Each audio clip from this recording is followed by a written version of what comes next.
5'9" is tall as hell. Are you on Reddit? Are you in some good subreddits? Absolutely. Yeah, because you aren't a real Redditor. A real Redditor is in all kinds of cool shit. The Kakia subreddit? No. Why not? What's the best game you've ever had? 300. Why aren't you in resumes subreddit? Why aren't you in landing a job subreddit?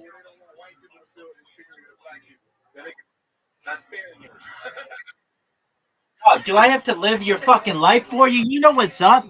You know that's the best fucking advice you've heard all fucking day. David, is bowling a white person thing? Word, dog. Get in that shit.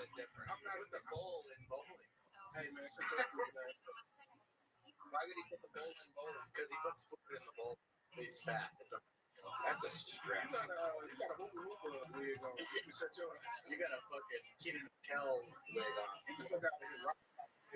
Oh, sorry about Rocket Power. You look like fucking Tito from Rocket Power. You look like you just got off a motorcycle. Your hair looks like you fucking work at a store that sells the motorcycle. Okay. That's enough about dumb. We'll be right back after these messages. That's our word. I love it. So fun times, Chris. Is there anything else we should know about you before we let you go? About 3 months before quarantine. You're welcome. Can't wait to get back and doing that. Yeah. Weird place to do that. Are there places around you, open mics or something? I usually have to drive to Orlando or Tampa for anything. So I'm about an hour out, so I'll just drive out there, spend the night, and do a set, maybe try and find another set. Let's check in live on the scene with Chet Lightning.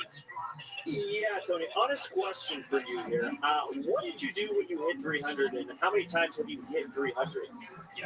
Like, what kind of reaction did that elicit? Honest question. All right. I got really excited the first time because it was I was in high school, and it was during a high school match, so it was really, really cool. And the second time, it was just kind of less. It wasn't as fun because it was just in practice. Right. What is your average? That is incredible that you don't even get that excited at 300. Yeah. Bowling is weird because in college you bowl on what's called a sport shot. So if I have to put it into different terms, it's kind of like the strike zone in baseball. So when you're bowling just regular, in practice, you bowl on house shot and it's a big strike zone. But when you bowl on a sport shot, you have to hit a smaller area in order to basically strike. So on sport shot, I'll be around. Back to facts no one gives a fuck about. Yeah, exactly. Definitely. Welcome back to facts only white people and David Carroll. Wow. Put your tape on. There you go. Put your tape back on. I will not be silent. Tape time. You guys turn off this mic. All right. Thank you very much. We got to keep it moving, Chris Strada. Thank you so much. Very fun times. Thank you.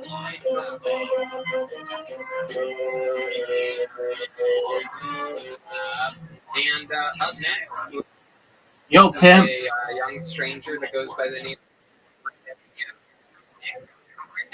Yo, dog. That's not what I said.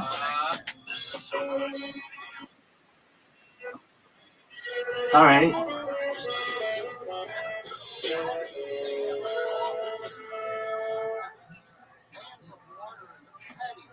Here's Nick. Volume check, volume stage. Can we get the volume up now? I used to masturbate a whole bunch, but I had to stop because I kept getting tennis elbow. But it was never the arm that was dripping off. It was always the one that was flipping the burgers. People think I'm a hipster just because I have all the Kid Pop albums on vinyl. I think I know who really. It was the fashion police. If 9/11 never happened, the New York City skyline would still look so lame. I'll end on a quick impression. Excuse me. Yeah, I'm gonna need like 13 waters. That was basic dish Jesus. Thanks, guys. There he is, Nick. Okay, hell yeah.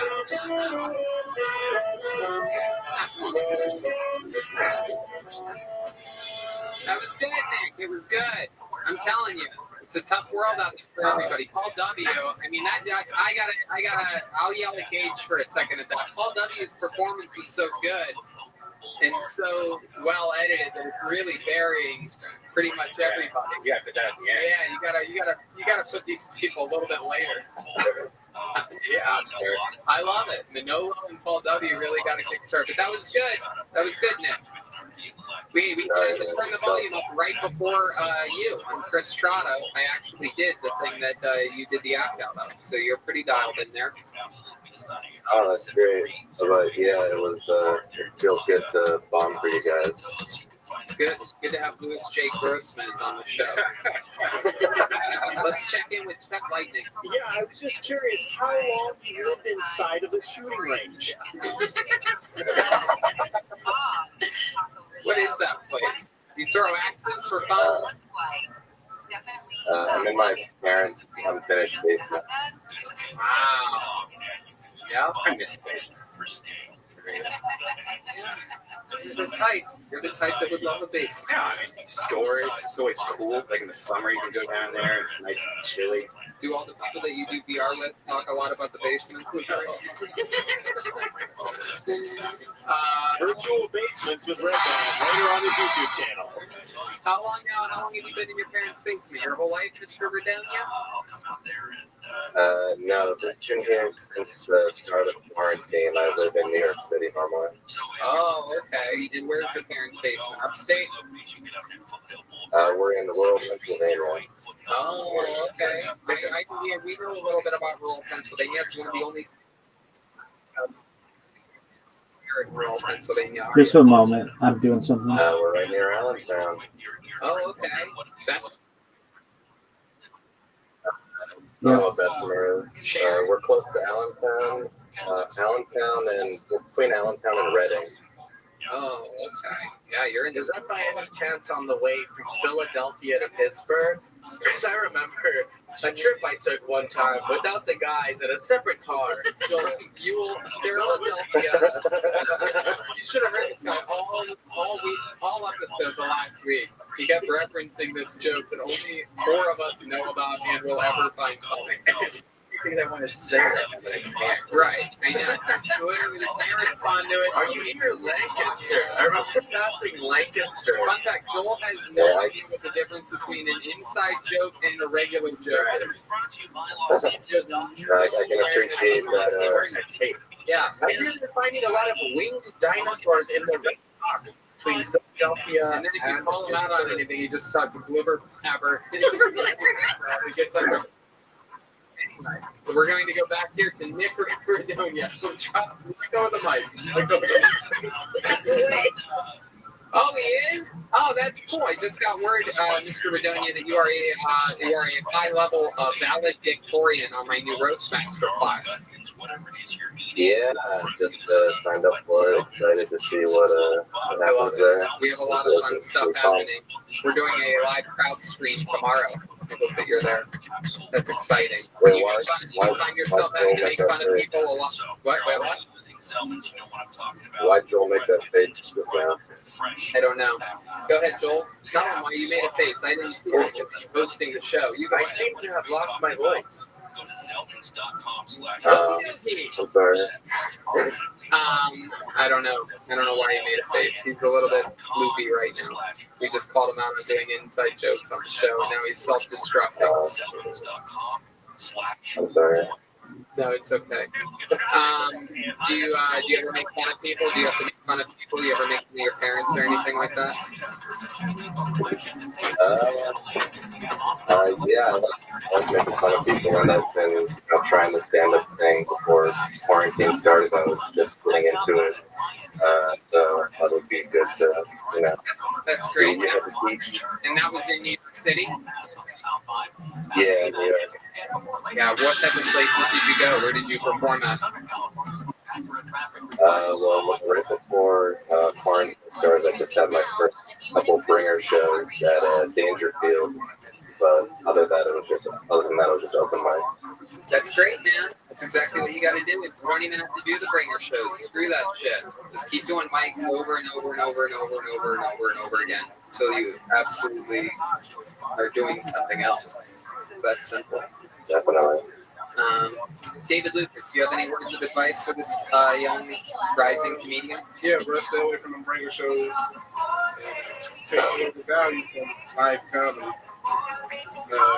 Just keep, like you said, keep them open mics, bro. That's what I did until you get that chance to go do a showcase in real club.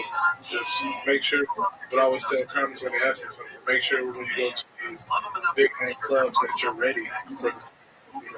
Don't go if you're 6 months in. Make sure you got a tight ass set, and make sure you got another tight ass set to follow that set when they ask you to come back. Yep. Absolutely. Yeah, I want my ass to be super tight. That's right. That's right. Especially, nowadays. Right, there's a lot of bachelors out there. Everybody needs to have a tight ass. No one wants a loose ass. You paid money for what? For a loose ass. For ass tightening? Do you guys like loose asses? Why are you asking me? Yes. Yes. We're going to take a quick poll here. Do you guys like tight or loose asses? Brian Redman. There's literally so much plural on that. Asses. Asses to asses. Dust to dust. It's interesting because, if it's a girl, you don't want a loose pussy, you want a tight pussy. But Why would they want to lose that? because it might hurt if you're fucking a guy in the ass if it's too tight. What would It might be too dry, so if it's nice and loose and it's warm. Why would it be wetter if it's loose? Yeah, I mean, you can spit and stuff in it, but if it's We're live here on the scene with biology major Brian Redman. Asking whether gay guys, I don't understand why they would prefer, because it's straight or gay. I don't think that changes the texture of the thing you like. Care about the person or who the man is on the inside. I'm talking about dirty butt sex. I'm not talking about love butt. It's like a fleshlight. Why did you? Who loosens up their fleshlight? Who runs it through Who runs a baseball bat through their fleshlight before? Why did I just get an image of Brian Redman eating a roll of toilet paper that's flavored? Okay, all right.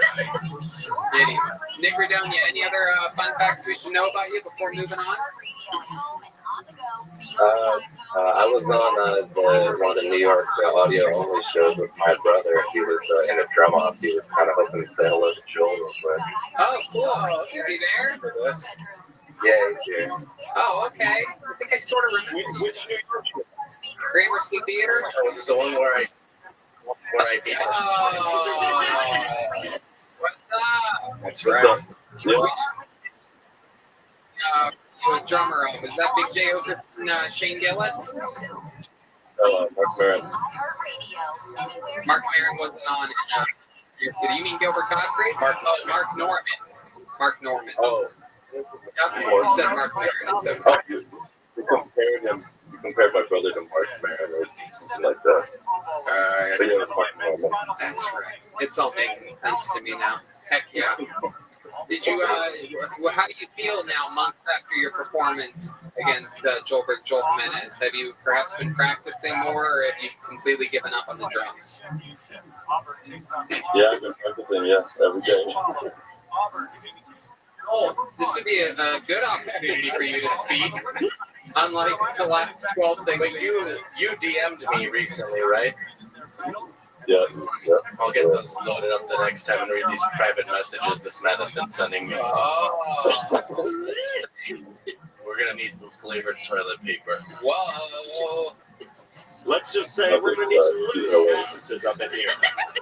I kicked his asses. I have no more questions to ask any of you, so Congratulations on the ranch. Let's assess the situation next. To the Redonia boys out there in Pennsylvania, thank you very much for joining us, and hope to see you guys again soon. Thank you to you and your brother Nick Redonia.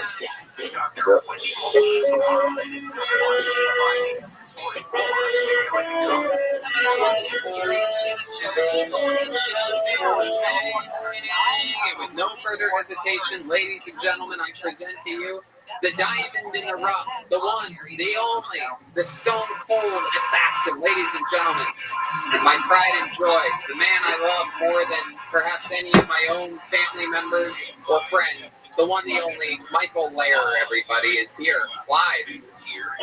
Hi, Michael.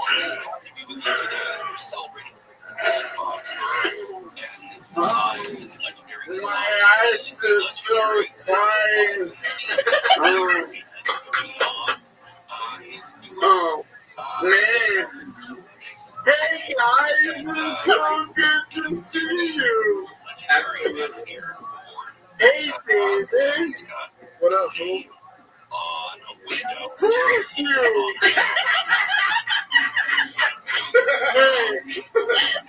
Hey, I just had dinner. How dinner was it? I just had dinner. Yeah? What'd you have for dinner? Ham and cheese.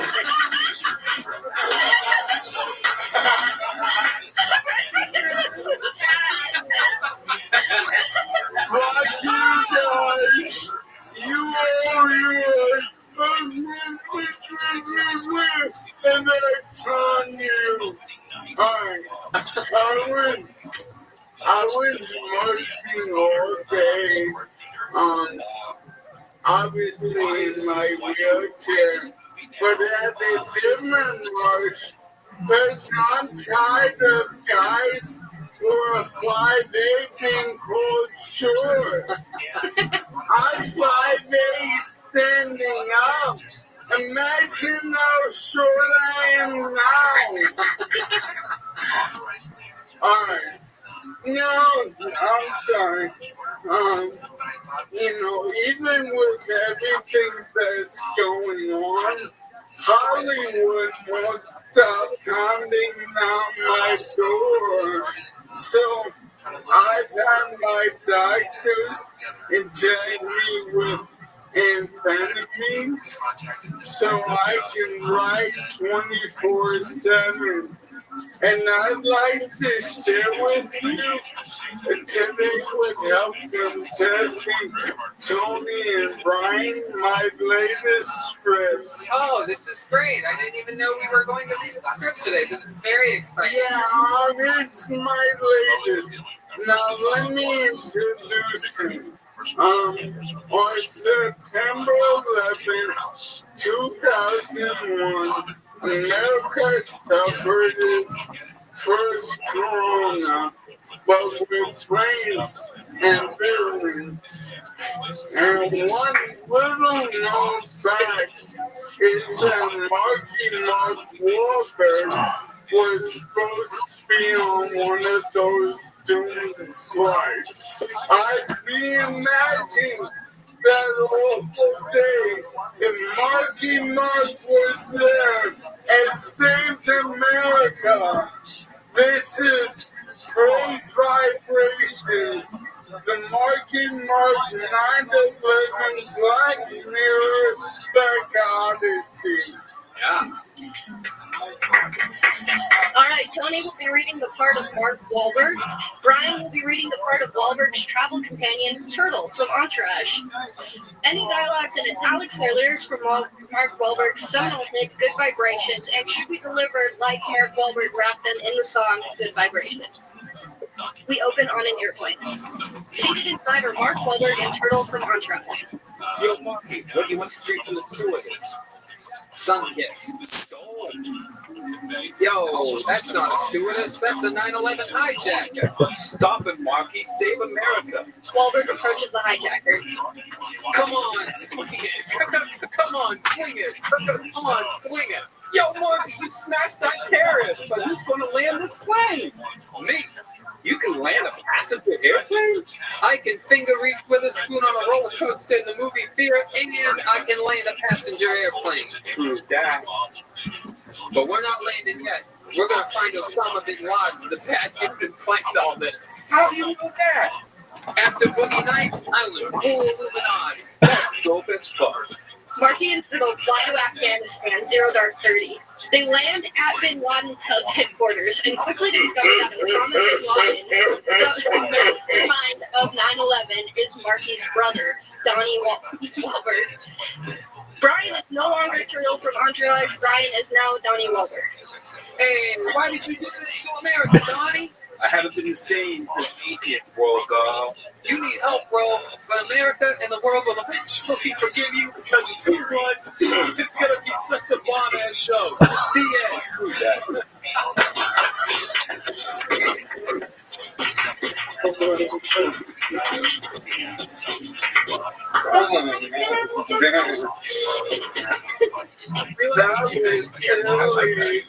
That was so much That fun. was, yeah. You're a genius, You Michael. guys nailed it. I don't know how to do a Mark Wahlberg impression, and I don't know how the rap to Great Vibrations goes. Very close. But Good vibrations. Great Vibrations. Good vibrations.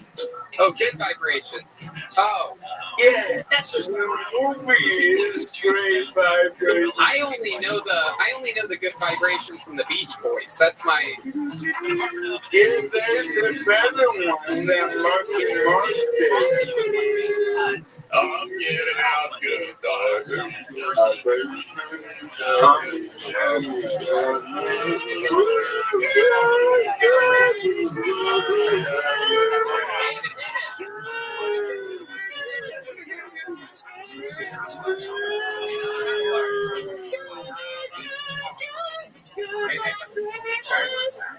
Come on, swing it. Come on, swing it. Can we get a moment of silence there? Black Lives Matter. Oh, come on. What is David, I can't believe you don't know that white person song. What song is Beach Boys? Good Vibrations from the Beach Boys. I know that. That's Not in no way you does not know that song. you are right. That is a different version of that song for sure. Hey, I know there's a lot going on, but can I call attention to my favorite charity? Do I have your attention? Yes, you have our attention, Michael. The Ellen DeGeneres Can you Wildlife read Fund. it? The Ellen DeGeneres Yeah. Wildlife Fund. What is that? My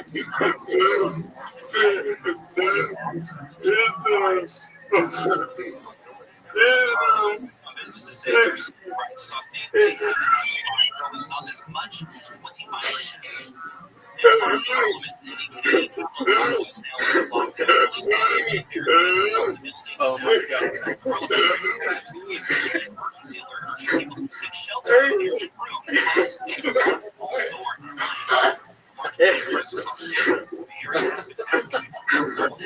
What is the Ellen DeGeneres Wildlife Fund? I gotta know. It explains itself. Like, what if you want to know? Into the Ellen. Like, Ellen DeGeneres has a wildlife fund.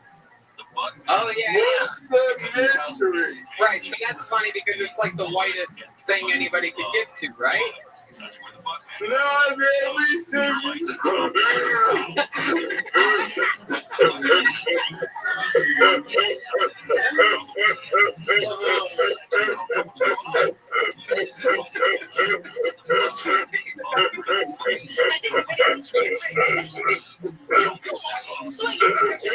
Come on.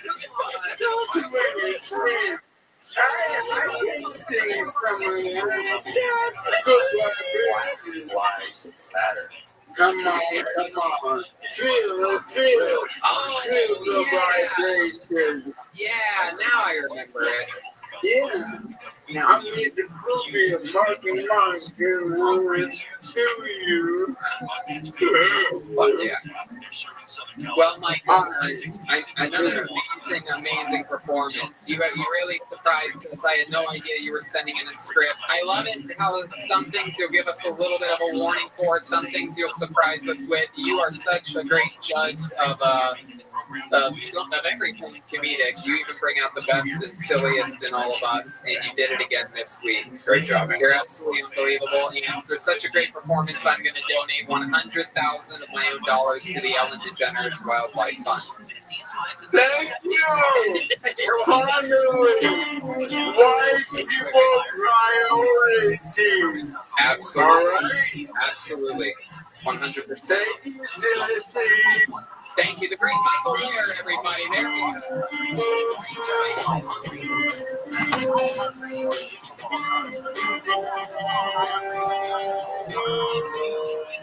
I love that man with all of my cold black heart. Your next comedian goes by the name of Black Dust. Here for the first time.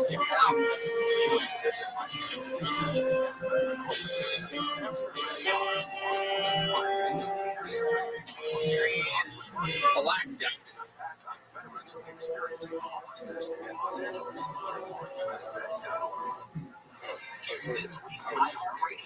I'm Black Dust.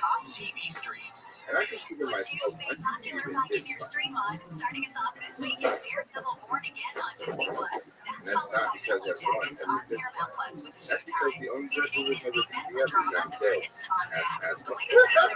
only took me 8 years. Right, yes, that was a death. Sorry to say that. Now, while I technically didn't kill him, the money did. I believe in God because he has my prayers.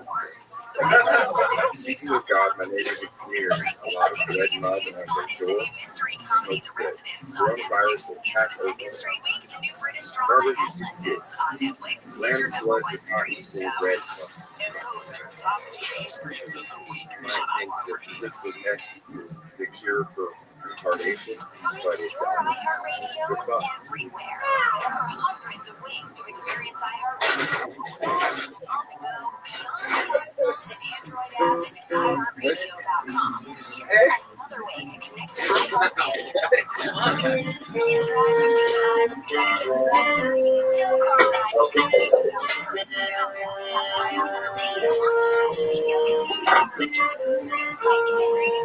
You know what? I didn't understand a single joke, but with all this stuff going on in the world, I'm going to say that was my favorite set of the night.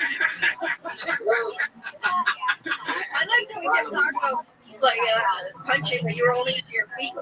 Yeah. You are the worst guy I've ever seen in Black Man. Yeah, he's trying to pull a William Montgomery and prop it out right now. Push move on his head.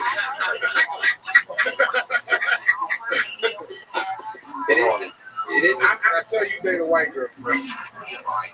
No, she's Mexican and Native American. But close, you know? Yeah. It is Yeah, it is an impressive haircut. This is what it would look like if Beavis was on BET. I love it, man. So, where are you at, Black Dust? We're in Oklahoma City. Oh, shit. That's a crazy place to be right now, huh? I've been not too much. Yeah, you make fun of my beard. Yeah. Heck yeah. You got the same beard as the top of your head. Perfect matches. Perfect. Yeah. I love it. What do you do for work in Oklahoma City? I actually just landed a job at a fine dining restaurant. It's kind of a change from what I'm used to. Oh, wow. What are you doing in fine dining? Well, I'm working my way up to chef, but for now I'm on the cold side. I'm like a stew chef right now in training. Oh, cool. Where are you working at? Ruth's Chris? Longhorn. It's called Fight My Song. I guess it means homemade in French. So I say, if you want to fight my son, you have to fight me too. Oh, hell yeah. Are those your stripes that sound like? Yeah. Here's a katana right here. Yeah, sick. And Yeah, I think people do that. I usually cook with long fused hair because it's plastic, so I can clean it easily. Fuck yeah. Slices. Also, Michael Ray on Twitter with these. Sweet. That. So are nunchucks illegal? Because I was told, like, somebody sent me a pair, and then like somebody said, you better hide them. You're not allowed to have nothing. Was that with you guys or with Rogan where I saw? Yeah, it was, right? And what was going on at that time? I feel like it was. People were flying from Vancouver here. This girl taught nunchuckery, and she had her training chucks. Yeah, training.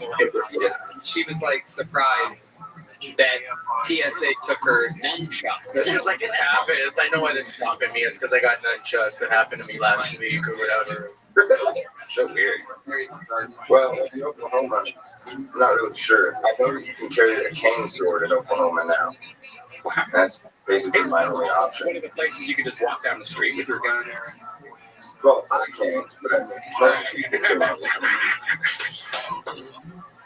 Absolutely. I mean, And that's where you were born and raised, Oklahoma City?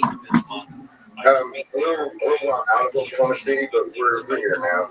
I've been informed of the boxing reel and the music video. Are those the same thing? Is it one video or two separate things?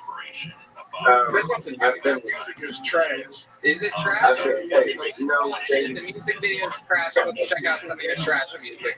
people watch me get knocked down too. I get knocked down pretty good. Yeah, watch this. Yeah. Okay, here we go. Black Dust presents Choklahoma. Oh, you got Joel in this? This is my hometown. Man, I hope that is not my car alarm going off right now. I know. I made it back.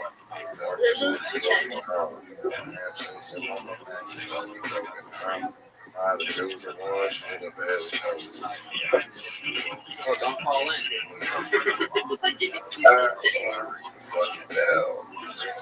Jail. Just fucking hell. I made it back to where I started. Where the artists that I love the artists started. Well, I've been waiting a while for this.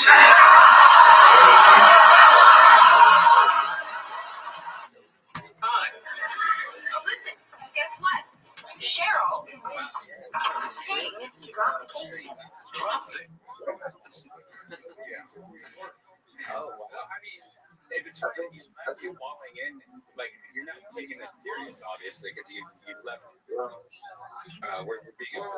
Give us the report. Just tell us. The march, like, protest. How about in the back? Is everything clear? Okay, well, that's fine. That song I made after I So got out we'll of go jail. south. Weird spot. Right, but when we leave, we'll just go south. Okay. Oh, jeez. If we leave. Yeah. Yeah, we'll be Yeah, so I thought I sent Gino and Ninja's did, which is my favorite one. That one was like a song I made after I got out of jail, and I was just feeling all kinds of weird ways and stuff. Did you go to jail for that, Chuck? No, possession of marijuana, actually. They just revoked my probation. I did 90 days. My goodness, how much marijuana did you have on you? 8 grand. It wasn't mine either. I was just like wondering about Oh, marijuana. fucking crazy. How long Yep. were you in? 3 months? Yeah. You were in a jail for 3 months for 8 grams of marijuana. Honest question. Do Well, you think you would have done the same time for the same amount? It's funny because I did meet a guy in there who was there for 2 months, and he just had a weed charge.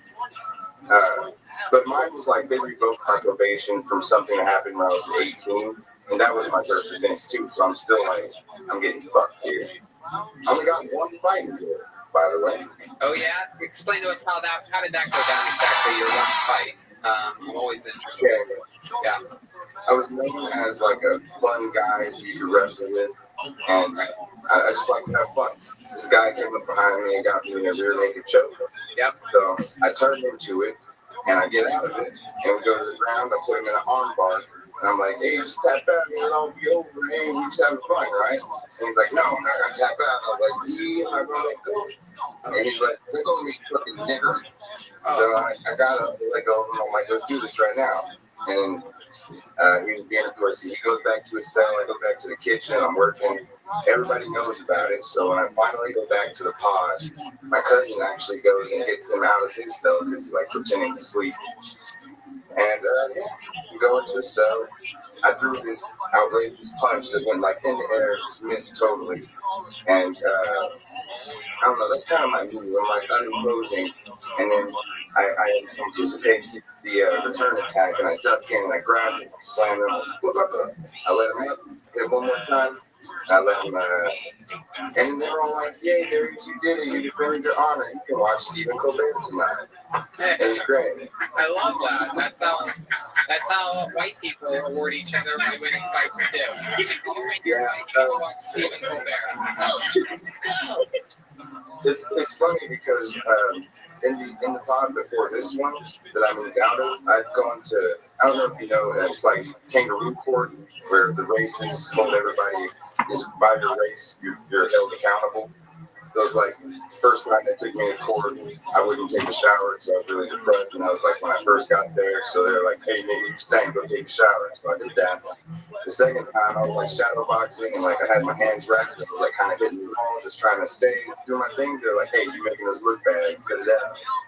And the third time, I saw some guy getting like jumped by 7 people, and I was like, hey, what's going on? And they took me in the cell. They're like, that's white people shit. Don't fuck with them. Hey, okay. So I come close. Wild. Goodness. So you can tell I'm not you spent time in jail. You might know the answer to this. Do rapists like looser asses or tighter asses? You like a loose one so your friend can put his in there at the same time. That's right. Oh, there you go. You go through the count on Jeremiah. There it is. I don't know if you and I could fit at the same time, just based on angling around the rest of your body. You can twist it like a pretzel. Get your I'm a good boy merch at Jeremiah.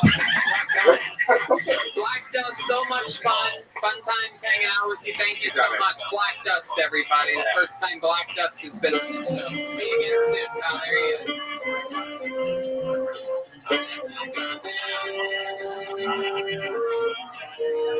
Your final comedian of the night, ladies and gentlemen, I present to you, famous from Roast Battle at the Comedy Store. Here is Los Digits. Here he is.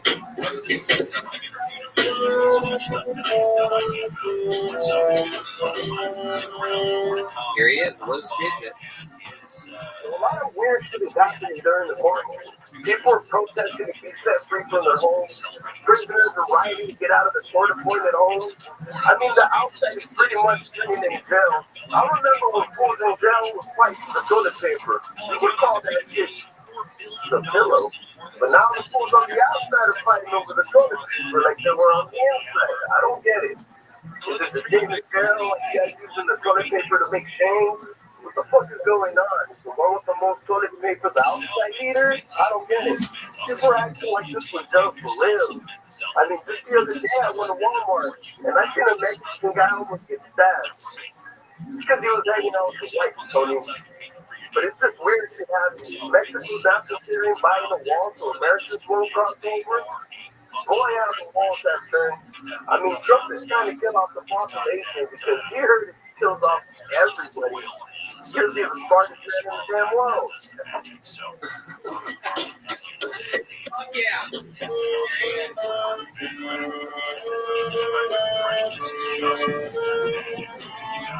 Los Digits, one of my favorite roast battlers in all of Los Angeles, hanging out with both what appears to be a statue of a dog and a statue of a white man at the same time. Oh, what's up, Digit? How are you, my man? I like to say, first of all, the police commission panel, I use my time. Absolutely. No, thank you. He's looking sharp in that suit. I absolutely love this guy. I don't know what it is about him. You guys are both Latino. Oh, that must be it. Love the Cholo's hat. Love the jacket. Love the graffiti in the other background. Yeah, I love it. I love it. You definitely graffitied your own what appear to be bedroom there. Whose house have you broken into that you're filming at now? This guy right here, I'm holding him hostage, but I own him now. I love it. How about the dog? What's the story with that dog back there? RCA dog. That was free to go whenever we want.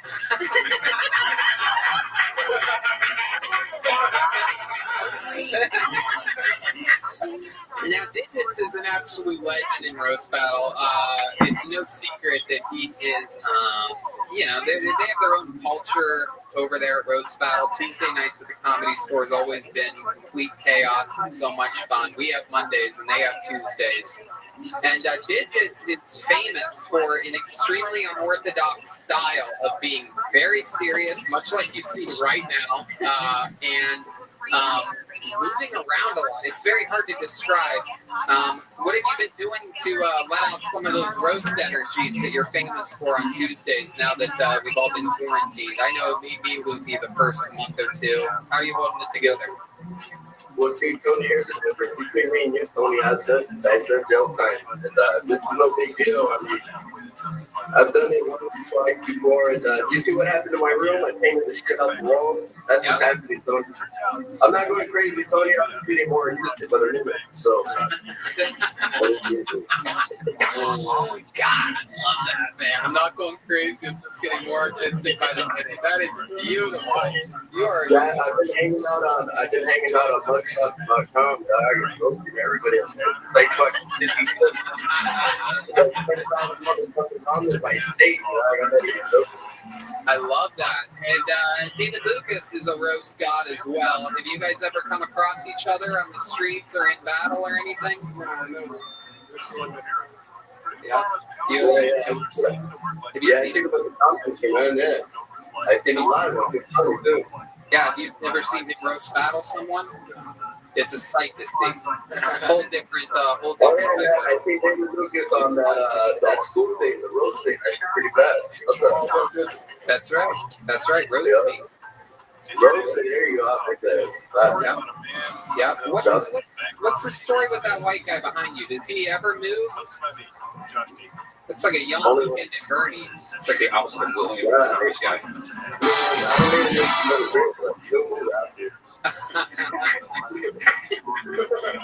I love the Digits. What did you go to jail for?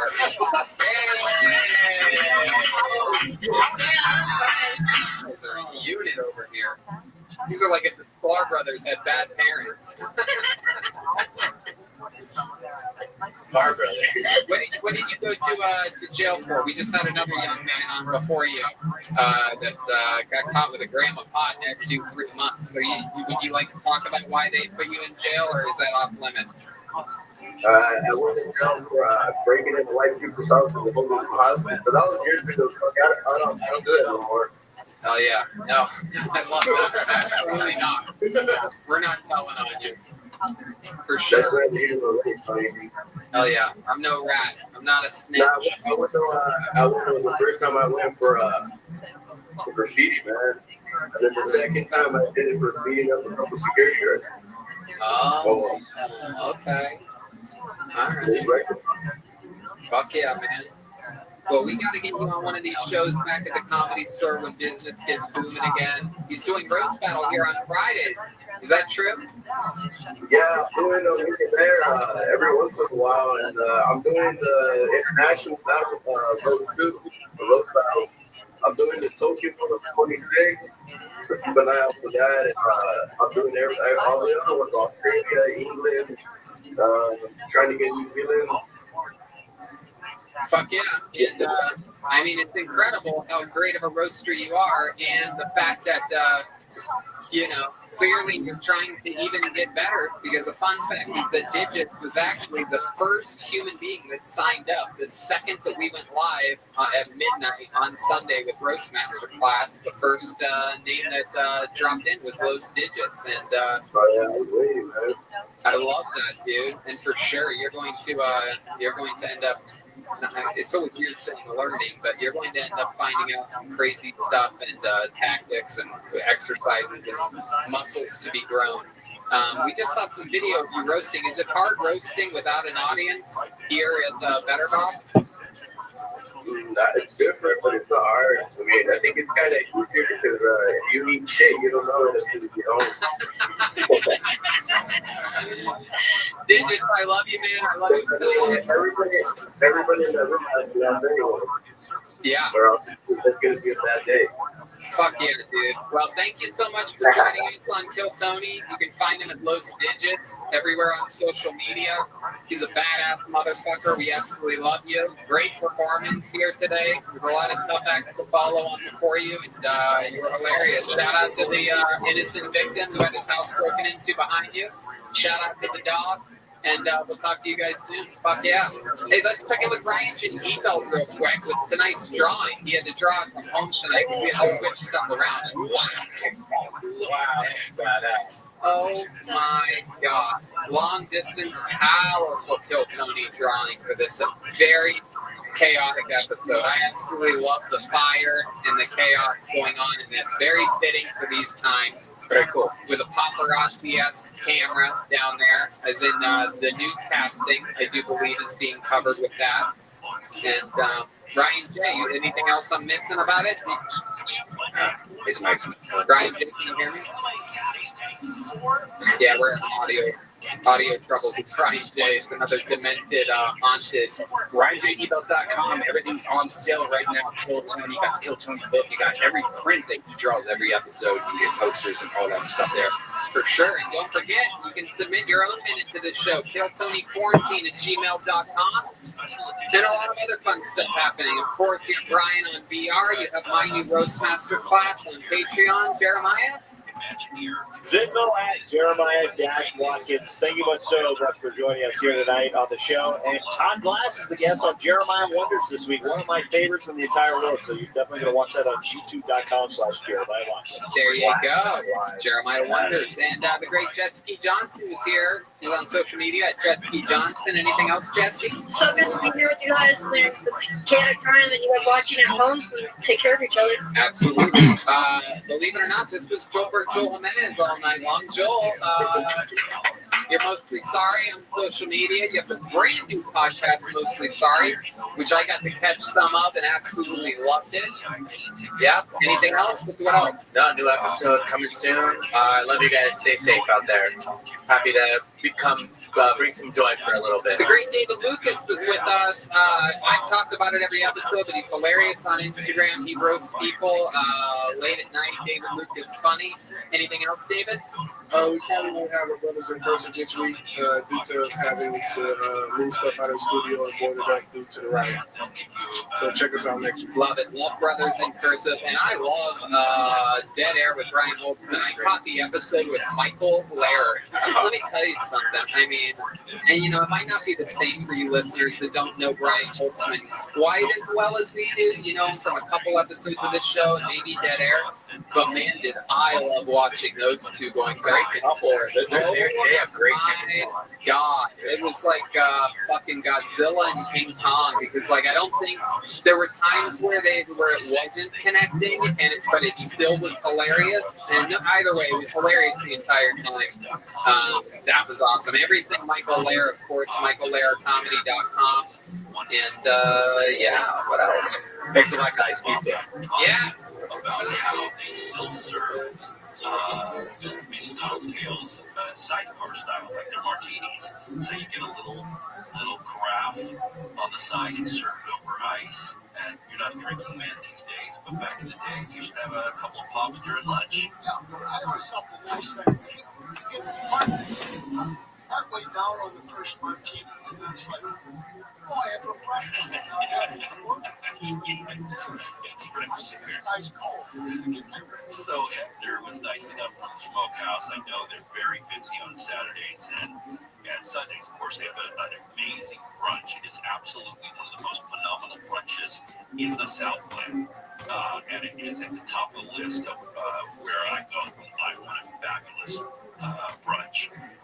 but he was kind enough to come in. How's everything going over there at the smokehouse sector? Get up on that mic, will you please, bro? Thankfully, we are featured we're built by community. We have this community, and we're so grateful that we still have this support of all you guys, the media, people that live around the area. But Smokehouse has been there since 1926. We're going for 79 years. It's stronger than ever, and happy to be there. Happy to be here. Well, he was very kind. I know that Saturdays are busy, and the fact that you came out and wanted to share such an amazing food. Tell us about Hey, this is Rick and coming to you live from Better Box Studios for a brand new episode of Kill Tony. Hey, here we come for another episode of Kill Tony. How you doing, Red Band? Hey, we're fully live. Yes. Yes, you. Yes. Carrot cake and cheesecake. Right? Well, this show's got perks, brother. It's you come back next week, just keep coming back. And you're like, oh yeah, I'm going to get the party at large, man.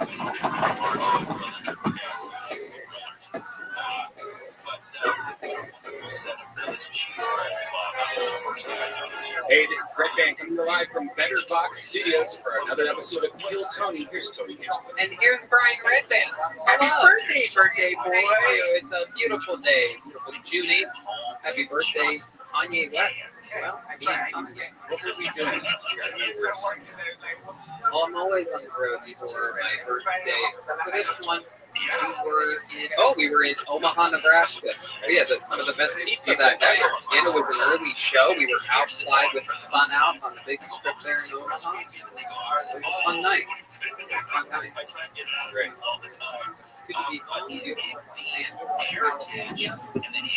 Here at Better Box Studios, which has been unbelievably gracious to us. The great Gino of Speedweed Enterprises has taken us under his wing and let us coop up here during the entire quarantine. And we love Better Box. They're helping us out big time. And they have a candle company, the Damn Good Candle Company. A lot of people are buying the new Pinch Me I'm Dreaming candles, a eucalyptus spa-like scent, which I love. You like eucalyptus? I sure do. That's my stuff, man. I have this stuff called Osage rub. Am I saying that right, Ryan? Osage? Osage? Yeah, that sounds better. But it's the stuff like the barber uses. They put it on like the towel that they, whatever. I just bought it straight from my barber. I'm going to buy some of that. So I do. Run a hot shower, squirt some of that in there. But now I don't even have to do that. It's like the new Pinch Me I'm Dreaming candle. You get it at damn good coat. Do you have your own candle, like right on your everywhere. I have boxes. They're stacked. I burn it. My place looks like a goddamn sacrifice is happening. I have so many Pinch Me I'm Dreaming candles. You would think I'm going to sacrifice a baby. Ryan J. Ebelt is here, joining tonight's episode. Speaking of big, hairy babies, great Ryan J. Ebelt joining us. Very exciting stuff. And we're going on the road soon. At the end of July, we're going to Miami, the 31st of July and August 1st. Kill Tony's on the 31st. A lot of these stand-up shows too, and Kill Tony's. Like Boston, August 13th. Houston, August 20th. Dallas, 27th of August. Fort Worth, 28th and 29th. Salt Lake City, 9/11. Moon Tower, September 17th. Toronto, the 29th of September. And Bakersfield, Sacramento, and San Francisco, Kill Tony Mania Week, October 13th through the 18th. In DC, we're going back to in November. I just realized this is the first year in 3 years that I'm going to be spending my birthday in Indiana. Yeah, when's your birthday again? August 4th. Remember in Oaks?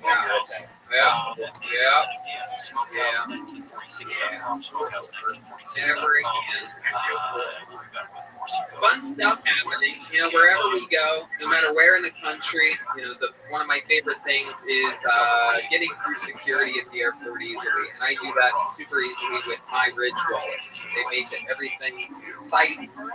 Everything's in one little sleek thing. I used to have this big chunky wallet. Sometimes I forget that it's there, or sometimes it's just obnoxious and stuff falls out of it. The Ridge wallet, everything stays all together, and it's super awesome. The entire Tony crew used the Rich wallet. I have a Triton one. Yeah, they're really nice. They came to one of our shows. Remember when we gave away $1,000? It's also great because it really makes you like go through your wallet and go, how much unnecessary stuff do I have in my wallet? And it's, you know, it's really thin. It has these two metal plates, has like an elastic band around it. It's real great. I now keep my wallet in my front pocket. I'm not sitting on my wallet. That's like if you're sitting down all the time, or you're like taking like road trips, or you have a long, you know, car ride to work, you're sitting on that wallet. It kills your back. It hurts your back, and you can really do some damage. So I love the original. I will never go back to it. Neither will I, and you're going to love it too. There's a lifetime warranty, so it'll always be there for you. And free returns if you don't like it. That's how much they guarantee that you're going to love the Rich wallet. Absolute free returns, money back. Get 10% off today with free worldwide shipping and returns by going to ridge.com/KillTony. That's ridge.com/KillTony. Use the code KillTony. Link in the description and get 10% off. Rich wallet. Rich wallet. The only wallet. And if you're looking for a way to have some fun while at home, the lights are always on at MyBookie. Keep you entertained. We're hooking you up with all your favorite games: blackjack, roulette, more, video poker, slots. All while everyone else is freaking out, losing their minds, you can have fun at the casino, straight from home. The excitement never stops with MyBookie. If you got the itch, you can scratch it with MyBookie's live casino dealers online. That's right, they have actual dealers just waiting for you to log on to their site 24/7. These guys do not mess around. Yeah, and it's cool because you don't even have to bet on like sports or anything. You could bet on politics. And right now, that would be interesting with that since it's out of control right now. But really cool, you can bet on the weather. They offer something for everyone. And as always, when you win, you get paid quick. Put your skills to the test with the huge blackjack and slots tournaments with insane prize pools. In fact, if you're stuck at home right now, they've got a $10,000 blackjack tournament for you to sink your teeth into. It's free to enter, and it pays cash if you win. It's free, and it pays cash. That's where I play. That's where you play. And that's where you guys should play too. You have to hook up to do the smart thing. Go to mybookie.ag and they'll double your first deposit. That is double. Use the promo code KillTony to activate the offer. That's promo code KillTony at mybookie.ag. You spin, you win, you get paid. Shout out to Caveman Coffee. Use the promo code KillTony over there. Have you tried their new tea? They sent us that new tea. It's unbelievable. It's unbelievable. The hibiscus tea. It's mind-boggling.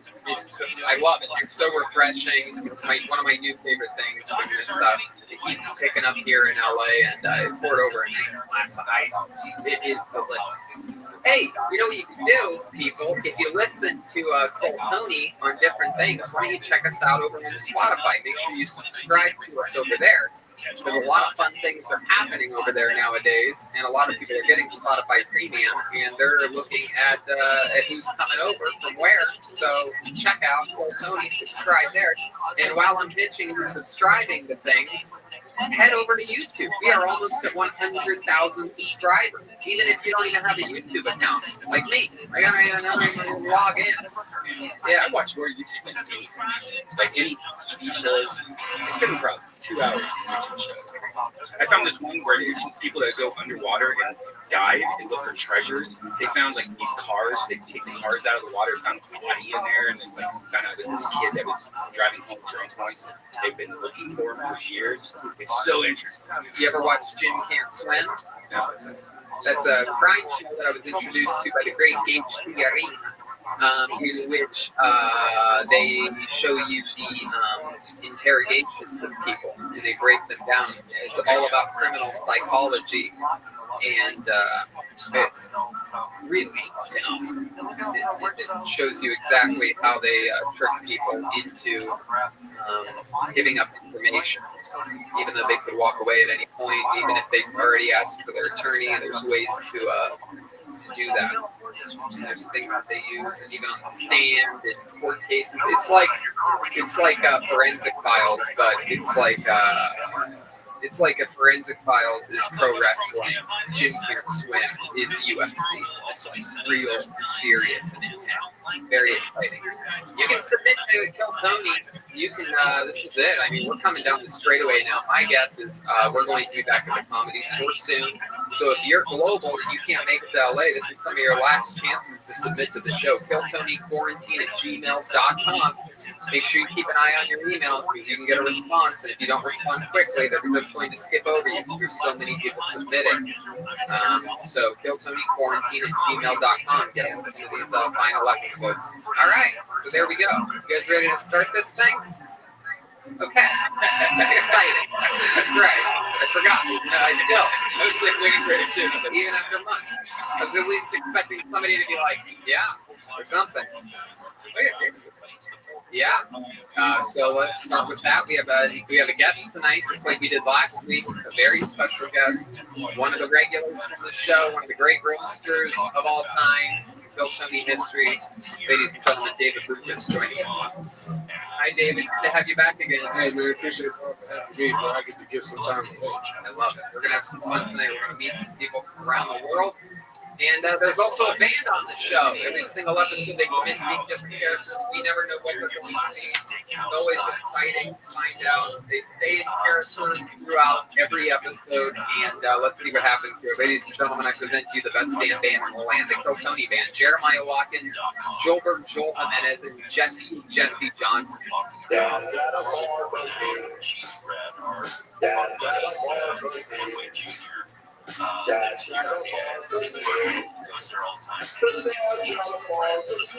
Oh my God, Dad's at a barbecue? I never would have known if it wasn't for that song. Hello, guys. How are you, guys and girls? Or guys? That is a man, Tony. Oh wow. Hello. Yeah. That's my friend of 30 years. That's a man. You see what that lake here? It's coming in thick.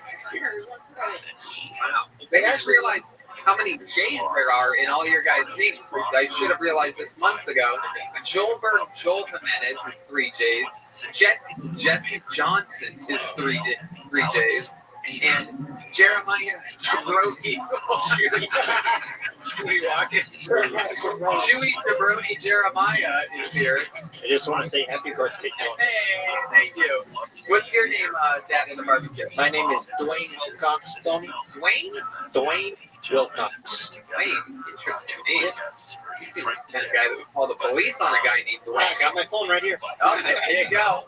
And what's your name, Mr. Harry Legs over there? Oh, you can call me Gary. Okay. And I don't know about you guys, but I could eat. Okay, you can, Gary. And what's your name there? Look at you with a big stash. Yeah, the name's Phil Dempsey, but you can call me Chef. He's always got the best jokes. I almost put my beer. You got the Chef, Phil Dempsey, Dwayne Wilcox, and Gary.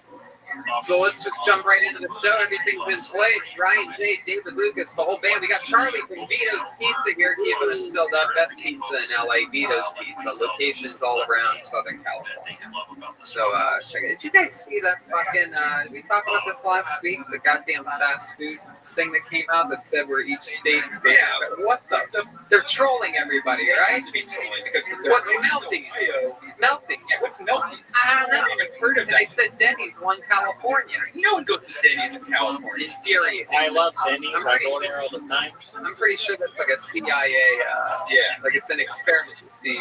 There was something else like it was like Boston where they had something like Boston Market. It's like no, it would be obviously Dunkin' Donuts. It's on every single corner. All right, let's jump into the show. Your first submission. Who knows where it's coming from? These have been fun in a way episodes. These quarantine episodes. They are definitely different than having hundreds and hundreds and hundreds of people that want to be there on a Monday at 8 p.m. Excited to the gills, full energy out. But here we are. You know what I mean? 9 ultra-talented egos all slammed into a 30 by 30 foot room. And let's see what happens here. We're going to get it started with Jesse Curtis, everyone. Here we go.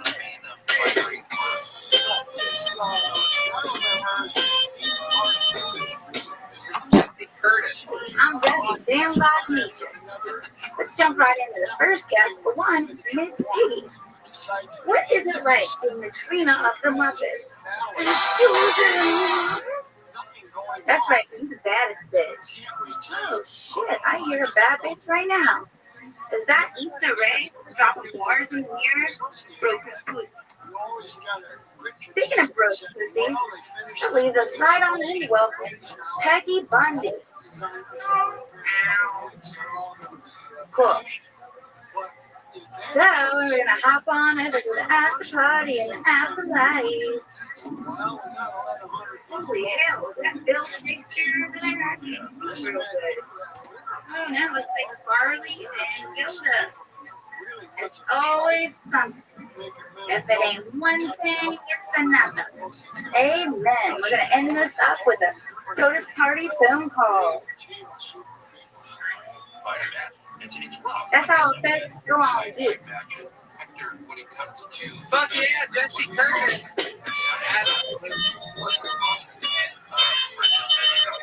Hi, Jesse. How are you? Goodness gracious. Happy birthday. Thank you so much. Indeed. Good to see you. Where are you calling in from? Virginia Beach, Virginia. Ooh, Virginia Beach. Heck yeah, that's a very it's a very white place, right? It's popping. I mean, we got things going on. You said it like you were angry about that. You said like no matter how many black people are there, it's too many. How dare you? What's that? Said how dare you? No, I mean I think we gotta get into like melting pot here. She likes black guys. She made that funeral. It's not like this stuff is easy. Oh, that is The baddest bitch. She did have a Trina reference. And she has a lot of Black Guy's favorite white girl, Miss Piggy, in the background. What do you do, Jesse? What do you do for work? Fox News analyst, press secretary for the White House? What is it? Live listen. I worked in e-commerce I went to school for fashion, but ended up in e-commerce for 10 years. And I'm a big fan, so I know you're like, what's interesting about you? Or cool fact. The first 4 years in e-commerce, I ran 2 web stores for Pusha T's brand Play Clothes and then T.I.'s brand Aku. So, I think that you had Pusha T on one of your things for your, What did you do exactly for Pusha T? I ran the web store. So, 10 years ago, e-commerce isn't what it is now. So, it's in the very beginning of everything. But I had interned for the company before and then kind of just fell into it. So, Did you get to talk to Pusha T directly at all? I mean, I've met him several times. Like him and Bro, put out his phone at the big music festival last year here, and it got canceled. This year, obviously, with everything going on, but he was really cool. I met T.I. a couple of times. Any of those guys try to bang you? Nobody tried to bang me now. No, Pusha T saw you and was like, well, yeah. I'm really that made 1% of the Quill Tony audience laugh. My Pusha T. I'm honestly really into the rap. Your dad's in a barbecue getting it all? I almost caught the cops on the reference. Did you get into e-commerce after you left the Devil's Rejects, or? Hey, you do look like Cheryl Moon Zombie. That's a compliment. However, most of them suck. They're single. You single, Jesse? I have a boyfriend. Did he make that yellow beautiful piece of artwork above here? Yeah, I think the yellow artwork is beautiful. That was all done by. That's a. Was he black or white? He's white. He's white. Are you kidding me? Get the hell out of here. Think she's hooking up with a black guy? Yeah, she said Trina. Yeah. Oh, wait, to the right side. This is and I work for a chemical company, and I went to the SHOT Show in Las Vegas this year. It's the last time I traveled. And a woman, cop from the Knowles area, gave me this from just shooting the shit with her, and she was giving me it was cut off of her shirt. And she was a police officer there, so it was kind of cool. That was east of Vine Street, right? You stayed around the Silver Lake area, Los Feliz? No, I SHOT Shows in Vegas. Oh. Alright, what is up with the yellow piece of art on the wall? Why is it just yellow? Is that an Art Valley original? This on it, It looks like it has a picture to it, but you have to have like an angle because I did. But there's X and different patterns on it and different textures. So you can't see it. So you draw. That's all your art behind you? Yes, all the ladies. Yeah. I love that. I'm a big fan of Gilda Radner. Crazy, wild stories for where I saw that good Gilda documentary. The man she used to. Yeah, I think it is Hulu actually. They almost said that, but so few great things are on Hulu. I didn't want to get it wrong. Yeah, that's one of the things. That's one of Hulu's 3 or 4 amazing things. I love Hulu. And by the way, if you use coupon code, she'll tell me. Is that true? Hulu never expires. Yeah, for sure. I would remember that. For sure. Hulu? Yeah, I'll be there to pick up the soccer practice real quick. All right, see you later. All right, daddies, calm down. Whoa, she called me daddy. Oh, look out. I love it. So what else, Jesse? What else is interesting about you? You ever do stand-up?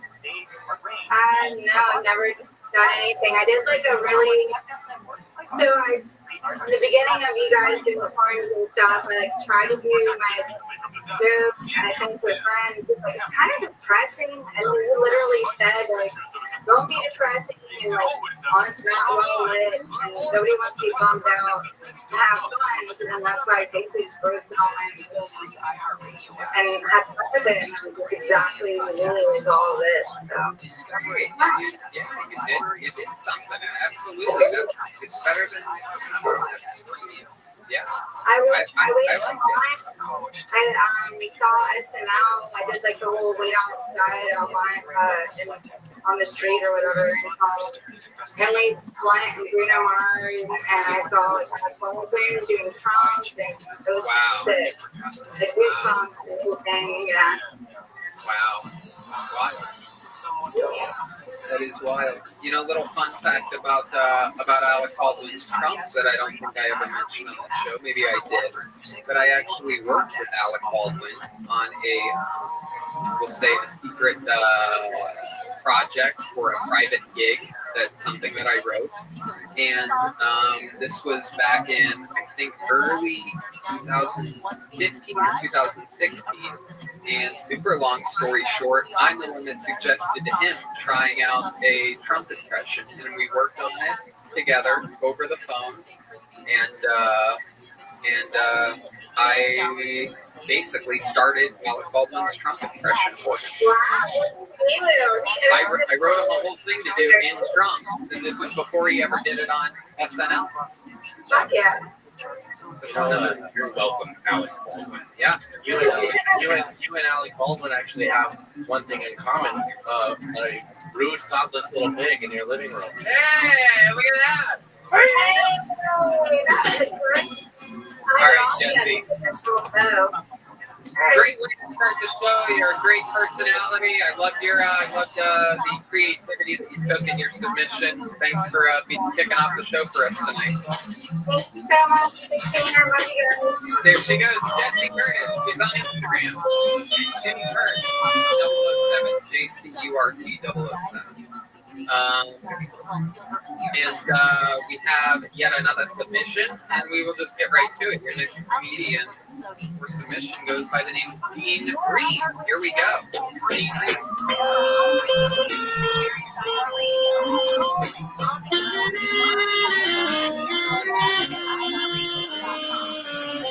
Alright, here's Dean for Dean. I'm not a baseball fan. I broke down for 16 pictures of sports seconds.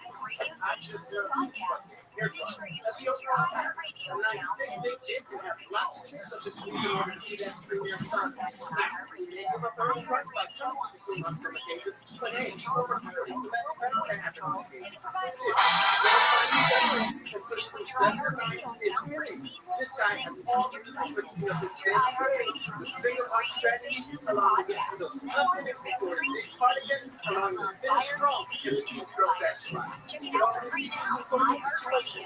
Anywhere you want to listen, iHeartRadio is there. I have to say that would be still. I voted guy stays close. Real intimidated on the ground. It's dirty off street. How we go. Made popular by Give Your Stream On. Starting us off this week is Daredevil Morning In on Disney Plus. That's followed by Yellow Jackets on Paramount Plus with Showtime. At 8 is the melodrama The Phantom Max. The latest season of Preacher on Amazon Prime. There it is. Dean Reed, hello. Nice on Hulu from top 6 seasons. 5 separates on Apple TV Plus. Dean Reed, hello. Yo, Tony, what's going on, man? Everything's good, man. What's shaking? Your artwork is the opposite of the white girls. You have black art, and she had white and yellow art. Here's what it is. Black Lives Matter. Definitely, absolutely. That's why we have David Lucas here. That's the only reason. Yes, sir. This guy looks like me at 42 and 190 pounds. Yeah, that's true. This is your future. Right. Look at David. It's a very future to look like that.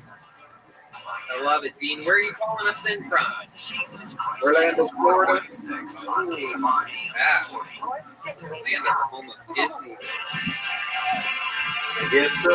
How are things in Orlando? Has there been rioting and looting? Honestly, I don't know. I've been hanging out in Palm Coast ever since the quarantine. I was fired from my job, so I'm just out here chilling. Where'd you get fired from? I was a supervisor in a customer service call center. Okay. Why'd you get fired? They said it was about the numbers, but maybe I was very irresponsible with the things I did at work. Oh, like what? Like what did you do at work? Didn't take it as seriously as I should in the later years. Let me just say that.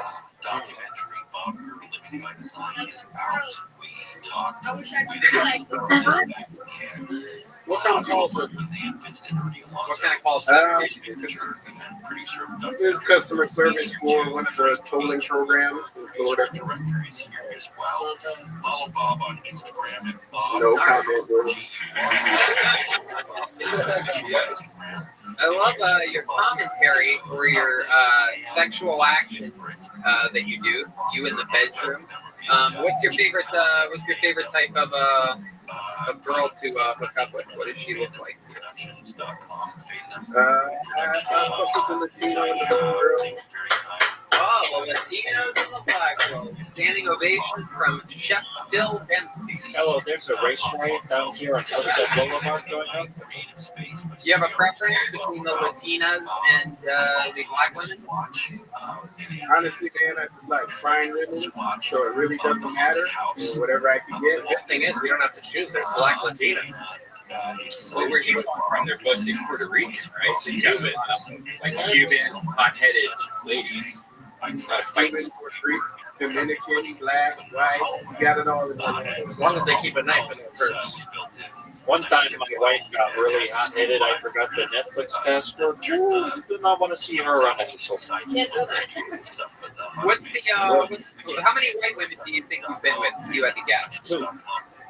I'm talking to Dean Reed. Probably What? 4. Maybe 4. It's been like 15, 20 years since I've been one of them. What's your least favorite thing about white women? I asked you what your favorite was. You said Latina and black women first. What is it about the white women that... How they hide their movie at their house. They find it. Oh, Jesus. Only you can make that joke, David. To be honest, I really don't discriminate. I just, if I had to choose one, nobody, and I just don't relate to them. Oh, okay. You said that your dirty talk is good in the bedroom. Can you give us an example of what some of that dirty talk sounds like? You just lose yourself in the moment. You want it. You better never let it go. Before I get to my Eminem, I do have to say it was just a premise, but, I do like to, get into their head. Kind of in the moment, like this big coach. Yes, go ahead. Fuck it till you come. All that kind of shit. Wow. Look at that. That's pretty good. From Chef Bill. I use the Gatorade slogan sometimes. I'm like, is it in you? I don't know. Oh, wow. Dwayne Wilcox. Well, I am from Gainesville, and I grew up in the neighborhood with the inventor of Gatorade, so I guess it's in my blood, bro. At my house, my wife actually talks dirty to me. She says, "Clean up your goddamn mess, Gary." I love it. I love it. Yeah, Rum. What do you do for fun? What are some fun facts about Dean Reed? I mean, to be honest with you, man, I'm kind of boring. I like to talk shit, drink, fish.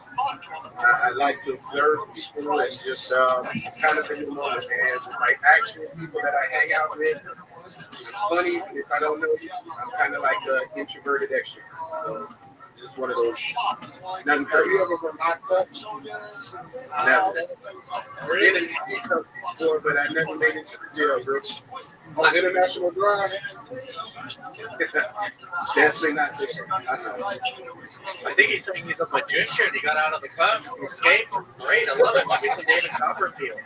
What are you doing next Friday? Look down at the next barbecue. These cops are wild out there. I will tell you. I got pulled over the other day. I got 2 warnings. You get pulled over a lot. It happened. Everybody's shot once. They tell me that I'm going over the speed limit, and then I question them. This is what we call. This is what a lot of people would call white privilege. I'll say speeding, and they'll go, "Yeah, speed is what I got you for." I go, "What'd you get me for?" And they'll go like, they'll be like 48 to 35, and I go, "Yeah, you 48? You got that on a radar?" That's what I'll say. And I'll go up with my voice like that. You got that on a radar? And then, and like this guy the other day, he was literally like, "Well, I didn't get you on my radar exactly, but I was pacing you out. I have my own system. I've been doing this a long time." I go, "All right, I trust your system, but 48, geez, I mean, my speedometer here is pretty big monitor I got there on my lovely car." But Tony, happy birthday. As long as you didn't put the hands on the back of your trunk and ask where you're going, where you're coming from, and all the other bullshit, then just take the warnings and use that white girl. Yeah, you're fucked when they touch your trunk. That's true. I put my hands on my trunk like I'm doing the Macarena. You put your hands on your trunk, your hands down from. What'd you say? What? I said, when you put your hands on your trunk, your pants end up down.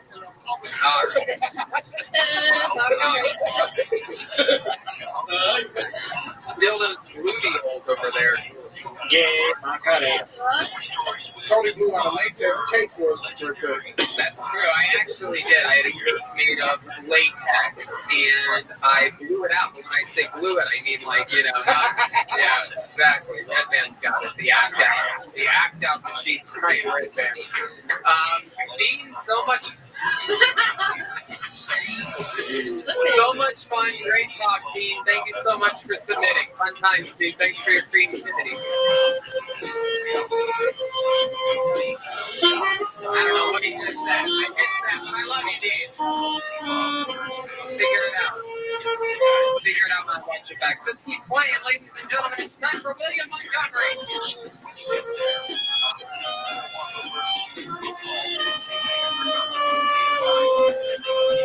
Here he is. Lights out, William Montgomery, the big red machine. Here he is. Hi, William. How's it going? Going pretty juicy tonight. Yeah. My rings are now juice.com.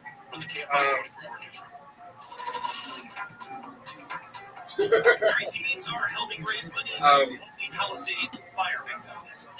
Oh, wait. There's a delay or something like that. There's no delay, William. Just get the point.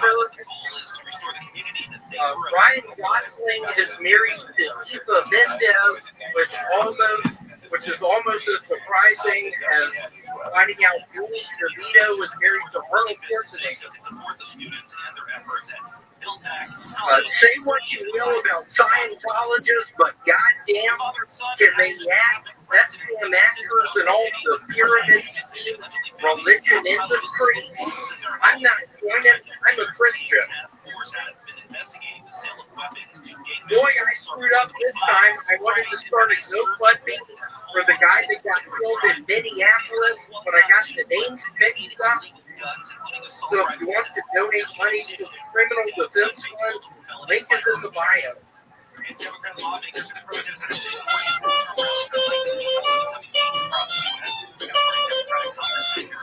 Can I say my last two jokes?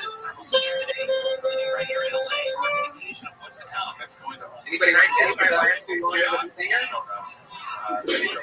Anyone take a wild? I'm just kidding. I will. It was. Yes, well, you can do your last joke. Oh yes, go ahead, William. Hey, Redman, I bought a book recently called The Bible. Maybe you should look into it. And my actual last one.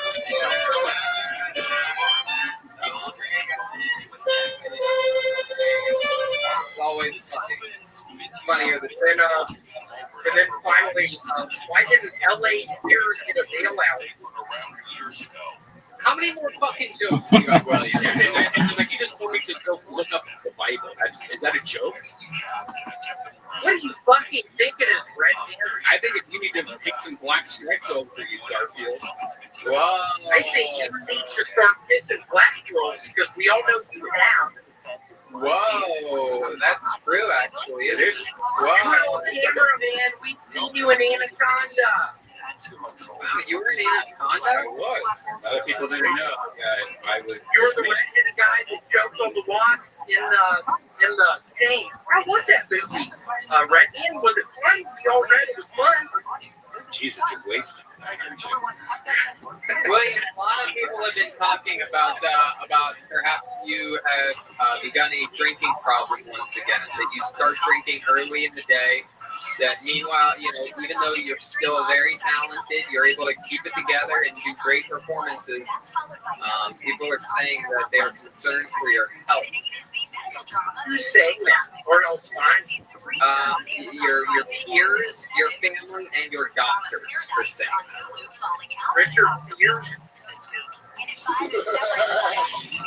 had sex with his daughter, raw dog. Put my penis in her bottom. She had preparation bleach on her hole. Yeah, I was doing that. I'm a Christian. We're going to check in with Gary. Doing well, Cox over here. Honest question, William. Now, is it the lighting right now, or do you have jaundice? Yeah, I was about to say, it's my jaundice. I'm starting to get concerned when you say, "Can I do my last joke?" Because I feel like it could be your last joke.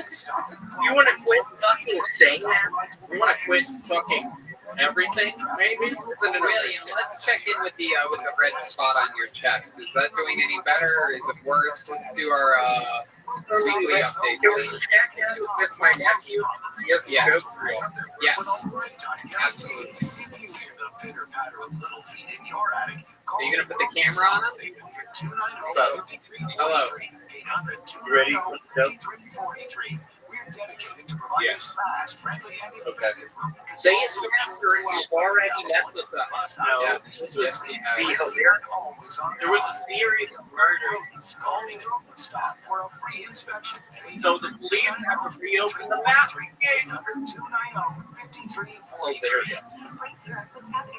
Hilarious.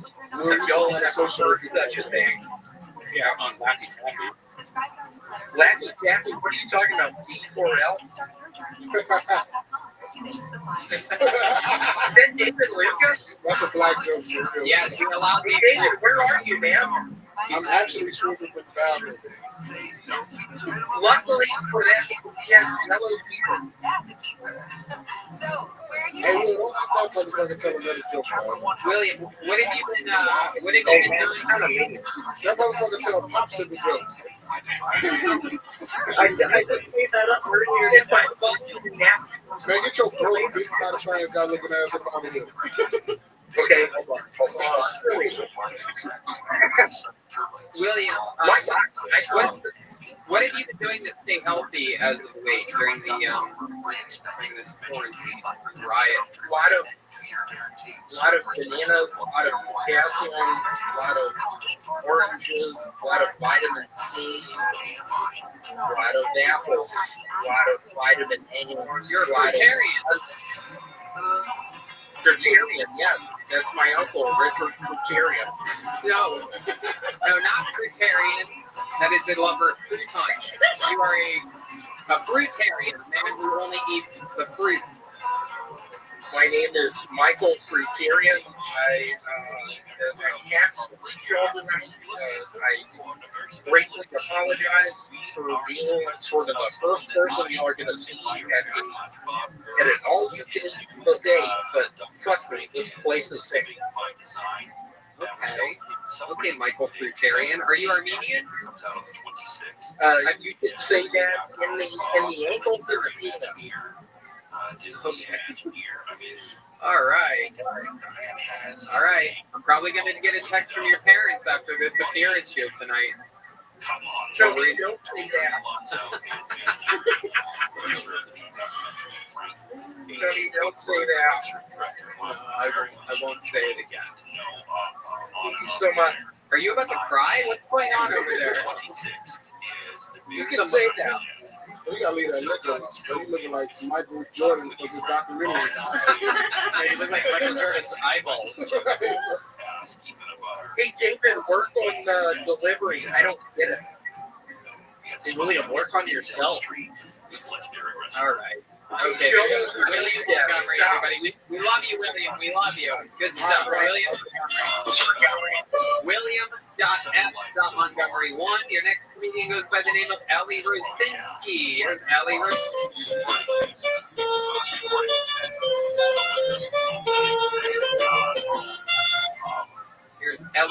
Hey, so I have a minute. It's still longer than I see there.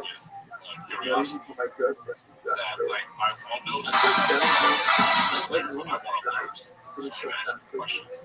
Because I know she has to be with a lot of men. But of course, she talks to her friends, and she found out it's one of those things. So I tried using calls. It's a slippery option, and you might have lasted longer, but you didn't so my last attempt, I've been good in the sack. Was the portrait right before takeoff. Just like that two fragment we did last week. But half the time, I rock it to straight lotion. And as sad as it sounds, I'm sure that if she was good, I love getting to know Ernie more and more. They can have good partners. Very good. Ellie. Hi, Ellie. How are you? Hey, guys. I'm very well. Where are you at right now? I'm in Warsaw. Warsaw, Poland, huh? Yes. It's actually 5:40 a.m. Oh, okay. Well, thanks for joining us. How far are you from Olens? Pretty far. I believe that's what I think it is. Right, where Joanna Jacek is? You know who Joanna No, Jacek? I think you don't say it properly. I'm not. Since? Oh, it begins with an O. It's in your country. What is it? Yeah, it's Olsted. Olsted. Yeah, they say letters are totally different sounds. Oh, Austin. It's pretty close. Yeah, Austin. It looks like Austin. It's already With an M. Austin. Uh-huh. What do you do there in Warsaw? I'm a musician. Oh, cool. What kind of music do you play? George Michael cover band. Justin Bieber tribute band. Yeah, we should get the lyrics. You do indie pop electronic. Oh, okay. Yep, that sounds about right. Polish music. That's pretty much Polish. It's nothing easy. Polish. I'm actually French. Your stash is going crazy over there. You may have the barbecue. It's too much standing over the grill. Oh, that's great. This is a real mustache. We're going to get you some tests from men. They're going to be fun. Gary said you play the computer. Is that right? Yeah, that's pretty much it. Yeah. I gotta say the drums. Oh, okay, cool. Where are you staying at? What haunted house are you staying at right now? It's actually my studio because my girlfriend is right next door. She's sleeping and she complains about the move it. Okay, play us something. Play us some Polish music. Do you have anything handy there in your studio? You have your laptop handy? No, I got like I got the guitar. For sure, I'm gonna piss her up if I do that. Just give her a vibrator. She'll It's a once in a lifetime opportunity, bro. No, Polish vibrator show. But this, I'm not even Polish. I'm French. I just live in Poland. Classic Polish joke. Yeah, it's gotta be dirty. It's gotta be Polish. It's gotta be dirty. It's true. Polish firing squad where they all stand in a circle. That's true. For the, or how you get a Polish girl pregnant, right? You know how to do that, right? No, you come in a shoe and you let the flies do the rest. You let the flies do the rest.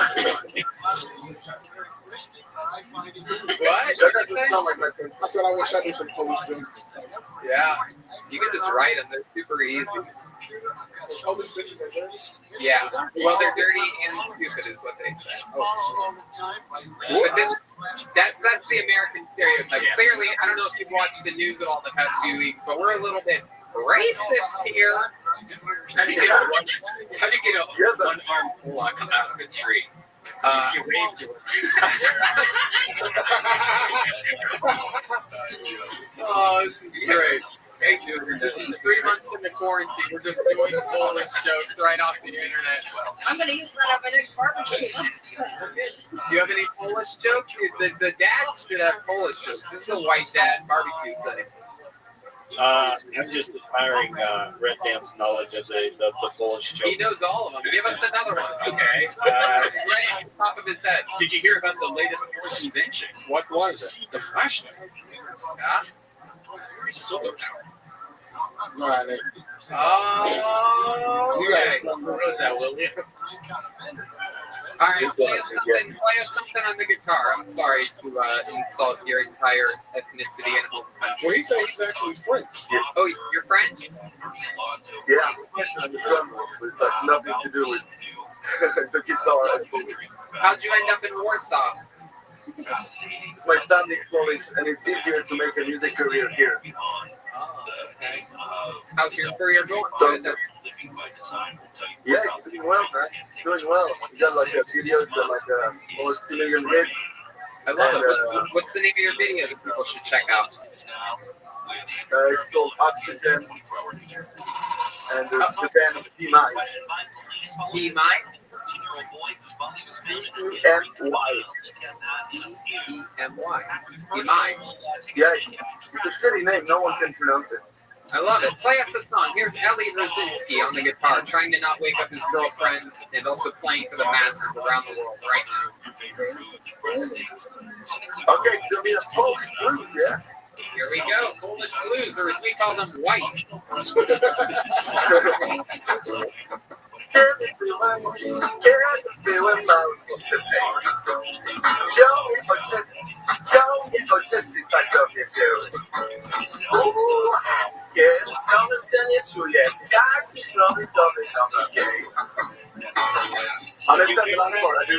in the morning you can have pizza anytime.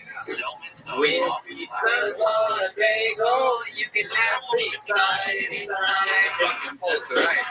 I love your music. I love that. That's what plays in the lobby at the Hostel Hotel before they close their ship. That should make me want to buy a ticket. It seems like you guys are a little richer in Poland. Every 60 American rock and roll. There's some Polish blues. Get down there, man.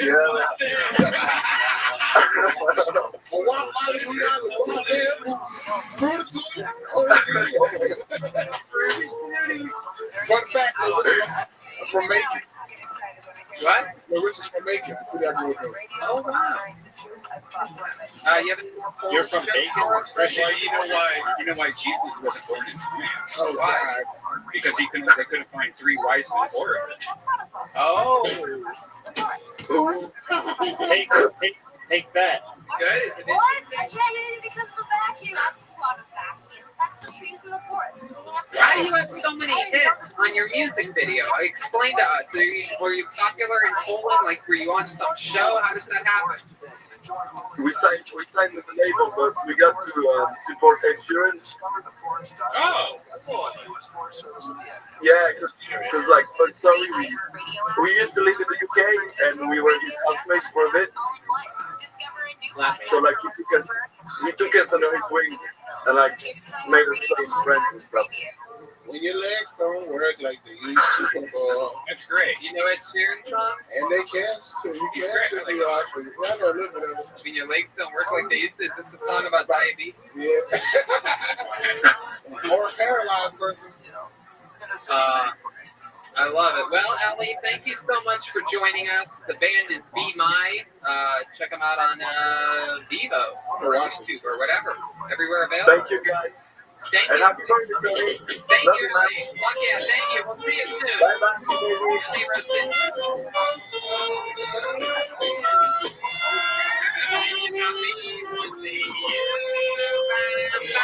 Here we go. We know this young man. He's been on the show numerous times in the main room of the Comedy Store. Here is Mario Tonti. Here he is.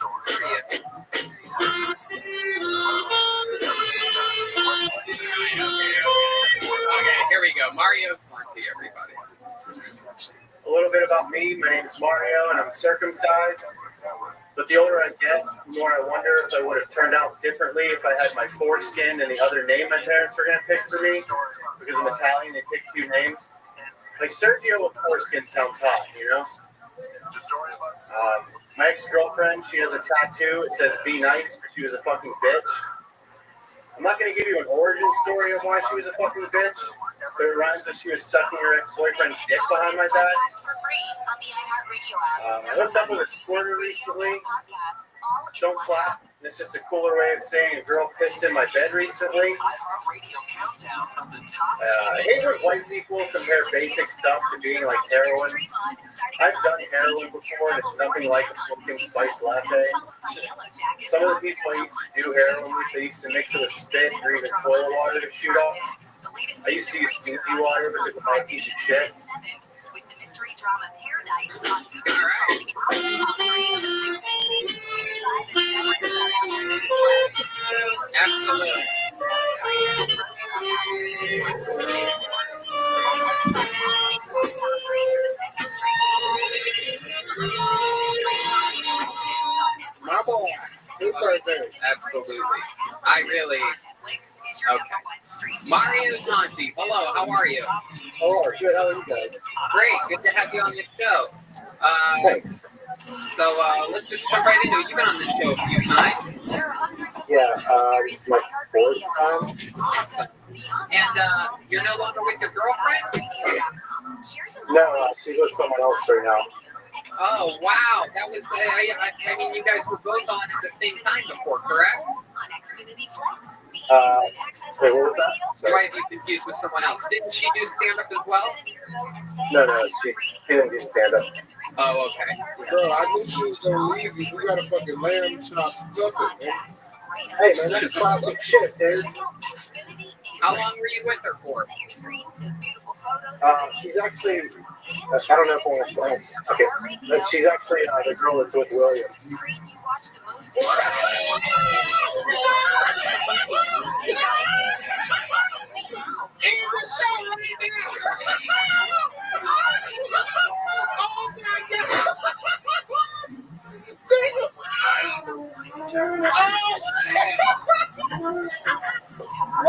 Whoa, my hand is about to explode. Wow. Are you fucking serious? Wow. Yeah, I'm serious. Amazing. Here's how I realized it. Okay, like when we like kind of stopped laughing, she had some acid. And then a couple months, maybe like a month later, William was on doing his set, and in his interview, he said, "I still remember it." He said, "Acid, grandparents' house, and Reseda," and I'm like, "That's fucking her, dude." Oh my god. So you put it together. So you. Yeah. Yeah. Bro.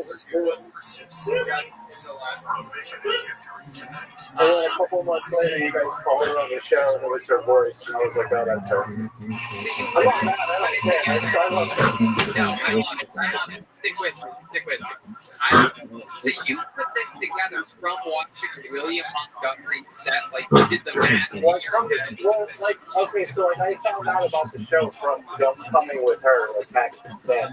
So, like I never stopped coming. To the show. Like I've been there every fucking Monday for years. Yeah. No, So like, yeah, I just put it together because I'm not retarded, you know. Incredible. Is that the biggest bomb ever dropped on Kids on the Train? That's one of the good ones. Well, you have that's just like how they describe you. One of the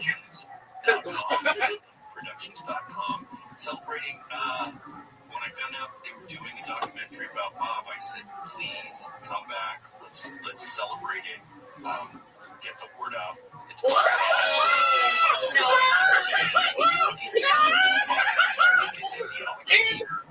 Glendale.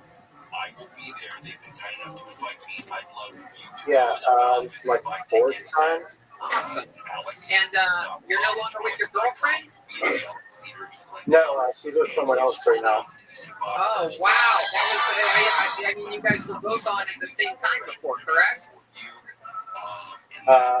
Wait, what was that? Right, you confused with someone else. Didn't she do stand-up as well? No, she didn't do stand-up. Oh, okay. Bro, I knew she was gonna leave because we got a fucking lamb chops puppet, man. Hey, man, that's classic shit, dude. How long were you with her for? She's actually, I don't know if I want to say, okay, she's actually the girl that's with William.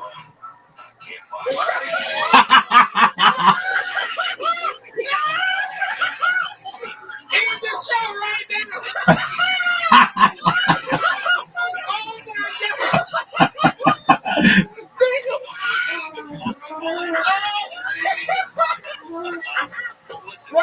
Whoa, my hand is about to explode. Wow. Are you fucking serious?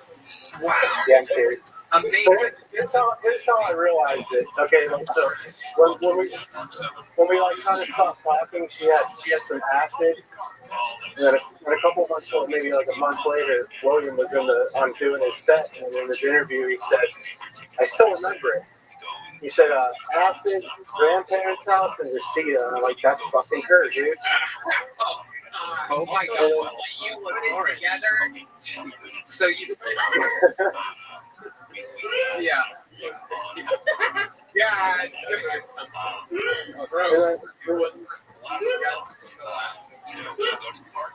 then a couple months later, you guys called her on the show, and it was her voice, and I was like, oh, that's her. So you literally put it together. No, I love it. Stick with me.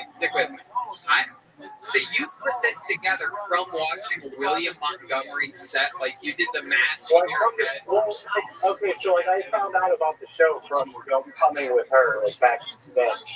So like I never stopped coming to the show. Like I've been there every fucking Monday for years. Yeah. No, so like yeah, I just put it together because I'm not retarded, you know. This is incredible. Is that the biggest bomb ever dropped on Kids on the Train? That's one of the good ones. Well, oh man, that's just like how they describe you. One of the good ones. I mean, I have to be happy that you got rid of her, at least a little bit, because from what we've been hearing, you know, she's terrible. Yeah. My goodness gracious. She actually does have a tattoo that says "Be nice," and she's like the worst person. Oh wow. Yeah. I mean, every week we see William, he has a new career. So. Yeah, William's beat up. From the feet up. But yeah, I was hoping to say that in the main room, but I never got picked. Bro, you would have exploded the comedy. Great. Yeah, no shit. You blew Barry's mustache right up.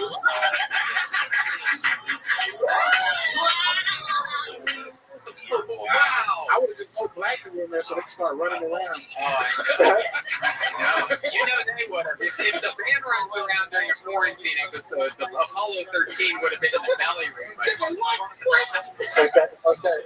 Like that GIF where the guy blasts out of the screen and then it keeps looping back. Yeah, but it would have been a lot sadder. So let me ask you this. So when you confronted her, how did that go down?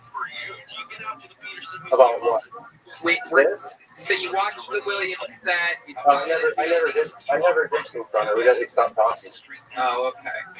Well, she got the message. I guess she knows now. Yeah. Hell yeah, she does. Did you say that she hit you as well? We got in a fight once because I was looking through her phone because she was being shady and she slapped me. But, Did she push your shit down the shower with her foot? no. All right. That's awesome. My goodness. So how's your love life been since then? You had a girl pee in your bed recently? That was recently, as in the comedy words. Yeah, that was a long time ago. A couple years ago. Was it the girl? Because she peed herself once. No, different girl.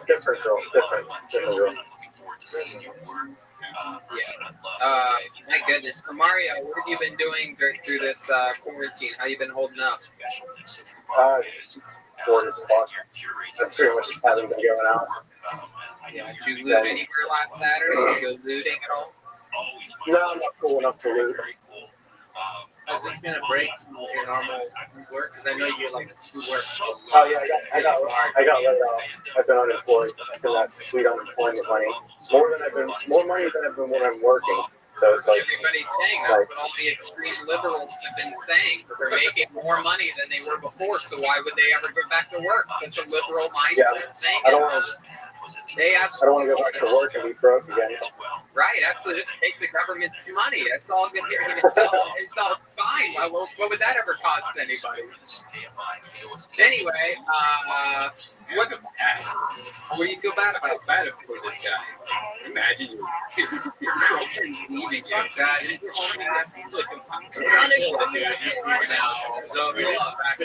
This is the girl. This girl is personifying the movie It Follows. Yeah. We all have crazy exes. It's better to get rid of it and get through it.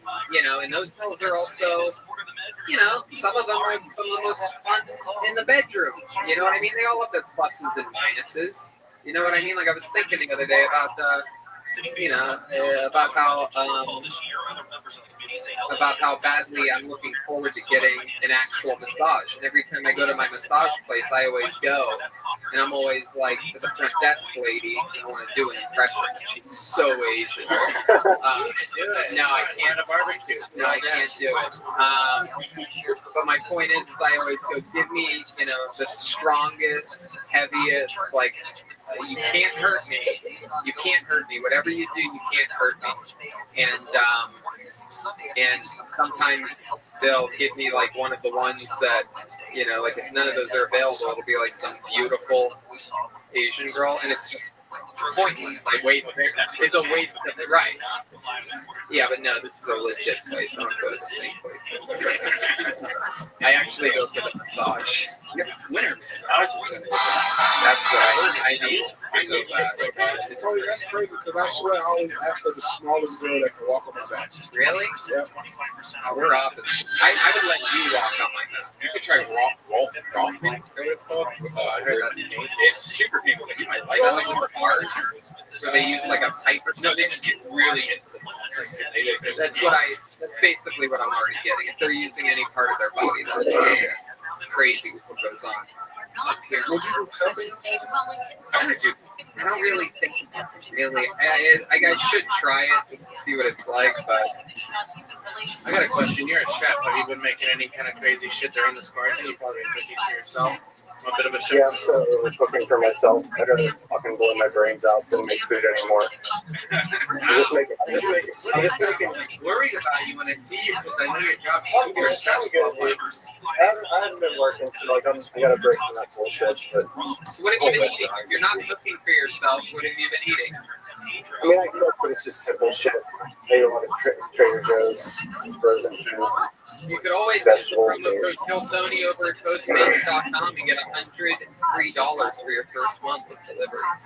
Basically, just $100 per month. If you haven't signed up for Postmates yet. All right. Well, that's. I think David must have asked. Yeah, go ahead, David. Hey, bro. I want to try to set up you to get on Brothers in person. I mean, Sounds good. This sounds like a great idea. DMB or Red Band? Yes. All right, I can do that. We need William to have a sobering experience for once during this.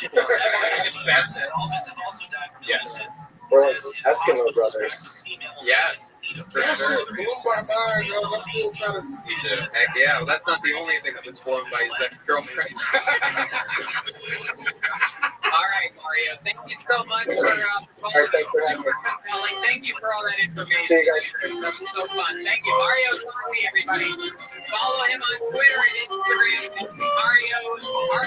All one word, Mario Tonti. Mario Tonti. That's a great. He's a great guy, Cole Tony. I see him every Monday when we're at the Comedy Store during our normal lives. All right, let's keep it moving along. Your next submission goes by the name of Alan.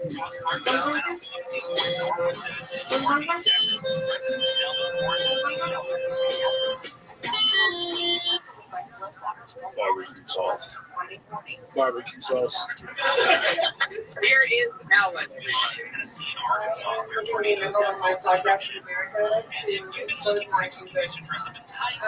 sexually abused by someone from Tiger King. My therapist told me not to see me, so I'll describe him instead. He's very hot. He's missing a lot of his teeth. Doesn't wear it down. He recently had to move to Florida. And I'll tell you what, if it wasn't for him being locked up, he's definitely capable of killing people. And also his name his signature abuse isn't even original. He pays me every day. Now, I'm not gonna lie, that shit's kind of funny. But yesterday, he crossed the line. He made me eat this food. Get out of here. He just slugged it straight down my throat, and I had to swallow it. And if you don't believe me, this morning I took a shit and had corn kernels in it. I had to eat corn in 3 months. My abuser, he's not the only one doing this. There's a whole ring of these D-list celebrities with 1 or 2 things on their IMDb's that are literally swinging their dicks and their shit around. Did you hear that meow, Mr. Tiger King? You know what that means.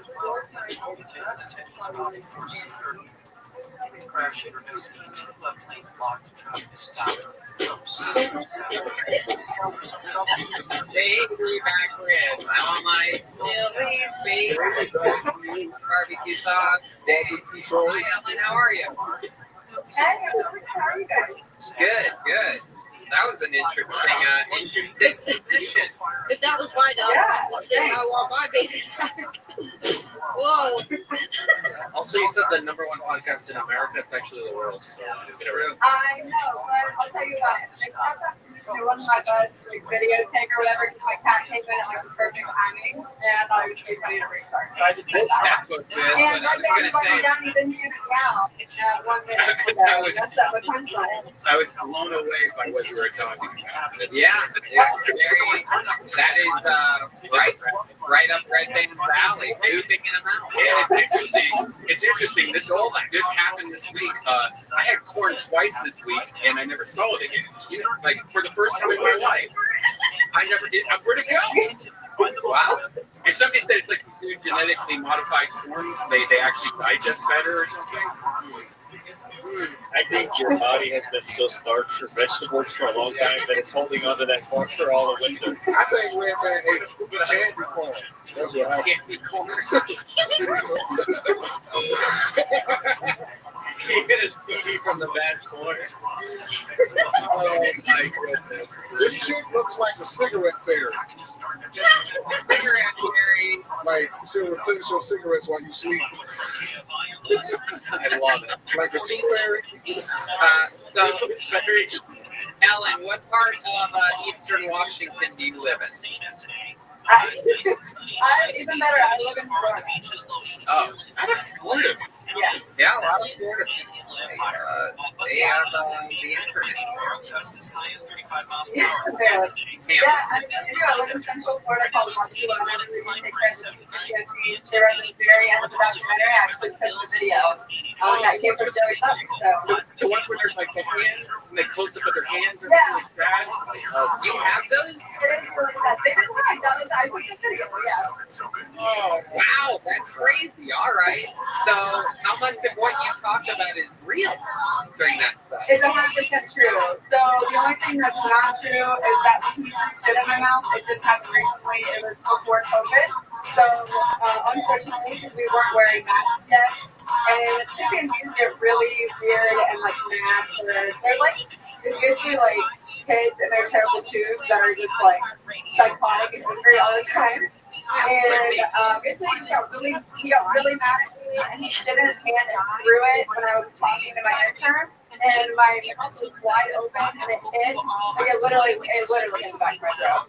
And I had to swallow it. That is absolutely incredible. How long have you been taking care of animals for? Animals, like 4 years, but I've been at this chimpanzee sanctuary for 2. What did it taste like? Honestly, I mean, it tastes like it smells. I don't know how else to describe it. And I just like poured dog soap in my mouth. I mean, that's like the only thing that's not in our manual what to do. I just poured dog soap in my mouth and just like spit for like an hour. You're a beautiful girl. Did any of these chimps ever try anything sexual on you? They do, yeah, that part is true too. So, and it's only really, a lot of the chimpanzees that were rescued from the entertainment industry, or like once they're like 7 years old, you can't use them anymore. You have to put it on basic communication, they'll kill you. And these guys are like all in their 30s, 40s, and a lot of them, it's like right when you get there in the morning, it's only the ones that were abused, I don't know why. And they all have different ways of masturbating. And the one that's actually I talked about, they'll spit on your dick, like spit, and it'll hit his dick.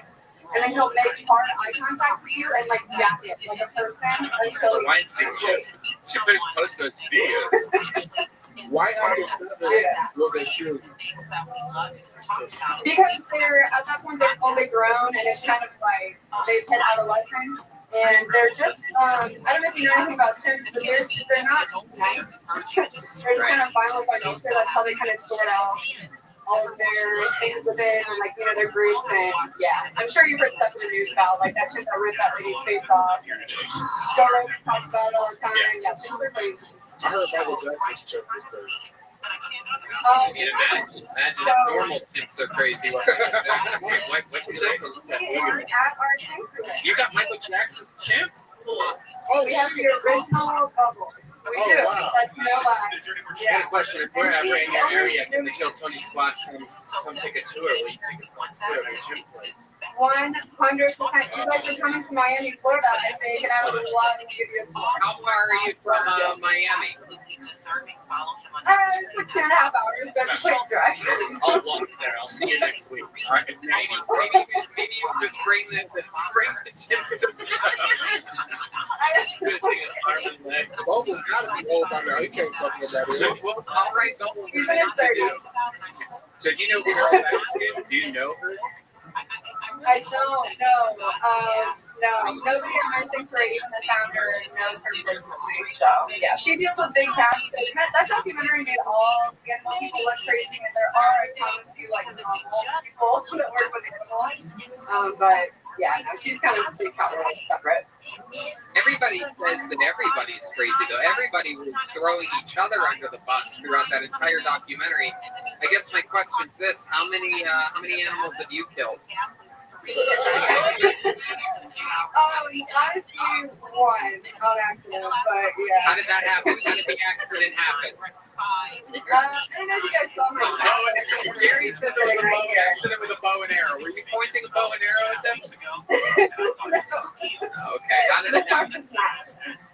I have to pet sugar gliders, which you should not have as pets because they were kind of like donated to me when I worked at Columbus. I'm from Columbus. You're from Columbus too. So you know Jack. Yeah. I worked in his department. That was my very first job. Was like working with the animals. And he took on like late night shows, and I would do shows with them on ground with the ones. I used to do the zoo camp there growing up every year.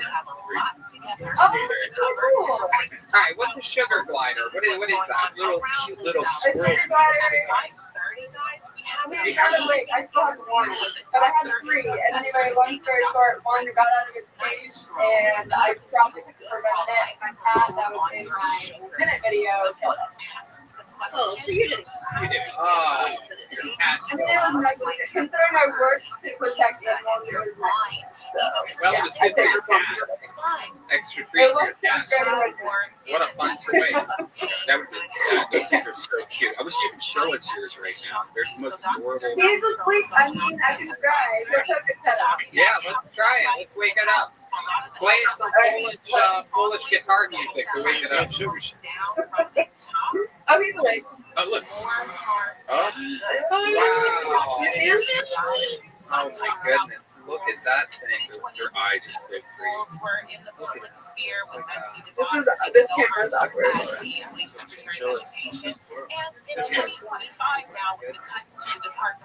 Yeah, It lays over the fact that I Brian can't. said he was taking cabs as a child. It's a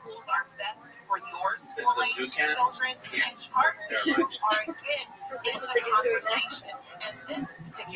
Wow. Yeah, it's something that kids can do. I honestly didn't know it's been around that much. I thought it was Oh, now I know. Jack Anna used to actually be the one that would come out and talk to us before we went to bed because we slept there. Columbus had a bunch of great things. Remember Coastside? Did you ever go to Coastside? Those things were open. Remember they had the old train in the back where the trolley where you could sit in? We would take screwdrivers and when we'd go there for school and we'd go in the trolley and under the windows and climb out and go to the city center, the shopping center, and hang out at the shopping center. Jesus, What a rebellious child you were. My gosh. Children sneaking out of a trolley to go to the local mall. Children of the porno. Yeah. All right. Well, so much fun. I mean, great stuff. I honestly thought that everything you were saying was a lie. I'm like, oh, this is weird that he's making all of this up about Joe Exotic. It's sort of like it's been too long to even make stuff up. So in retrospect, I'm amazed at your incredible story. And I think in the future we definitely should maybe schedule a show near you because I think that would be worth it. Yeah, when we go from Miami to where are you on the way to? Tampa or something? Or It's in the middle of nowhere, but honestly, we're like an hour and a half from Orlando, and we're also an hour and a half from which direction? South of Orlando? Southwest. So technically, if we did Miami, Southwest. Yeah, you're not. Are you on the way in between anything? Unfortunately not. Southwest. It's worth it though, I promise. Yeah, absolutely. Absolutely. Get us around some good old money. Red Band will sneak in again and they'll get us Do we really have to go there? I don't know. If we get to I want to take a nap before the show. Good watch Planet of the Apes to get those Vegas.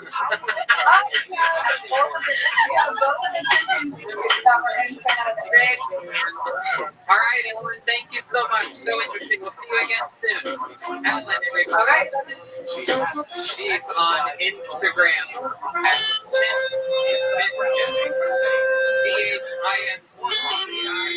CHINAIT. We knew your next meeting. He's been on the show a few times. Ladies and gentlemen, let's do it. Here's Kyle Ridley. Kyle Ridley. Here's the music. Here's Kyle Ridley. All right, can I get this? This is really all right. Okay, it's this is a look at it. Oh shit! All right, I'm just gonna say it. For the last 3 years, I've been living in the back of my 1982 Camino. It was really fun. It was really cool. till recently. Okay, gosh, fucking, close a couple gyms really fuck up a guy's life, huh? Jeez, I was doing it. I was fucking working at 4 in the morning and doing stand-up at night. I fucking felt like I was accomplishing shit. And now I feel homeless, which I guess I was the whole time. I just honestly, I thought I was getting away with it. I thought, geez, man, I don't know, what's it like to, working basically 2 jobs, living in a car, and every business needs to survive closing all right. What's that like? I don't know. What's going on, and more locally on the other side of the break. That is interesting for sure. Wow. Well, hi guys. This is Tony. Man. Stop. Right there. This is really good.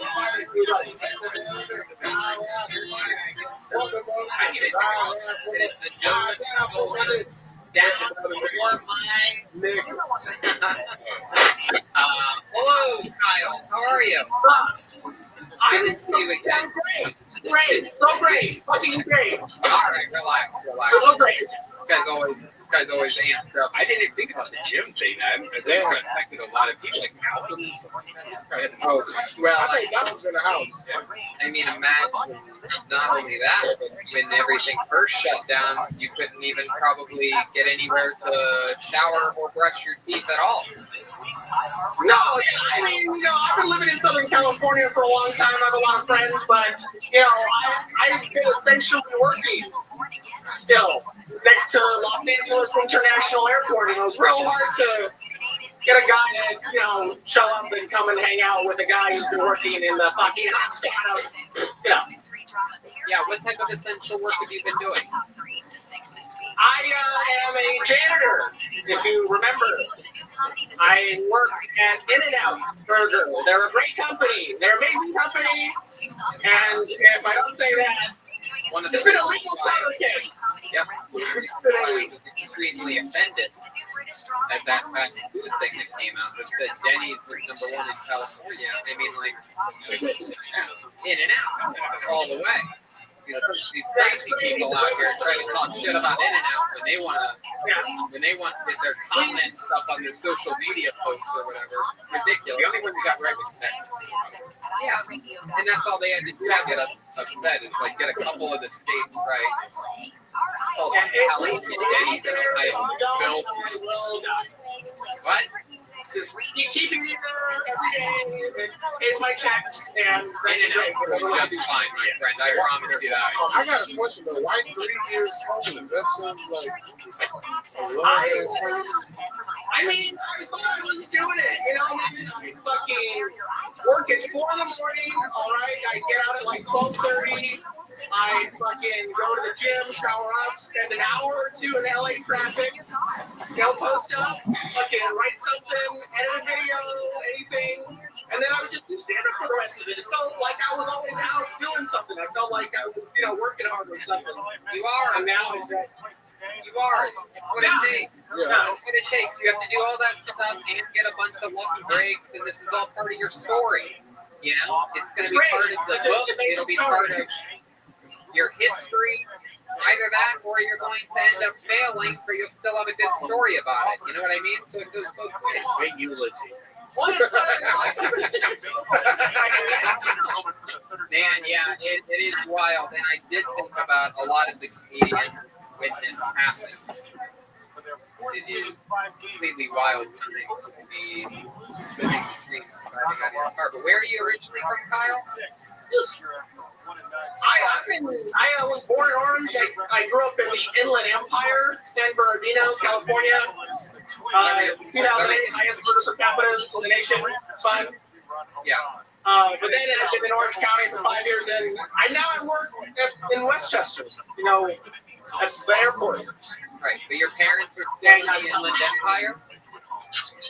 Oh, my mom lives in Mexico, and my dad is somewhere, who knows? I'm not finding out. Our producers are telling us he's on the run. Yeah. Oh, right. Awesome. I get to see what I call my dad again. Your father's just like your job, in and out. perfect. It's great. How old A little bit. How old were you when he took off? Well, he didn't take off. It's, he beat me, and then, like, I told my mom, and then, the divorce started happening, and it was all very quick. Oh, God. So not only did you take the beating, but ever since then, you've had the inevitable guilt of breaking your parents up. Am I correct? Well, it's all my fault. I don't care what everybody says. I don't care.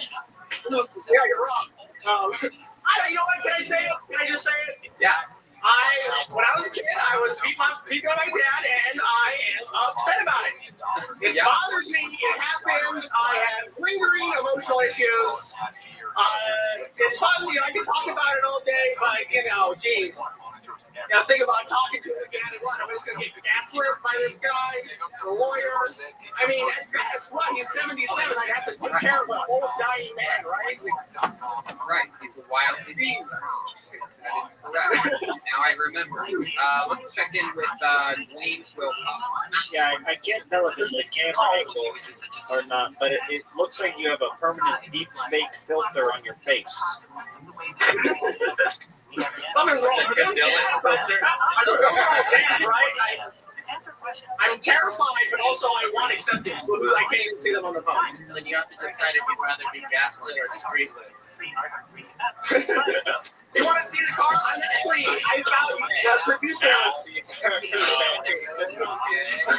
Oh, it's Tony's birthday.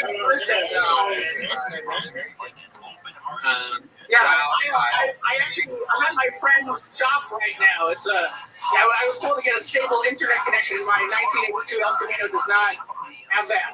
So it's crazy. I'm actually at a silversmithing shop. I can show you the whole thing. It's kind of a lot. Let's do it. The guy, he works on metal. He polishes silver. It's an actual stable. It's an old tin can in Costa Mesa, California. And the guy who runs it, his name is Sam Kutz. He used to do comedy in the 80s and 90s, but had to quit because of his crack whore wife. And he's been hanging out in Orange County since Sam what? What's his last name? Sam what? Sam Kutz. Sam Kutz. How do you spell that? K-U-T-Z. Yeah, I remember this guy. He's like an older guy. Silver hair, right? He's got blackness. He's not as good of a show. He lost his courage a long time ago. It's fun. We hang out. I make fun of him for being old. We smoke pot. It's a good time. Okay, I remember seeing. My car is outside. Look, man, that's great. It's good to have older types of people that have been in the business a long time to look up to, and to hear stories about it, to let you know things are going to get through it. Very, very crazy thing that happened when I first started was it was actually, like I've talked about, I think on this show, right? At your very Starbucks, right where you are every day, is where I met Shia LaBeouf's father, Jeff LaBeouf, and I ended up making friends with him, and he gave me some great advice because my big plan was to start at the open mics around Burbank and then work my way into the store, like so many people do. And he actually was the final decider for me. He goes, just start at the store, sink or swim. You don't waste your time, or else you'll be even more in your head by the time you get to the store. Just start there. It was a great piece of advice, and him and I were really close for quite a while. And it's crazy. I actually watched Honey Boy for the first time this past week, and boy, was that surreal because that's a movie all about him, and all of the things about him were exactly spot on. All stuff that I had to deal with. I realized from watching that movie that he was definitely mentoring me in a way to sort of, just do what he sort of did with Shia. And he felt like he was good at that type of thing. And what's my point is, that someone like Sam there, while he may not have been wildly successful in his own art, could be someone that helps you survive. And also a father-like figure that people with damaged childhoods. Yes, exactly. Yeah, he's a guy. He's a fun guy. I did a little, I bought a camera a while ago, and I filmed a little podcast. I showed him some, all the old shit he has. He paints a lot. This one's rad. You can see it. This one is, it's like he did it on sheet metal. The sheet metal. That's nice. Yeah, he's a guy. He's hanging out. He writes this year. So, I love it. That's beautiful. That's what it's all about, man. You guys want to see the cars right out the door? You guys want to see the cars? That's my real life. Because I'm here, often. It's an Orange County, but I still have to go to work all the time as a janitor. So much energy for a guy with a fat head.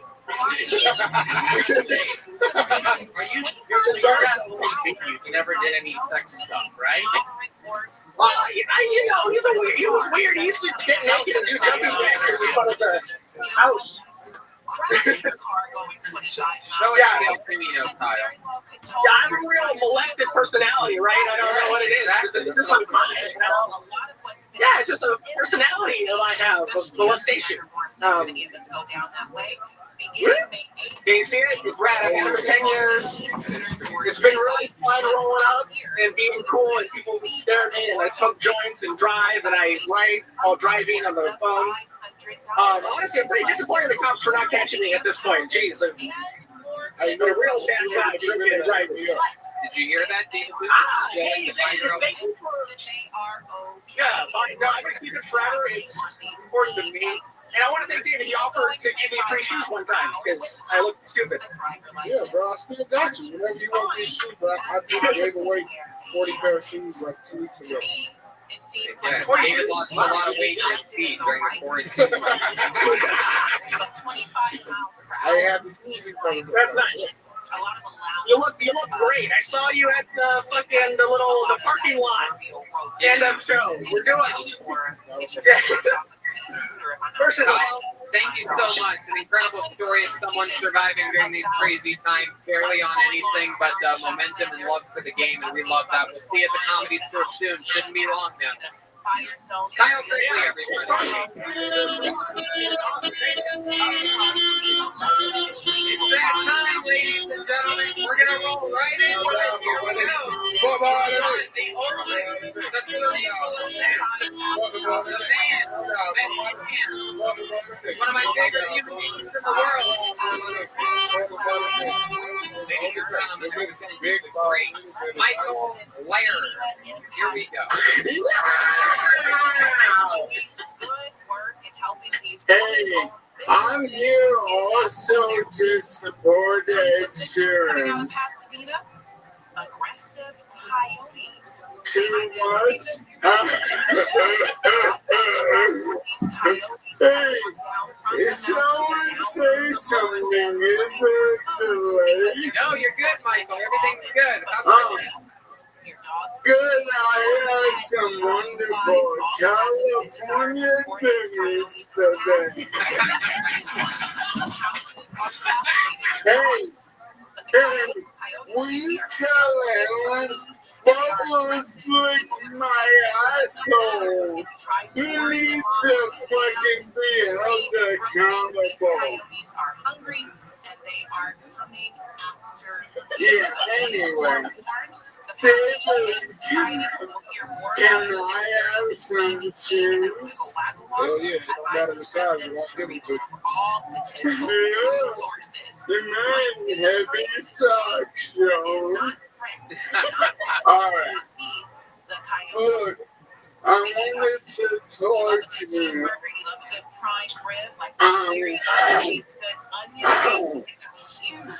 So, ever since I got famous, I go to all these Hollywood Corona fuck parties where we all get inoculated and we come our brains out, but no one will do drugs with me because they're worried that Hey. I'll die and they'll go. Has anyone else strange stories ever TikTok grab of some guy Jack? I take responsibility Oh, that's fucking hilarious. Drugs I wanted to. So Gage, roll the tape. Hey guys, great party, guys.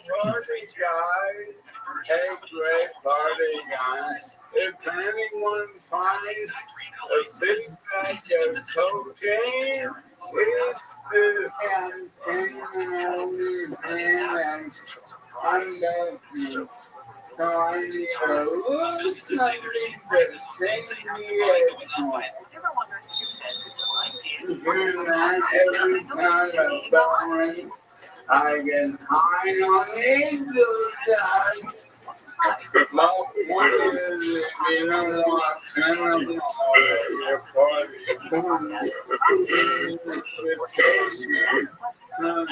I wanna run all this thing on to know my sound. Yeah.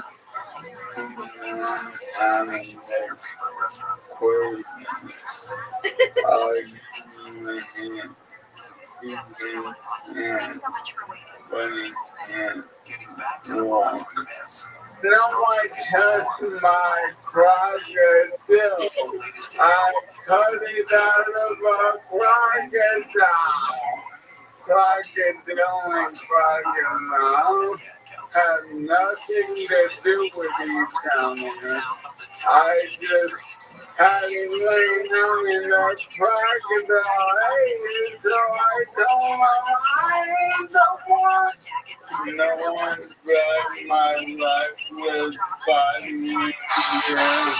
I came in this closet to do all the heroin because everyone has this party.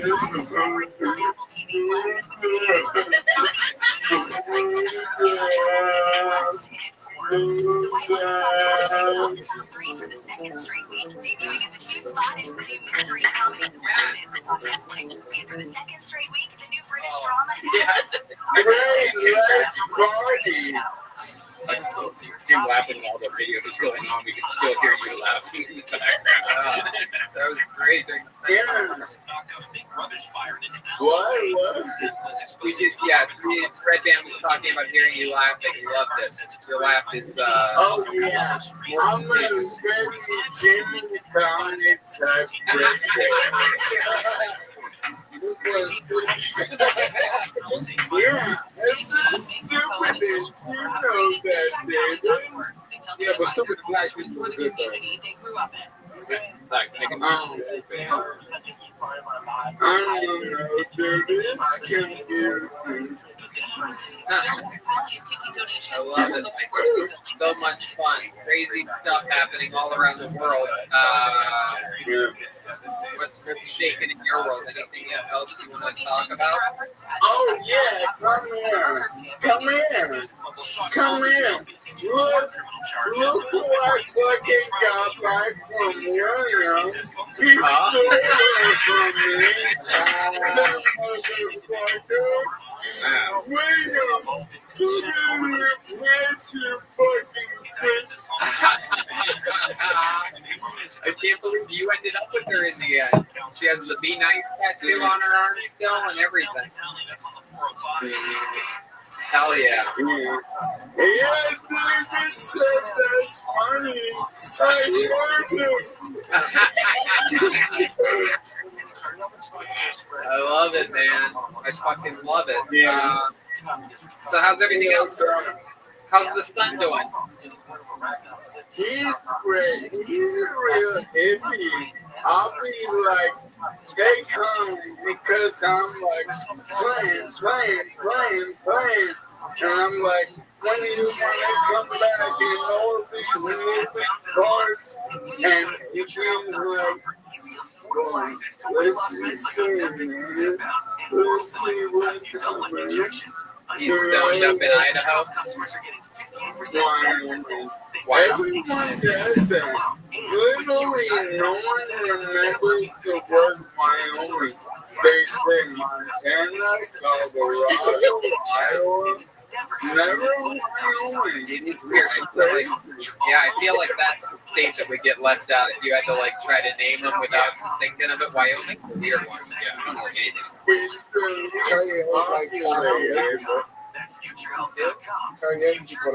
Oh yeah. Oh yeah, Jackson, Wyoming. I went to college in Wyoming and then made a baby. And then I was like Victorian.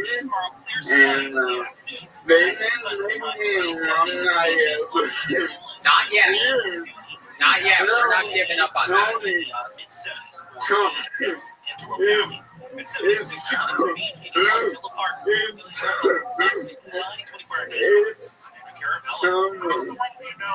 Yeah, but not this year. But maybe next year you're the alumni of the year. You don't really want to be alumni of the year of 2020 anyway. It's the worst year ever.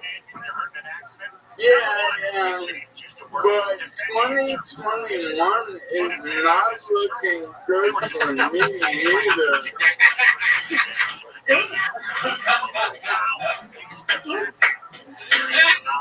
What do you mean by that? Oh, nothing. No, you're not. No, I'm nothing. You guys can see. Guys, I didn't always talk like this. I used to be. And now, Oh, no, it happened. You froze up there. You scared us, Michael. We thought that was it. That was incredible. hey, Gilbert, when I die, take over my Rothschild. I would love to. It's all I got. It's my son's legacy. All I have to leave is 20. Can you enjoy your comedic timing instead of your commercial store? Let the man talk, Tony. What is the internet? What? No, you're fine now. It just froze once. No, it's good now. It just froze once a little bit ago. It was perfect. When you watch the playback of it, you'll laugh. I know what this horrible. No, I know, but you'll see it on like a clip. Someone will clip it out. Yeah. No, you'll see it. Yeah, you will. Yeah, someone's gonna clip that out on social media. Yeah. No. Yeah. Huh? Yes, you will. Yes, you will. I'm gonna show it. I'm gonna make sure you see it. I'm Netflix. I'm watching Epstein. I will watch Kill Tony.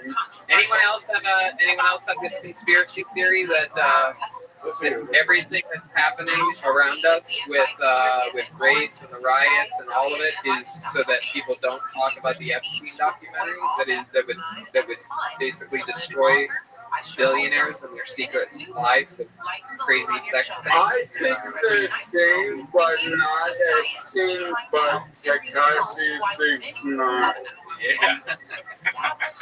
Yeah, snitches are in this summer. Well, this is a distraction so we can chill out. Dr. Nystrom shows that one, too much exercise.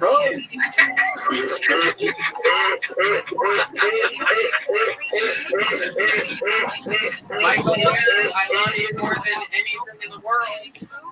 Anything else before we go? Absolutely. Oh, happy birthday! Thank you so much, Michael. Yeah, I'm the oldest. How old are you? How old are you? 41. Yeah. You look great. Stud. Thank you. I'm nothing, though. Yeah. Oh, sorry to bring down the room. But I'm the one who's nothing. So maybe you also get off your fucking high horse. No, you're doing great. Again, Michael, I said this before, I'll say it again. I have you third on my Kill Tony death poll. I won't say who's above you, but I have you in the 3 spot. I gotta know. Is it not obvious?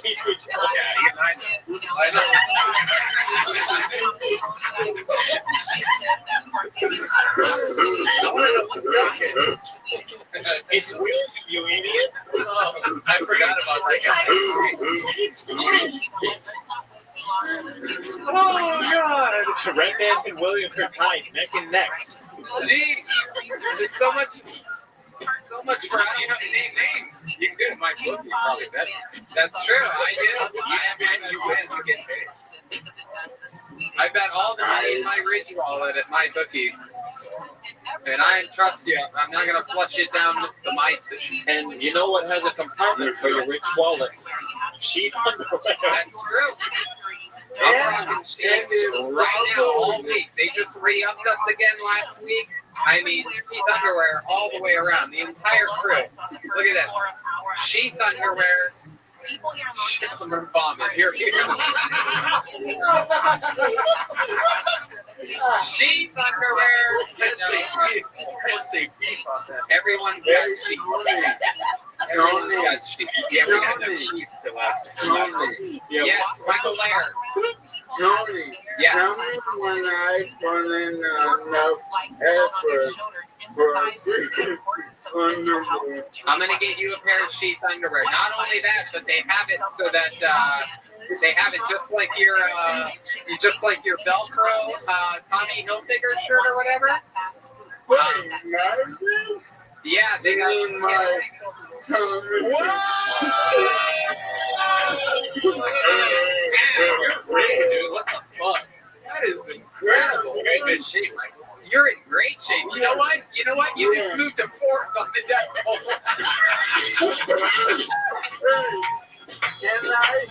David Lucas is over there shaking his head because he knows he's in the police. Michael, may I make a comment on that? Absolutely. A lot of people talk about what good shape I'm in. That's part of the disease you fucking want. Yeah, it doesn't eat and it's on a lot of medicine. Man, am I misfiring? No. It's just really, that's just really sad. That's a really sad punchline. I was actually watching a video. I don't know if your dinner done is ever going to be. It's the disease you moron.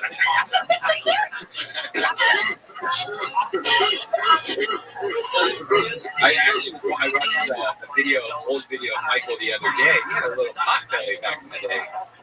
Oh yeah, buddy. I used to love beer and That ALS is working for you. That's going to be the new LA diet. no doubt more than neuron disease in the house. Catch it at the growth. We'll see you there for sure. Michael Lair, ladies and gentlemen. We love you so much, Michael. We'll see you next Love you week. guys. Michael Lair.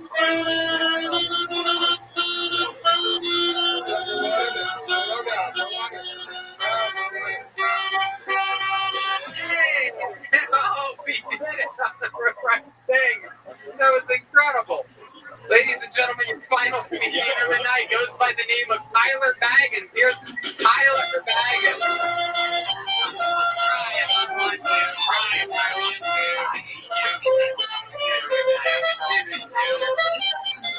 Tyler Baggins.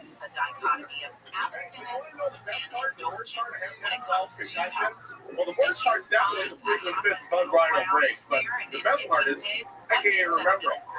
You can't trust these doctors, though. I went to one of these doctors, gave me one of these CAT scans. I don't know why he scanned my cat. I'm the one who hit my head, but he says all the bleeding's on the inside, so whatever. Anyways, what I'm here for. You ever notice how this Epstein and this Weinstein and this Frankenstein all got a common denominator? Yeah. They're all vicious sexual monsters. Well, not sexual, but you get it. A lot of these smart alecks, they'll say, actually, Frankenstein was the doctor, not the monster. Oh, really? You're telling me this doctor went around all the cemeteries around town digging up body parts, mimicking human life, spitting in the eye of God, and you're telling me he's not a monster? Also, where'd he find a guy with a rectangle head, huh? Someone ought to scan his cat, eh, Fonz?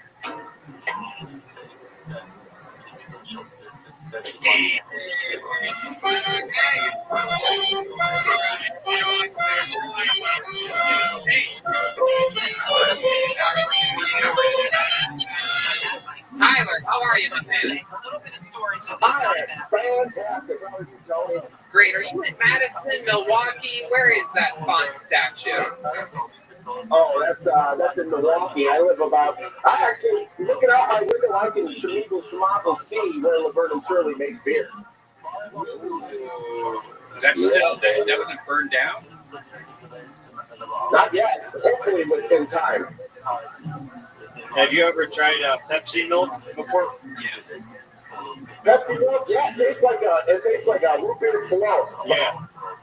You know, whatever. I don't want to talk about Laverne and Shirley though. I mean, you brought it up, jeez. I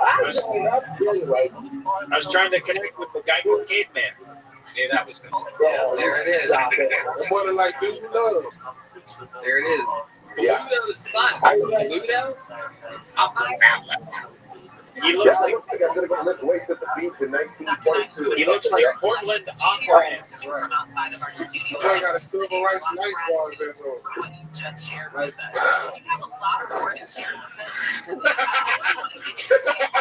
I love it. So you're in Milwaukee? Yeah, I'm in Milwaukee now because, well, I used to live in Madison. You ever been there, Tony? Yes. You been to Madison? Multiple times. Okay. Many times. One of the great comedy clubs in the country is there. It's got the Comedy on State. Comedy on State, the little corner place there. I've also performed at, I believe it's the Pabst Theater. Is that in Milwaukee or Madison? That's in Milwaukee.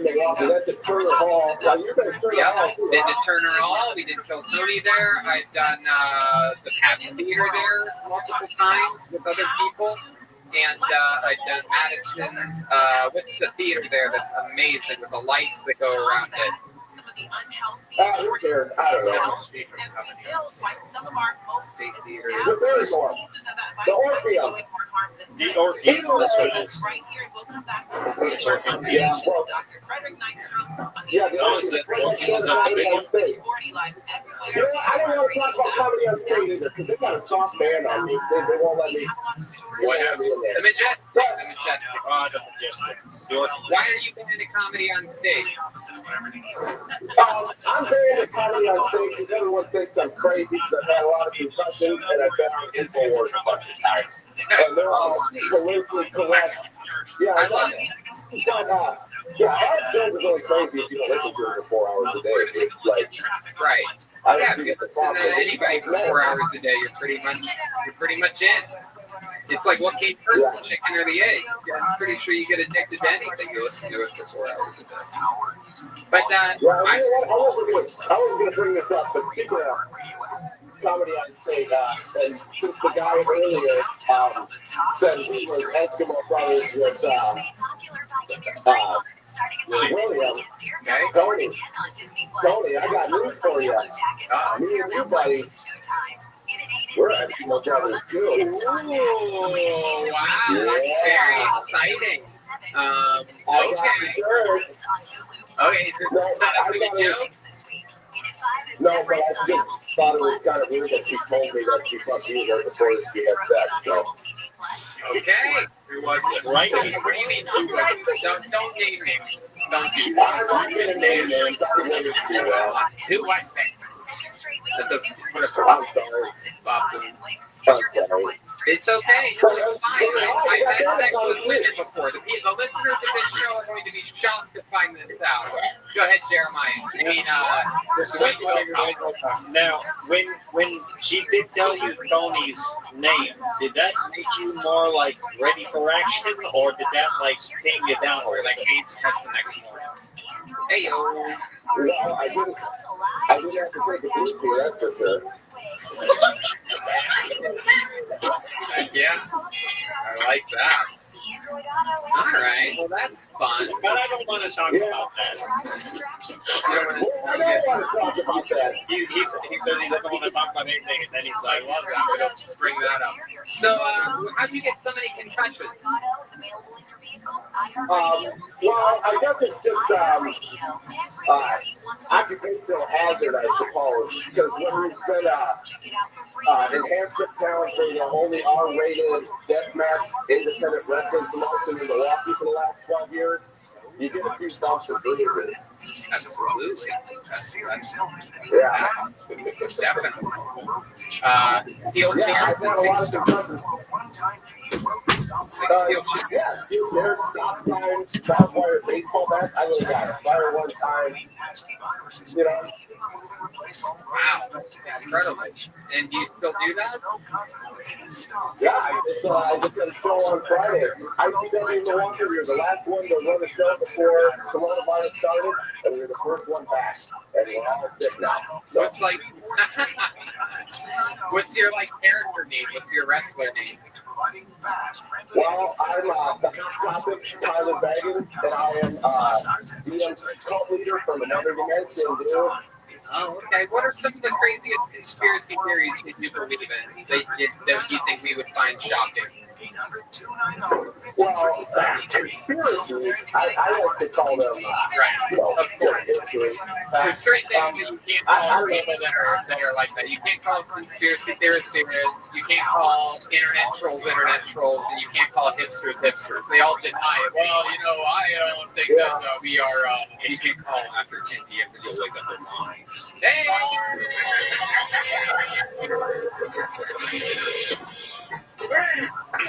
Wow, look at this. You just brought up some of your wrestling.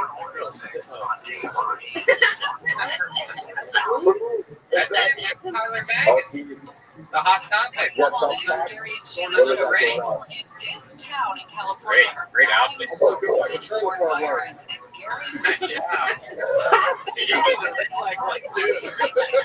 I've seen this character on MidwestFreaks.com. Okay, how about the wrestling? We're on the conspiracies now. Oh, okay. You want to talk about how the moon isn't even real, dude? Yes, tell us how the moon isn't real. Explain to us, because I was watching it the other night. The moon is bigger than pro wrestling, okay? Because space is nothingness.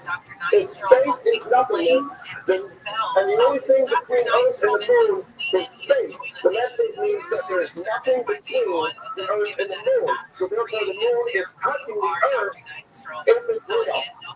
And So you don't believe in gravity? Because we all know that. What? You don't believe in gravity? Is that what you're saying? I'm a fucking pro wrestler. Of course I believe in gravity, dude. I've been stuck on my head 12,000 times. Oh my goodness gracious. What about 5G? 5G? You want to know about 5G? Okay, 5G. I'm not afraid of the radio waves, right? I'm not afraid we're all going to get microwaved to death and we're going to get brain cancer. What I'm afraid of with the 5G is the Internet of Things, the connectivity, and the dependence on the global supply chain that we've seen fail time and time again throughout this coronavirus. The coronavirus proves that the Internet of Things and 5G technology and interconnectedness is not the way they need to go. You need to localize and have local internet networks that are connected with communities that we like and that we are a part of, and not some big global conglomerate freaking, thing. I don't like that. Yeah. Okay. So, what do you mean the moon's touching the Earth? You mean like this? Like Truman Show style? Every space. I mean, I think it's like up. It's right there, like it's a light in the sky. That's what it says in here, dude. See, that's what it says in there, dude. It's a lesser light, dude. It's one of the luminaries in the sky. Don't you believe in astrology, dude? Wow. Man, you're an entertaining guy. I like your style. Tyler, how old are you? You know what? I'm 30 years old.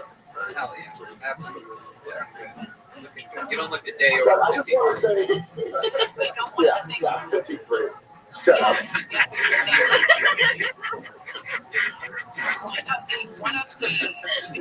No, that's awesome. What else? I'm interested in this. Give me one more good theory of yours. The moon is a light in the sky, according to the Bible. I remember reading that. I believe it was Corinthians 14:27 that said the moon's a light in the sky.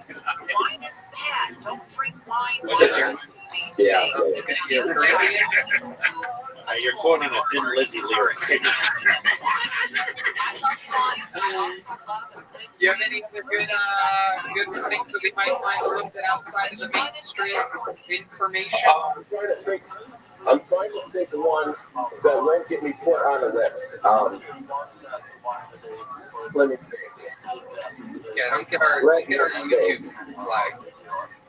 That reminds me, while he's thinking, everybody subscribe. I got one for you. This is my all-time favorite conspiracy right here, okay? Yes. Indigo is not a color, okay? I don't care what you say. Indigo is not a color. It was put there by Isaac Newton because he was the one who diffracted light through a prism, and he's the one who split up the light spectrum into 7 different colors. Even though indigo only takes up 40 nanometers of the light spectrum, all the other colors take up more. Isaac Newton happened to hold stock in East India Trade Company, which took indigo dye and shipped it all over the place. So he put indigo in the color spectrum, branding to it to sell Welcome, Marty. dye all around the world. And indigo's not a color. I'll prove it to you right now. Can you describe the color indigo for me, Tony?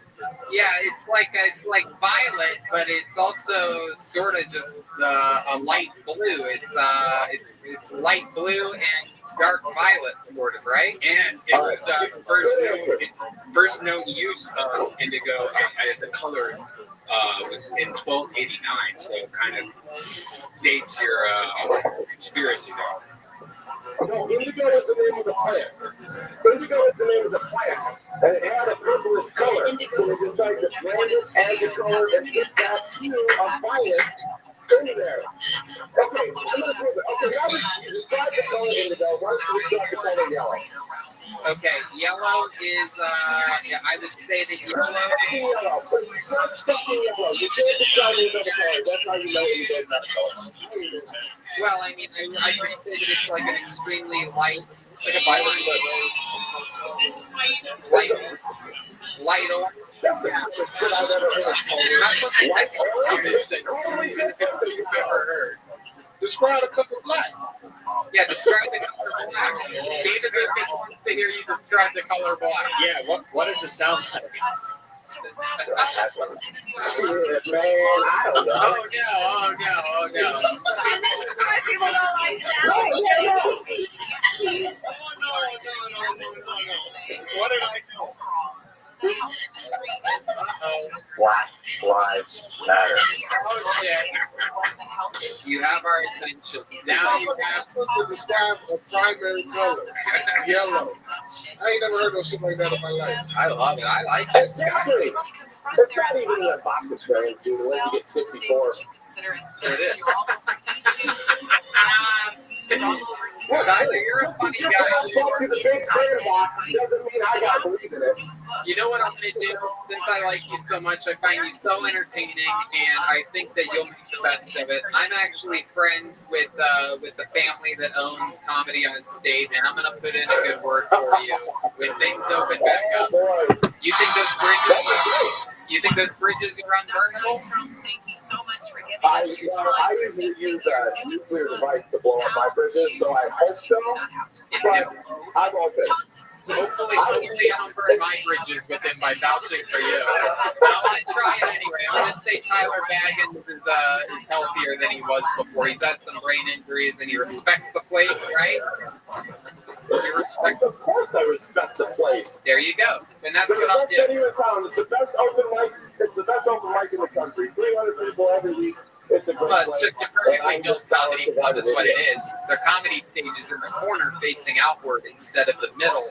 So instead of having to turn 180 degrees each time to see, or 40, what would that be?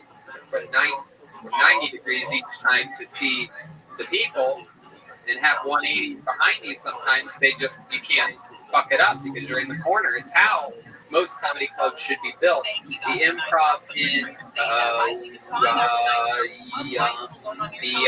West Palm Beach Improv is in the corner. One of the few comedy clubs with a corner stage. Hilarities in Cleveland, very good. All right, Tyler Baggins, thank you so much. Very, very entertaining, ladies and gentlemen. That's our show. Catch them on YouTube, youtube.com/Tyler Baggins. And that is tonight's episode. Don't forget, subscribe to our show on YouTube and Spotify, and let's check in with our drawing. Ryan J. Ebelt, everybody. Hey, you've been playing Smoke, Kill Tony, Big Juicy Wieners. We got that one like David Lucas. I'm not seeing it over there. Try our takeout over at Kill Tony. That is beautiful. I actually have been smoking some wieners lately in my new Traeger. I have a new Traeger grill. I got some elk sausages and over at the store to get some stuff. Looks like a bunch of Louis Jacobs. Yeah, there they are. Definitely the band. You even have a, what's that called again? The animal on the hot dog? Oh, it's just a cat. Oh, I thought it was one of those things that, sugar glider. Yeah, you got David Lucas, Michael Laird, and William Montgomery there, wieners on the bottom. That is just absolutely incredible, Ryan J. An amazing artist. All of his work's available at RyanJebelt.com. You can support a real-life artist. Not a lot of people know this, but his online store was looted last week, so you can really use your support. It's the only online store that got looted. Speaking of looting, shout out to the great David Lucas for joining us here tonight. David is hilarious every night on Instagram Live. David Lucas is funny. David Lucas is funny, all one word. Anything else you want to plug or promote, David? 22nd, and then Big Shots Bar and Grill. Then the 26th and 27th, I'm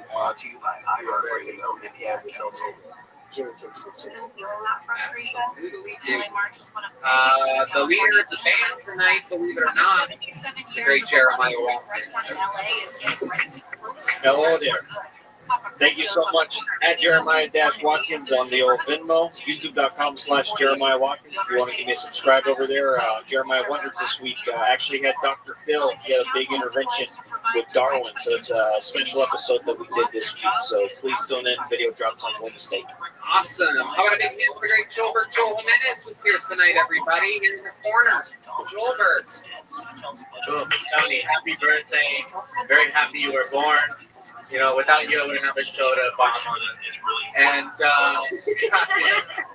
next, new episode of Mostly Sorry podcast coming this week. Hell yeah. Jet Ski Jesse Johnson. At 10 p.m. this Friday, 10 p.m. with headliner Michael Turner, who's on the show. I love that. I'll be expecting a full report about that. Fun stuff happening.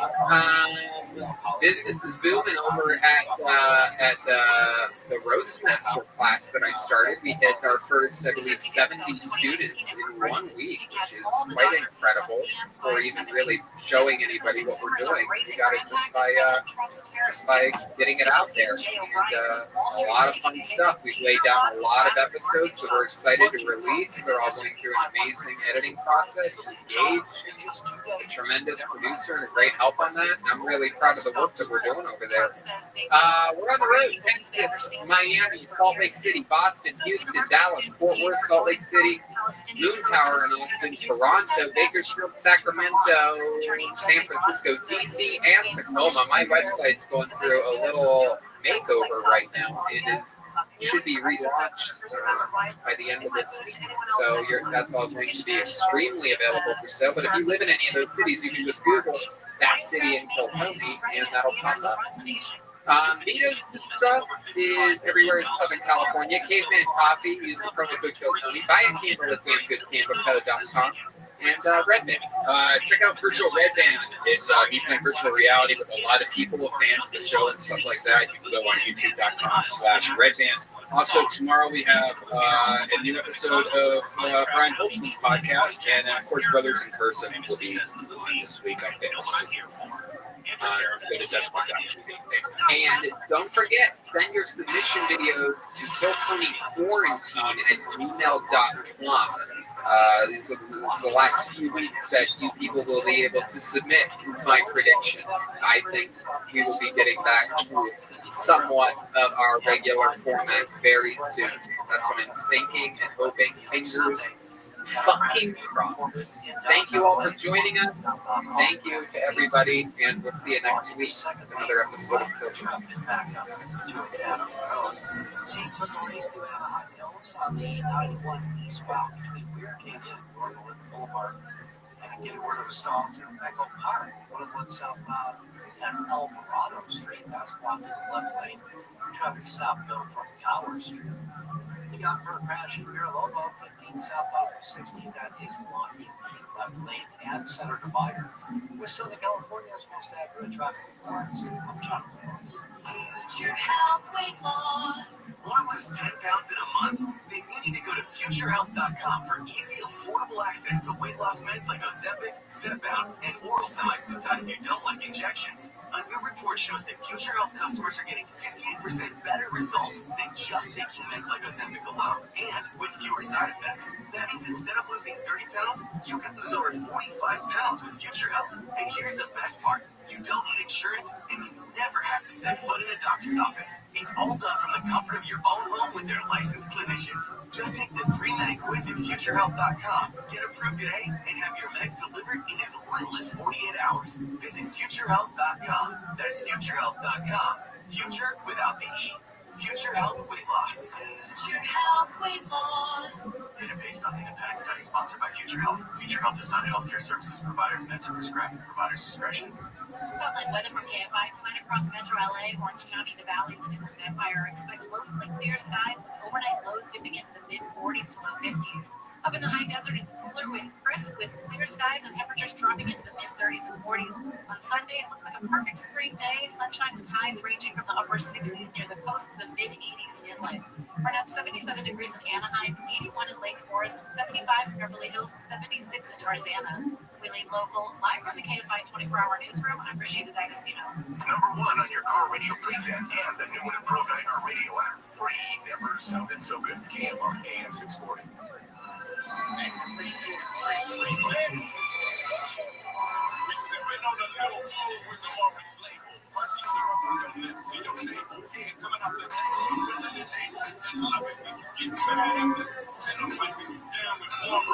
KFI AM 640 live everywhere on the iHeart Radio app. Tiffany Hobbs here with you until 7 o'clock. And if you missed any of my conversation with Dr. Frederick Nystrom, who's the professor at the Open University and senior physician in internal medicine in Sweden, nonetheless, you can listen back on the iHeart Radio app. Just go to KFI and search for featured segments. It was a wonderful conversation, and it will give you license. It will give you permission to enjoy your life and that extra glass of wine. I can hear mine from my refrigerator as I speak. All right, let's get into our deeper dive segment. Deeper dives, deeper dives, deeper dives. We're going to figure out a song or some sort of sound right here. I kind of want to do that. Deeper dives, deeper dives. I'm going like hard rock with it. I'm deeper dives.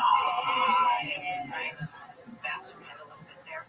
Well, let's talk about something that's making a lot of people scratch their heads. It has to do with education. Education is at the forefront of a lot of conversations with the recent complete obliteration of the Department of Education by this current administration. A lot of people are left asking, what now? And if you have school-aged children, K through 12, and even those of you who are continuing your education after that, then you might be wondering, what's next for you or the children who are in school? There are quite a few options. There's your regular public school, your public district. LAUSD is the second largest school district in the country behind New York Public Schools. That's what we have. Whatever you have, your public schools, that's your option. In addition to public schools, you have private schools. if you can afford them. You have parochial schools. Those will be your Catholic schools or your special Christian schools or Jewish day schools. And then you have home study. A lot of individuals have taken to home study as a viable option, especially during the COVID pandemic when schools were shut down. A lot of students just haven't returned to conventional schooling. They're at home. And furthermore, you have the charter school system. And when people hear charter, many wonder, what exactly is that? Is it private?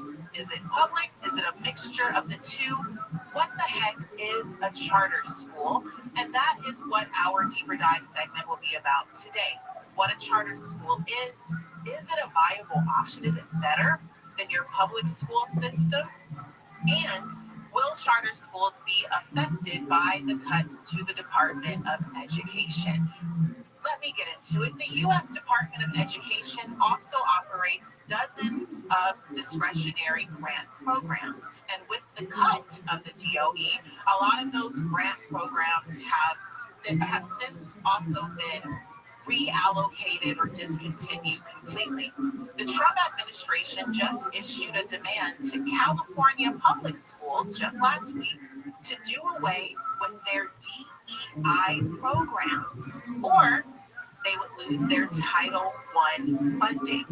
That's the newest news coming out of the Trump administration as it pertains to education. This insistence that California schools do away with anything that happens to be DEI, or else you lose your money. And that money again comes under something called Title I. A loss of funding means that grants would be given to states. This is a little confusing. Follow me. The grants, the money would be given directly to states rather than to local education agencies such as school districts and charter schools as it is now. So states would be in charge of how they allocate the funding. That is complicated, especially given how disenfranchised some of our states are. California is doing really well. Mississippi, not so much. And when it comes to the reallocation of funding, having money go directly to states other than school districts and charter schools as it is now, the accountability for making sure that money is being spent in ways to help all students, especially those who are disenfranchised and low income, it is not necessarily dispersed evenly or at all. The Department of Education being cut also affects the expansion of something called school choice, which funds the growth and creation of magnet schools and charter schools, which is what we're talking about. You might remember school choice. In President Trump's first term, he appointed Betsy DeVos to Secretary of the U.S. Department of Education.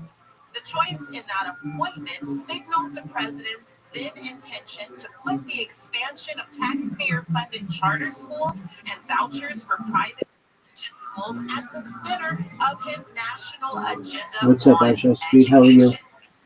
At the time, What? critics Living the dream, dog. How are you? they called it a move to under public education. How much did you study today? The money in these alternative public schools. That's good. It also brought the complicated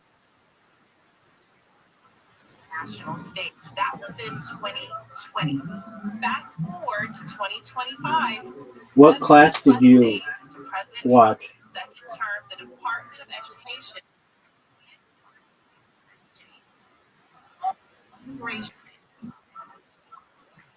And President Trump's once beloved charter Is it good? school model. Hey y'all, the number one life in the world is Good. Like California. Why? The money Why is not? not there for these charter schools.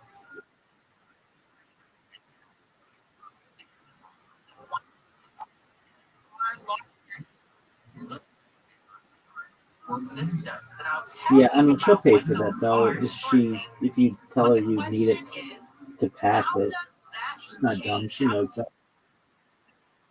you should ask very nicely. You should sit her down and say, Mom, I really appreciate you having paid for what you've paid for thus far. I really think that this course will be helpful to me. Is there any way that it's only like what, $50 or something? It's not very expensive.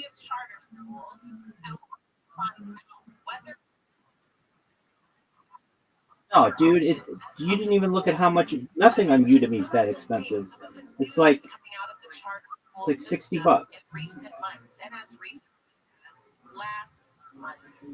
When it pertains to whether or not we should choose a charter school, if they are even still in existence by this time next year. We'll do all of that, and we'll continue with our history lesson, our deeper dive on charter schools when we come back. It's Saturdays with Tiffany. I'm Tiffany Hobbs here with you until 7. Now to Rashida D'Agostino. I can only see the top of your forehead there. I think that's Rashida D'Agostino in the KFI 24-hour newsroom. Hello. Coming up after the break, anti-Trump rallies may just be getting started. Democrats say today's hands-off protest in LA is the beginning of a new wave of resistance. We're going to check the 101 freeway when we come back. The Rocket Man has landed on iHeartRadio. Hi, this is Elton John, and this is iHeart's Elton John Radio. Every hit, every deep cut, and the behind-the-scenes stories from Sir Elton himself. It became my first ever hit. From the anthems that made history to Elton's own picks, all commercial-free, including his new song with Brandi Carlile, the soundtrack of a legend. Search Elton John Radio on your iHeart app to listen now. Here's this week's iHeartRadio countdown of the top TV streams. Here's what you've made popular by getting your stream on. Starting us off this week is Daredevil Born Again on Disney+. That's followed by Yellow Jackets on Paramount Plus with Showtime. In at 8 is the medical drama The Pit on Max. The latest season of Reacher on Amazon Video is in at 7, with the mystery drama Paradise on Hulu falling out of the top 3 to 6 this week. In at 5, Prince on Apple TV Plus, with the debut of the new comedy starring Seth Rogen on Apple TV Plus. In at 4, The White Lotus on Max kicks off the top 3 for the second straight week. Debuting at the 2 spot is the new mystery comedy The Residents on Netflix. And for the second straight week, the new British drama Adolescence on Netflix is your #1 streamed show. And those are your top TV streams of the week on iHeartRadio. Get home essentials at Whole Foods Market. Save 30% on 7th generation select cleaning supplies with Prime through April 8th. Freshen up your home with your favorite products. While supplies last, shop in-store or online. Terms apply. This report is sponsored by Whole Foods Market. Outline weather from KFI brought to you by Rapid Radio. Night skies are mostly clear across Southern California with lows in the mid-40s to low 50s, but cooler in the high desert, dropping into the 30s and 40s. Let's go to a stall on the 101 in Echo Park. On the 101 southbound in Colorado, parked our car here is blocking the left lane. Truck is backed up to Gower Street. Due to past the Edoc area, the silver ride working on the 210 eastbound. That's just before San Gabriel Boulevard. It's blocking the carpool lane. Traffic is stopped from Hill Avenue. You had some trouble in downtown LA on the 110 southbound off-ramp to 8th Street. That's blocking the second lane from the left due to a crash there. Traffic is stopped from Academy Road. We saw the California's most accurate traffic reports. I'm John Weiss. Are you a business owner, CEO, or responsible for marketing? If you are, iHeartMedia can help you reach your goals and find new customers. We reach more consumers in your target area than anyone else, and we can give you access to those potential customers more cost-effectively across radio, digital, podcasting, and social. We'd love to show you how iHeartMedia can work for you. New arena, massive arena. It's our only show in Europe. That is June 7th. I'm doing stand-up comedy at some arenas, like the Maverick Center, just outside of Salt Lake City, Utah, April 18th. Reno, Nevada, the Grand Theater. The Honda Center is Set up on a mind-blowing race through time. Brought to life before your eyes and beyond your imagination. It's time to believe in magic. And Harry Potter and the Cursed Child. Now playing in Los Angeles at the Hollywood Fantasia Theater, June 22nd only. Visit BroadwayInHollywood.com. Embrace Europe with TAP Air Portugal. Right now, book your non-stop flight from LAX to Lisbon with connections to more than 40 destinations in Europe. Subscribe to our newsletter. They ask me what I do and who I do it for, and how I come up with this shit up in the studio. All I want for my birthday is a big booty house.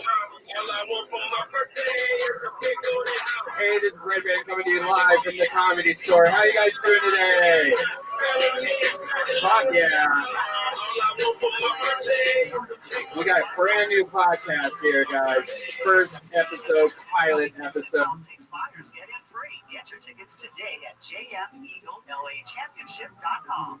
A space to recover. Let's bring the guy, the man, upstairs if he's here. Guys, give it up for Tony Hinchcliffe. I'm in the kitchen, yams everywhere. Jamaica Jewett, they got bands everywhere. You the realest nigga. What's up, guys? How's it going? Thank you guys for all coming out. I want to tell everyone thank you for having us here. iHeartRadio straight from the studio with Elton John. This is one of the greatest music experiences of my life. And I've had a lot of great music experiences. The amount of songs he wrote so quickly and the musicianship by everyone involved. Considering it in 20 days, he wrote 14 songs. It's birthday. They ask me what I do and who I do it for, and how I come up with this shit up in the studio. All I want for my birthday is a big booty house. All I want for my birthday is a big booty house. Hey, this is Rabbi coming to you live from the Comedy Store. How you guys doing today? Fuck yeah. Every deep cut and the behind-the-scenes stories from Sir Elton himself. He became my first ever hit. From the anthems that made history. It's What's up? what I do and who Just I for a do moment, it bro. for, and how I come up with this shit up in the studio. All I want. History with Malcolm Gladwell. A journey through the overlooked and the misunderstood. Revisionist history re-examines something from the past, an event, a person, an idea, even a thought, and asks whether we got it right the first time. Because sometimes the past deserves a second chance. Revisionist history tonight at 9 on KFI AM 640. More stimulating talk. Coming up Monday after 1 o'clock on the John Cobell Show, LA County's paying $4 billion for decades of sex abuse claims against children and teenagers. $4 billion. We'll have the latest coming up after 1 o'clock Monday on the John Cobell Show. KFI AM 640 live everywhere on the iHeartRadio app. Tiffany Hobbs here with you. And we are getting your talk backs. Thank you for them. You can continue to send them. Hit that talk back button in the middle of the iHeart app. It's right there down. There's like a little microphone. Push it. You have about 15 seconds to voice however you feel about being heard, or if you just want to say hi. I would love to say hi to you back. Thank you for listening. Whether you like it or you don't, you're still listening, and I appreciate that. We've been talking about the charter school system. Lots of people have misconceptions, have questions, confusion about the difference between the charter school and the public school or the private school. And charters have been in the news a lot more in recent years because of the changes to the Department of Education.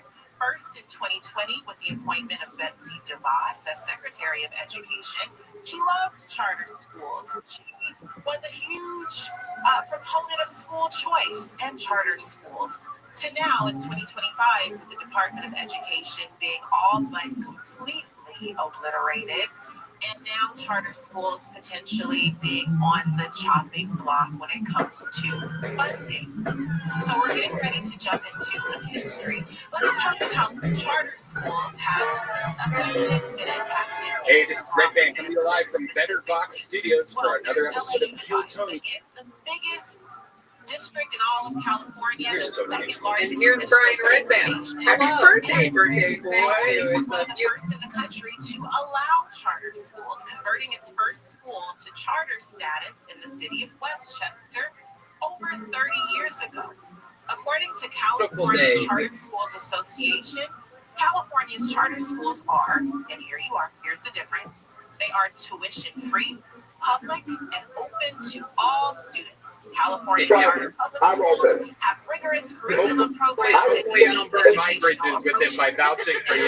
I'm going to try anyway. I'm going to say Tyler Baggins. Are subject to higher levels of accountability than traditional public schools. And charter schools offer high-quality education options to communities. That is from the California Charter Schools Association. 180 degrees each time to see, or 40, what would that be? For 90 degrees each time to see the people, and have 180 behind you sometimes, you can't. There are still quite a number of schools in Los Angeles, hundreds in fact. They now account for about 20% of the district's overall enrollment, serving more than 150,000 students in K through 12 schools. There are K through 12 grade. There are 275 charter schools in Los Angeles. Enrollment peaked in 2021 when they had, again, a response to what was going on with the pandemic, and LAUSD was really trying to keep up. However, as recent news has indicated, as you might be experiencing, enrollment in LAUSD has dropped dramatically, especially given the pandemic period. Many of those schools have not recovered when it comes to attendance. Many students decided to seek other forms and other environments for education. LAUSD once had an enthusiasm for charters, but that's ebbed and Thank you to everybody, and we'll see you next week. Another episode of students, and charters and the district schools have been hit against each other. Both charters and district schools are funded on a per pupil basis. That means one student equals a certain amount of money. The argument is that charters siphon resources and students from the larger district. So if students are leaving LAUSD and going into a charter district, LAUSD cannot count those pupils as income, so to speak. Charters can if the student does in fact transfer there. The school board in September issued a new resolution for LAUSD Superintendent Carvalho to create a policy banning charter schools from something called co-locations. What that is there might be 4 schools on one campus. You have your public school, and then you have a charter school that's an elementary, a charter school that's maybe a middle school, and a charter school that might even be a high school, all co-located on one public school campus. Well, the district decided they didn't want that anymore, so they issued that resolution to Superintendent Carvalho to ban co-locations at hundreds of these school buildings. That disrupted a lot of enrollment. And later this year, in fact, Los Angeles is bringing its charter renewal process back online after a 3-year suspension. So in the years since the pandemic, charters have struggled greatly. They've struggled at the board level, they've struggled at the attendance level, and they've struggled at the retention level. Board President Jackie Goldberg has said that the point about charter schools is that as soon as you make it a competition between the district and charter schools, somewhat of our regular format very soon. That's what I'm thinking and hoping. Fingers fucking crossed. Thank you all for joining us. Thank you to everybody, and we'll see you next week. Another episode of the city of Los Angeles, which once arrived by the dozen to LA Unified, have also completely dried up. That's according to the California Charter Schools Association. So, charters may be fading out. No new ones unless renewals are occurring. And whether you love or hate them, they were an alternative to the very obvious and sad failure at many levels that is the Los Angeles Unified School District. If you have kids in Southern California, if you have kids in the greater Los Angeles area, I don't know what to tell you. I don't know what a better option is. And that to me is one of the biggest issues that isn't discussed enough about the basis, about the core of Los Angeles as a city, is what to do with our school-aged children, how to improve schools truly, not just say that you're throwing money at these perceived or actual problems, but really getting in there and issuing these modifications to improve the education system in Southern California. If our public schools, if our charter schools are not improved, you might in fact have something like this. Kanye West, you've heard of him. Well, he started a school back in 2021 as well. It was called the Donda Academy. It was a private Christian school, unaccredited, K through 12, and it closed within 2 years due to gross mismanagement and honestly being run by Kanye West. So if we don't figure out how to best serve the needs of our school children, you might have these pop-up schools. You'll have these schools that are still facing and dealing with lots of degradation. And the core of our city, our children, our education, and how those two converge will continue to fall by the wayside and place California amongst the lowest of achievers on the basis of education. That's been our deeper dive. Thanks for hanging out. We're going to talk to Amy King on the other side of the break. We're going to get into this wiggle waggle walk, what it is, the Pasadena Humane Society, and why you should get out there with your pups or even just yourself and support this wonderful, wonderful fundraiser. Right on the other side of the break. KFI AM 640, live everywhere on the iHeartRadio app. Now to you, Sheena D'Agostino with the KFI 24-hour newsroom. More anti-Trump rallies could be on the horizon across the country. That's according to Democratic lawmakers and protest organizers. Now, sex, great sex. Everybody loves it, no matter what you're into, no matter what gets your rocks off. Everybody loves having a nice frickin' rock solid meat stick and delving it into whatever they like to do. Everybody's got different things. Congrats to all the LGBTQ. Big federal law passed today at the Supreme Court. Those people love banging. Straight people love banging. Every color, everybody loves sex. And you can now increase your performance and get that extra confidence in bed. BlueChew.com. It's true like the color blue. They are the best at what they do. Now, I'm hard as a rock all the time. However, Red Band, you know about this product. Yeah, I have a monthly subscription to it. And the good thing about it, too, it's great. Like, if you go on a date or something, you keep one in your pocket, you just pull it out and chew on it because you don't need, not like a regular pill where you need water and stuff. Blue Chew brings you the first chewable with the same FDA-approved active ingredients as Viagra and Cialis. You can take them anytime, day or night, even on a full stomach. And since they're chewable, they work up to twice as fast as the pill. So you can be ready whenever the opportunity arises. Blue Chew is made in the USA. It's prescribed online by licensed physicians, so you don't have to go to a doctor or wait in line. It's even cheaper than a pharmacy. And they prepare and ship it right to you in a discreet package. No awkwardness, and you don't need to leave the house. If you could benefit from more confidence where it counts, Blue Chew is the fast and easy way to enhance your performance. And right now, I know, you're excited, just like you will be with Blue Chew, because right now we have an exclusive special deal for our listeners. Visit BlueChew.com and get your first shipment free. And you use the promo code KILLTONY. Just pay $5 shipping. It's a no-brainer. $5 for shipping. Get an extra bone ski for your bone ski. Again, that's BLUEChew.com. Promo code KILLTONY. And, they sponsor the podcast. And when you support our sponsors, you're supporting us. So if you want a boner, go to BlueChew.com and use the promo code KILLTONY. Yeah, I would add those things. That's so great that you can just keep it in your pocket and shoot. You never know. You go on a date and she's like, let's go back to my house. You're like, you know what? Let's double down. I'm going to impress her. iHeartRadio heard this year. Absolutely. Keep it in your pocket. Yeah, Ryan J is here. All of the prints, he draws everything. RyanJUbelt.com. He's incredible. He's great at what he does. The road posters, the artwork, everything he does is incredible. I love the auctions that you've been having lately. It's all working out. Things are going. People love auctions, and I love it. And that's, I have his artwork all over my place. The official artist of the show. Always has been, always will be. And, that supports the show too. Puts him a little money to put it inside of his Rich wallet.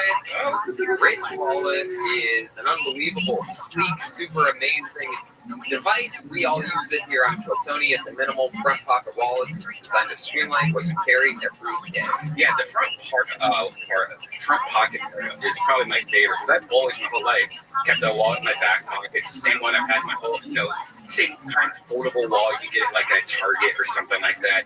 And that just builds up with coupons and cards that you can put in there. So you have a wallet that's like 5 inches thick. And you just sit on it. You're in the car going to work every day. That's bad for your back. When I got this thing, it's 2 like metal plates together with a band, and it's just so nice to just only carry around what you need. Keep it in your front pockets; it doesn't hurt your back. I love it. I don't think I can go back to a normal wallet. It's true. And if you ever decided that for some reason you would, there's a lifetime warranty, which goes to show that it'll last forever, and free returns if you don't like it for any reason. You're that confident that you're going to love it. It comes in titanium, carbon fiber, aluminum, and over a dozen different styles and colors. Get 10% off today with free worldwide shipping and returns by going to ridge.com/KillTony. That's ridge.com/KillTony. Use the code KillTony link in the description so they know that we sent you. Caveman Coffee's delicious. They have a bunch of great things happening. Hibiscus tea. Try that tea.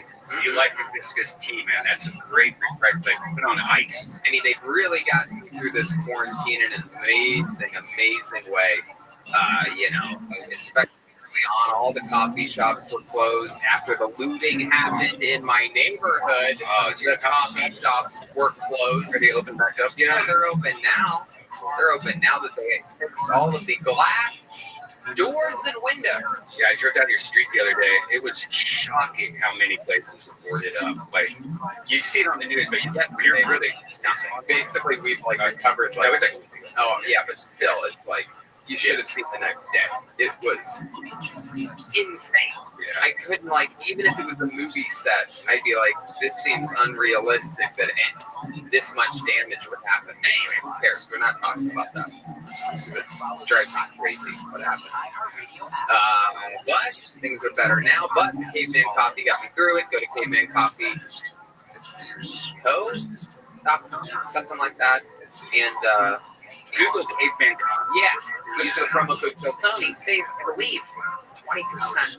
Yeah, and if you buy it, take a photo and send it. Tag us in or tag Tate Fletcher. Tate, that's his company. Tag KillTony, tag Tate. And that reminds me, a lot of people have been tagging their brand new candles that have sold out. They are refilling them. Yes, Anytime Streaming have sold out at damngoodco.com. That is the Damn Good Candle Company, and they are damn good candles. A lot of people have been buying the eucalyptus, aka Maba smell candle. Pinch me and streaming. Damngoodco.com for that. Other things are happening too. But we're here for Kill Tony. It's an exciting time. Hey, do you know we're going to be in Miami next month? I think the 31st or 30th or something like that. Do you know if those shows are sold out, or did they just take the tickets from when they were sold out earlier? No. Yeah. I don't think we're going to be there in a month. A little over a month. It's true. And in Austin, we're going to be in Boston and Houston, Texas. Going for Kill Tony's in Houston on the 20th. That's exciting. Dallas, 27th. Fort Worth, 28th and 29th. Some of these are stand-up shirts, by the way. Used, which is Kill Tony and which isn't. Just Google it. Actually, no. You can go to TonyHinchcliffe.com. I completely revamped my website, finally. And there's a little button you can push to see which ones are stand-up shows and which ones are Kill Tony shows. Yeah, there's icons. They make it clean and clear and under control. Salt Lake City in September, Moon Tower in Austin, Texas with Kill Tony. That's a big one. September 17th, Toronto at the Queen Elizabeth Theater. September 29th. And then, middle of October, Chaos. The road to Kill Tony Mania. Bakersfield, Sacramento, and 3 nights in San San Francisco. Yes. Just scheduled to do Madison Square Garden and Boston Garden in October. I think that's On top of all those dates, Yeah. we're like almost every day in October. Yeah, that's my normal schedule is every weekend. So that's very exciting that hopefully in October I'll be back. What are you going to do without having any Vito's pizza? I'm going to eat it on Mondays. They come back on Mondays and I eat it here. We're still doing Kiltony on the Monday. We're not missing a Monday through all that. Very exciting stuff. Through all that, and doing another show, an introspective on roasting called Roast Master Class, available at my brand new Patreon. In fact, check this out. This is what people get if they're on the highest tier. After 3 months, you get a bumper sticker, proud student of Tony Hinchcliffe's Roast University. Look at that. You should put that on your Corvette. Yeah, I do. I have 3 on my Corvette right now. I have bumper stickers all over my Corvette. Anyway, let's get into the show. In a stunning turn of events, there will be no Jeremiah Watkins or Joel Jimenez tonight for relaxation reasons of doing their own thing. I think meant for us. Well, yeah. It sounds like happening. Yeah, it should be interesting to see what the energy of the room is like without those gobbledygooks. Is that the word, gobbledygook? I don't think you're allowed to say that anymore. No, it's that's the chicken. No, yes, the gobbledygook is the chicken from WWF. By the way, there was a famous character called the gobbledygook. It's a chicken from WWF. They had this big debut. They were teasing for weeks. They're like, there's this egg, and we don't know what it is. And eventually, it's like one of the all-time worst professional wrestling characters to ever happen, famously. There was just an egg in the corner of an arena, and then it hatched. Really bad production. If you're really bored, you can Google it at some point. YouTube that. The gobbledygooker. Actually, that's what it was, the gobbledygooker. Okay, doesn't matter. But we do have one band member that was able to make it. You know her, you love her, ladies and gentlemen. Tonight's band leader, tonight's backbone of the band, and the only person in the band tonight, one of our favorites, the great and powerful Jet Ski Jesse Johnson. It's the Kiltony Band. Whoa! Hey, what's up? Hey, what's up? You are a Latina woman? Hey, I'm Alicia Jimenez. I'm Cole's little sister. Whoa! Alicia Jimenez. That's awesome. I'm so glad you can make it here. Yeah, it's good to be here. I've never even met you before. What do you do? I'm a big fan of the show, and I love to skate. I love that. Okay, Felicia. Yeah, you're going to be carrying the weight of all 3 band members tonight, so this is exciting for you to be here. Your brother couldn't make it? Yeah. We'll explain why on a different episode of the show. And it's exciting stuff. But so, Alicia, very good. Thanks, Dad. Heck yeah. Do you skateboard? Yeah, I love it. You've been doing that your whole life? Yeah, right after we flipped it all out of that pussy. It was sick. So here we go. We got Alicia Jimenez, and let's start the show. Let's just get right into it. Our first submission comes from Drew Williams. Here's a minute from Drew.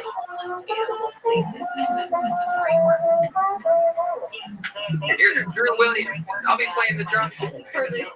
Here's Drew, everybody.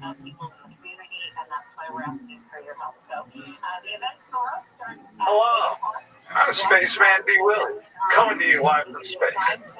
I like to write jokes and leave them floating around the capsule on Post-its. Oh, hang on a second. Let me fix something. Give me a second. Get it.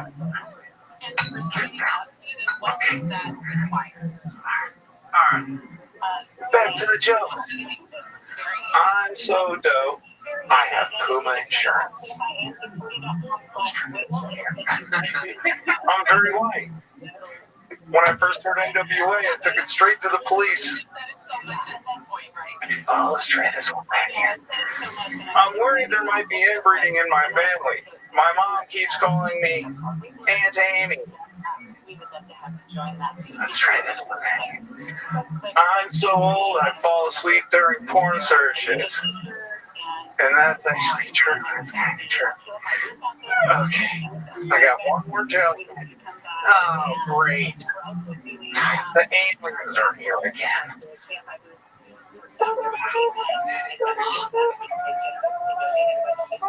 Williamson, what an awesome creative submission. Awesome. Sick. Oh, great. I'm so glad to hear that. I love that. It was literally like 5 times during that, in which I'm like, there's no way, right? Like, it kept getting me. Like, I'm like, I'm looking at the floating pieces of paper. My goodness. Yeah, actually, I've been watching a lot of the space station footage. They have it streaming on YouTube, and I just go to bed with it because it's so peaceful. It's just like no sounds, it's like small breathing sounds. That was awesome, man. Great job. Thank you. Thank you very much. I appreciate it. What part of Oregon or Eastern Washington are you phoning in from? San Francisco? Is either San Francisco or north of there. Am I correct? I have a New York City, Queens, New York. I know I'm kind of a loop. I'm kind of. Yeah. Okay. So you're I own a 45.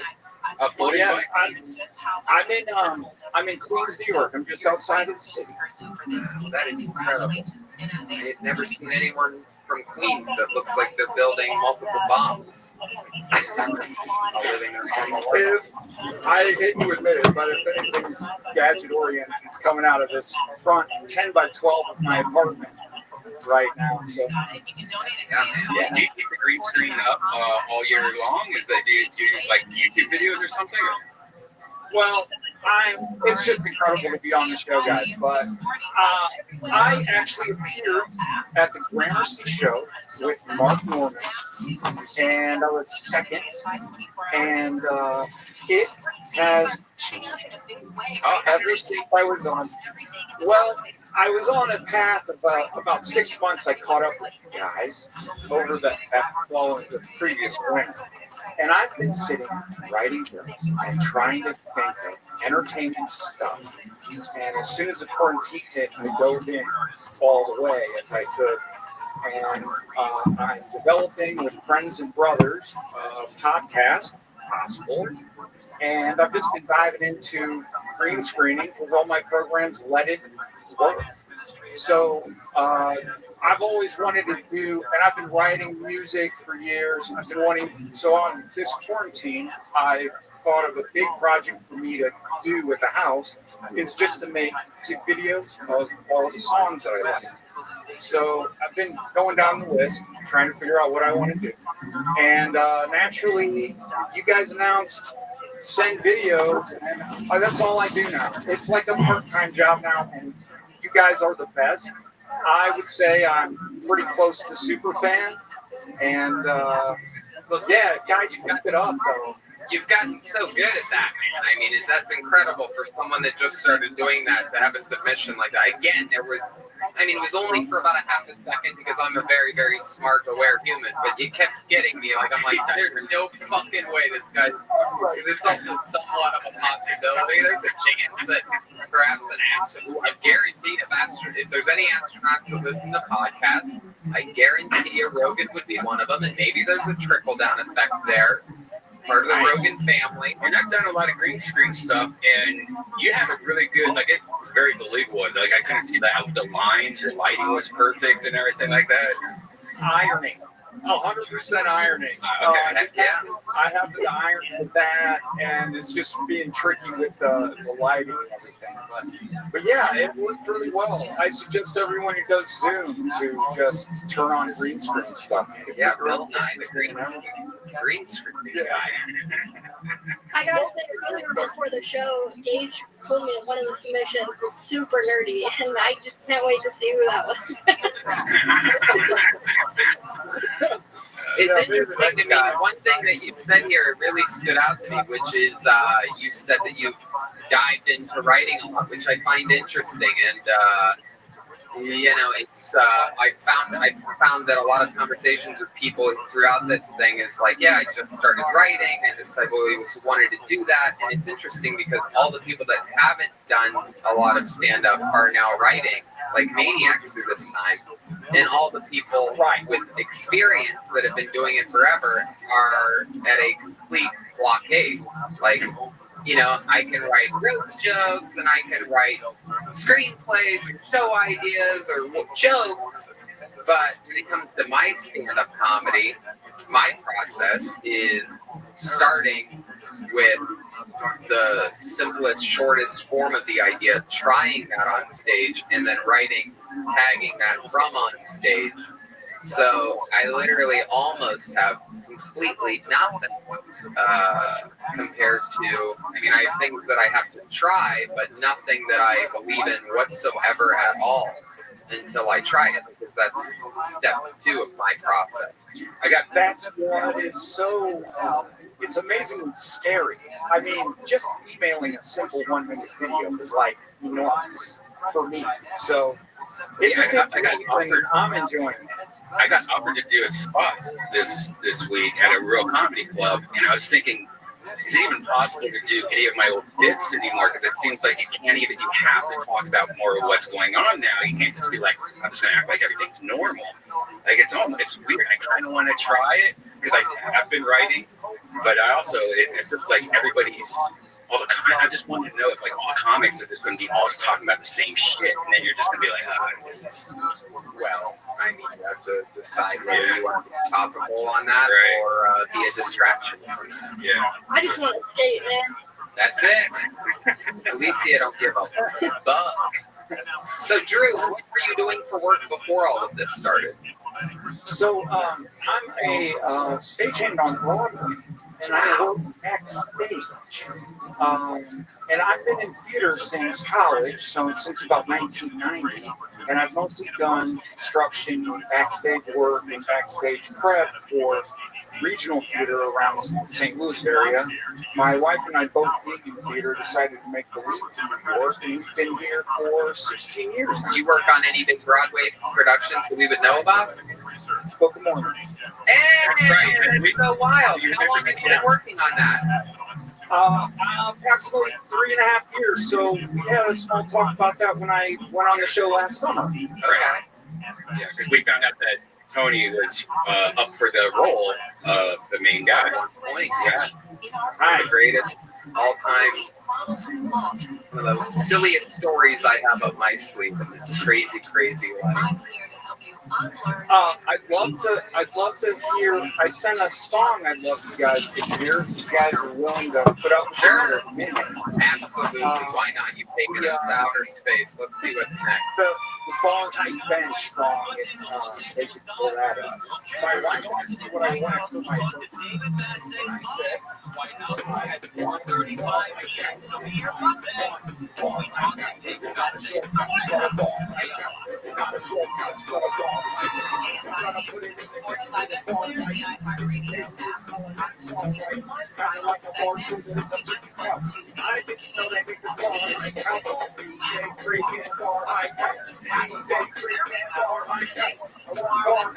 Okay. Oh my God! Why did you do that to yourself? That sounded like Bill Nye, rapping about his project. He's been doing comedy for 9 minutes. He's already trying to tell himself off here. Right. If I could just do one more thing, if I could play the worst song of all time for you. So one last thing I think you're gonna love. I think a big part of comedy, from what I read, is leading them on a big laugh. That's actually one of those songs that would go really good if you had a music video, though. It'd be perfect for a music video. Yeah, so that song came up just the past couple days, and I just decided to throw it on, put it on, and you guys called me tonight. So I was planning another full 20 minutes, and I was seeing what the first track was going to do. So anyway, Oh man, Drew, I demand that you submit against him. We gotta put him on the auto roll. However much longer of these studio sessions we have, him, Manolo, and the other guy. Do you remember that other guy? I'm sure he's thrilled being called the other guy right now. It's his moment to shine. But anyway, but make sure you're patient. Stay creative. Don't just rush if you don't want it to see your another music video. Okay. All right. I like your style, Drew. Thank you so much for your submission. So cool. Thank you, guys. Stay in touch. Drew Williams and everyone. He's on SoundCloud. For those of you that liked his song, go follow him on SoundCloud. Which reminds me, while we're talking about music apps, now is a great time to make sure that if you're on Spotify, subscribe to Kill Tony on Spotify. Get used to it. Yes, get used to never know what the future is going to hold. Over there, that anything can happen in the future, and if you subscribe now on Spotify, you might be ahead of the curve. Also, make sure that you go to YouTube and subscribe there. We're so close to 100,000 followers on YouTube. It's crazy. Okay. Ladies and gentlemen, your next submission comes from a young lady named Cassidy Weegar. People say that this is an institution. We can come worldwide from all over. Cassidy Weegar, here we go. I told my husband that if he dies first, I'm going to have to sports and free service at our beds. Nothing weird, every once in a while. The best unsolicited thing I've ever received was from a 55-year-old Chinese husband. He was laying on his bed comfortably and just come all over himself. I had no choice but to go show my sister in the bed to make it look like she was something there. This leads to the worst unsolicited dick letter review. It was of my sister on her boyfriend's dick, followed by a video. Now, the video, 2 out of 10. Production quality, shit. Looked like dead fish. She does not have a career warning kind of soon, but I give her credit for trying. When I asked her why she said that to me, she said just because she could. Which leads me to vowing to send her a video of me being worse than my husband.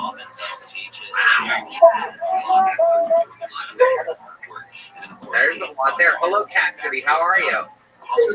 I'm well. How are you? Good, good. You're the first person to send a submission while performing, laying down on a picnic table. They're the best blankets. Yes, so, right, yeah. So, Cassidy, have you ever done stand-up before? Never. Where are you at? I'm from Calgary. Oh, okay. Yes, oh yeah, they have their internet in Calgary is Canadian, apologetic. What do you do in Calgary? What do you do for work? You're the wife of an oil miner? No, I work in restoration. I was stay-at-home wife. Oh, stay-at-home wife. You have kids? No. You're just a stay-at-home wife? What does that mean? You're a do nothing Canadian? I clean the house. You what? I clean the house. Yeah, you know what? Who else can clean the house is a maid if you got a job. Have you ever? Oh, because of COVID. How about before COVID? What were you doing before COVID? Nothing. Oh my God! What is up with you? Are you? Job, but they called me the day before I was starting. What up, Tim? Well, they must have found out about your workout.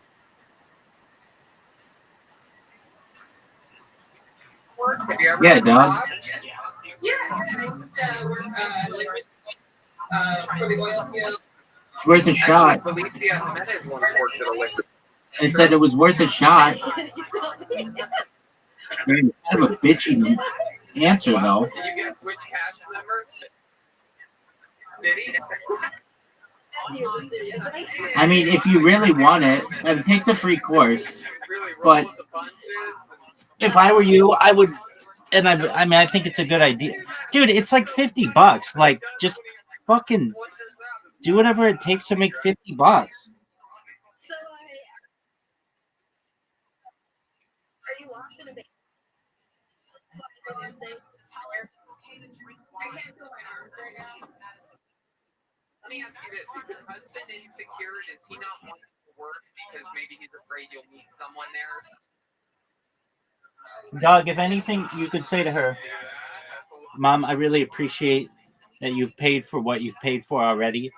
Please don't take it as disrespectful that I asked you for more. I just really thought it would be helpful, but I understand. But I want you to know how much I appreciate what you did previously. And she'll be like, oh, wow, this really means a lot to me. And she'll think about it. And she'll be like, how much is it? And like, you will, if you show that you're working and not going to the mall and jerking off, well, then she'll pay for it.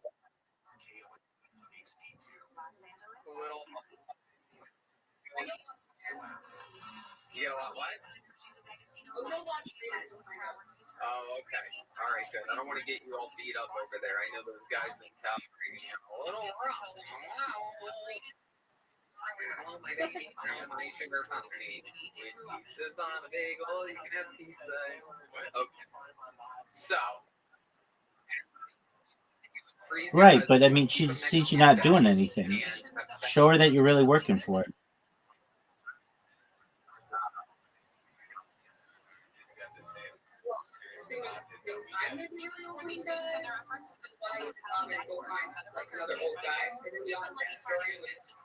Yeah, don't you want a new gift though? I mean, now's your chance. If he dies, you have to get a job.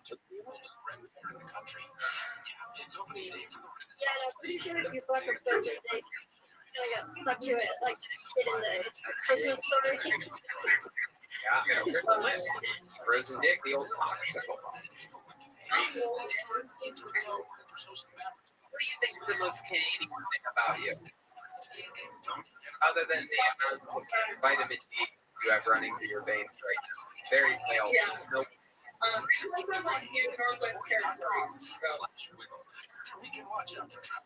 Are you there around where you live? You see them a lot? Well, I see That qualifies exactly what I'm 100%. What was the grizzly bear doing? I love she's talking to me like I'm we don't see that. We've never seen a bear in our life. grizzly bears there in Los Angeles? I heard they've been really causing a storm. They've been looting. That's why they're called bears. They don't bury. That's true. That's why they're called bears. Do you have any Yogi Bear? Yeah, they just got that up there, didn't they? Do you have any pets? Do you have any animals there? Yeah, 2 dogs. What are their names? Lucy and Nacho. Ooh, can we see Nacho? Yeah, are they around? Where's Nacho? In another room? Okay. Good dogs. They do. That's how you get a Canadian dog to come. Come on now. Oh my God, they're out there with the bear. Oh my goodness. Wow, a dog? Both dogs ate. They're staying home dogs.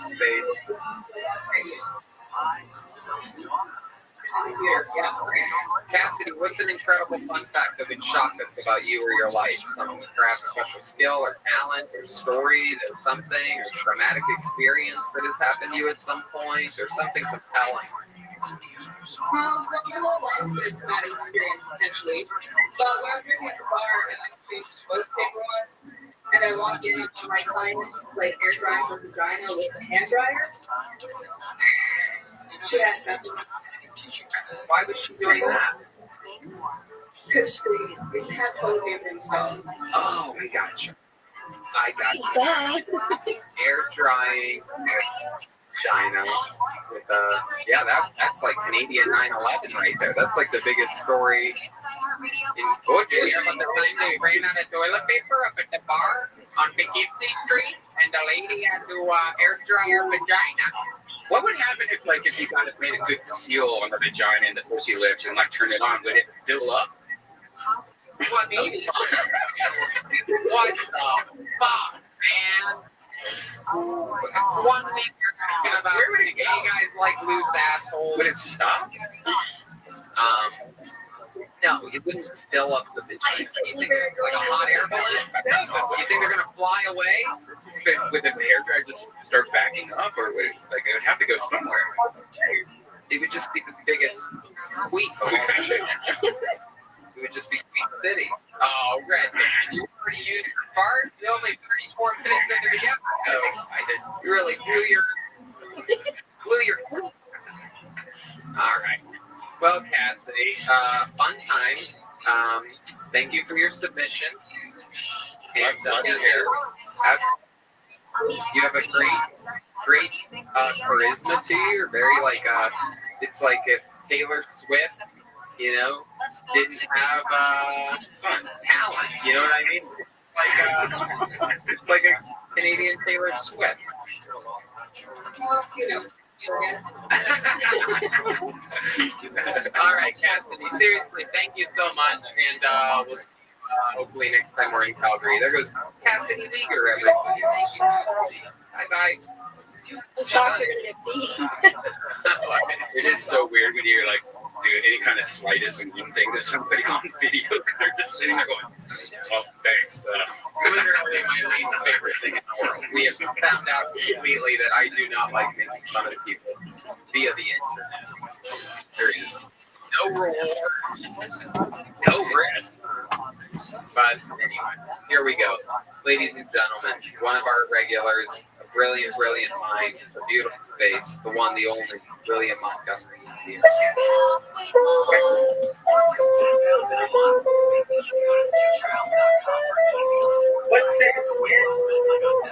Why, William? Here's William Montgomery. Newsflash, being defunded the police years ago. I watched movies of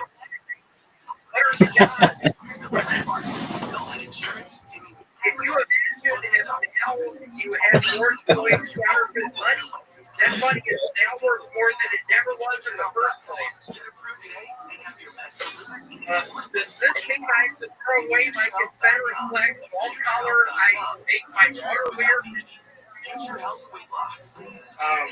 I heard George Floyd's last words were to make change for a tweet.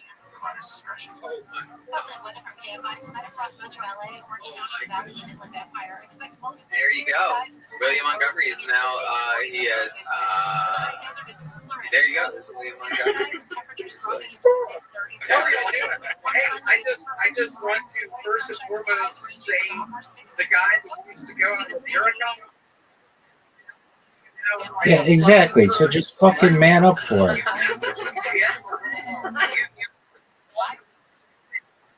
Out with her 3 years ago for 2 fucking months. You left fucking Coast Water goddamn farm with rose petals.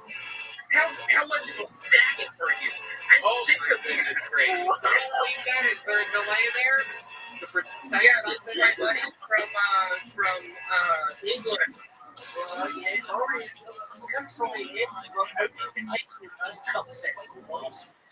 Yeah, Mario, you would have watched me sponsor, give me $1,000. Is that her? Girl, is that Erica? I've never seen her before. Is that what she looks like? Terrible. What are you doing? Great. It's great to be hanging out with Russell Brand during this. You are the least quarantining person I've ever fucking seen through this whole thing. Motherfucker, man. Southern California, that's exciting. I'm as sick as a motherfucker, dude. So you went back to work this week, huh? Yeah, you say that. Tell us about it.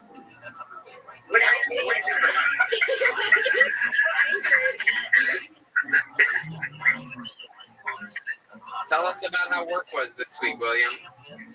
Yeah, there was a bunch of people watching The Color Purple. I don't like that movie.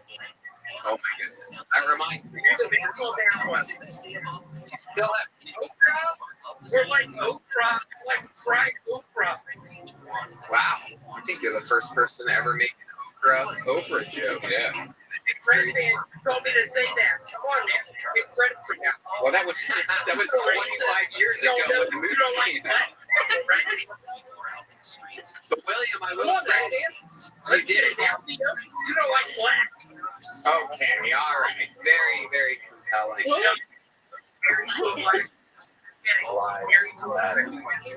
Oh my goodness gracious. William, I love your Sting defund the police joke. I absolutely love your George Floyd's money is worth more than ever. You have created two amazing George Floyd jokes about his money. That is very, very cool that you've done that. It is, I think, more, I mean, there's all these protests going on. I think people forget the real reason why the last he was in there. Okay, all right. This is not getting my dad's counterfeit money. I know. I was gonna say you're kidding too. Very good. Absolutely. That's good. I'm really pulling down. How's all the doing? We're good. We're good. You know, I wonder, when comedy clubs do open back up, if there's jokes like what William is talking about, subject matter. I thought you were going to say full that, William. If clubs are going to be like, hey, no jokes. Because you're so angry. I can tell. Talking about people, my girlfriend, hey, news for the guy, Rothschild him. I'd like to look. What's happening? What's the unfunny Englishman spraying on you?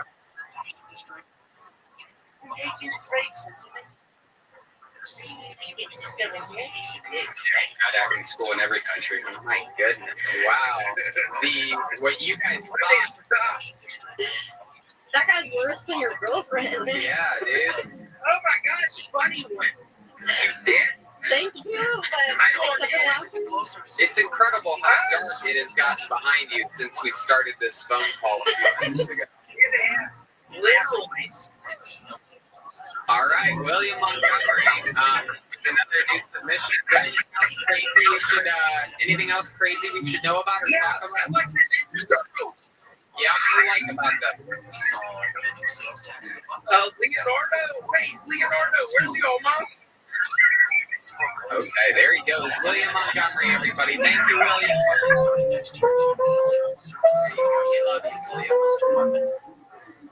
Whoa. Hey, all right, let's roll right into it. Ladies and gentlemen, here's Patrick Fairchild.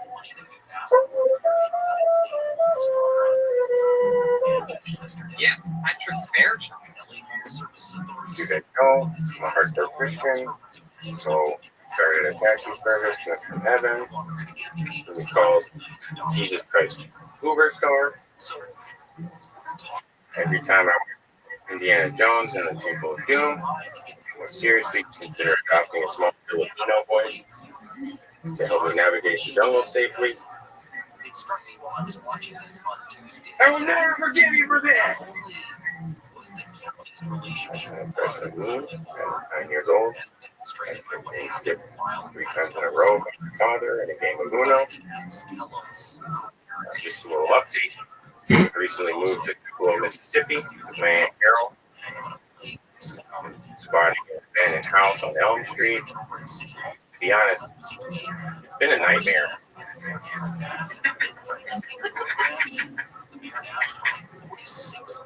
probably my best joke. You guys think I should get this checked out?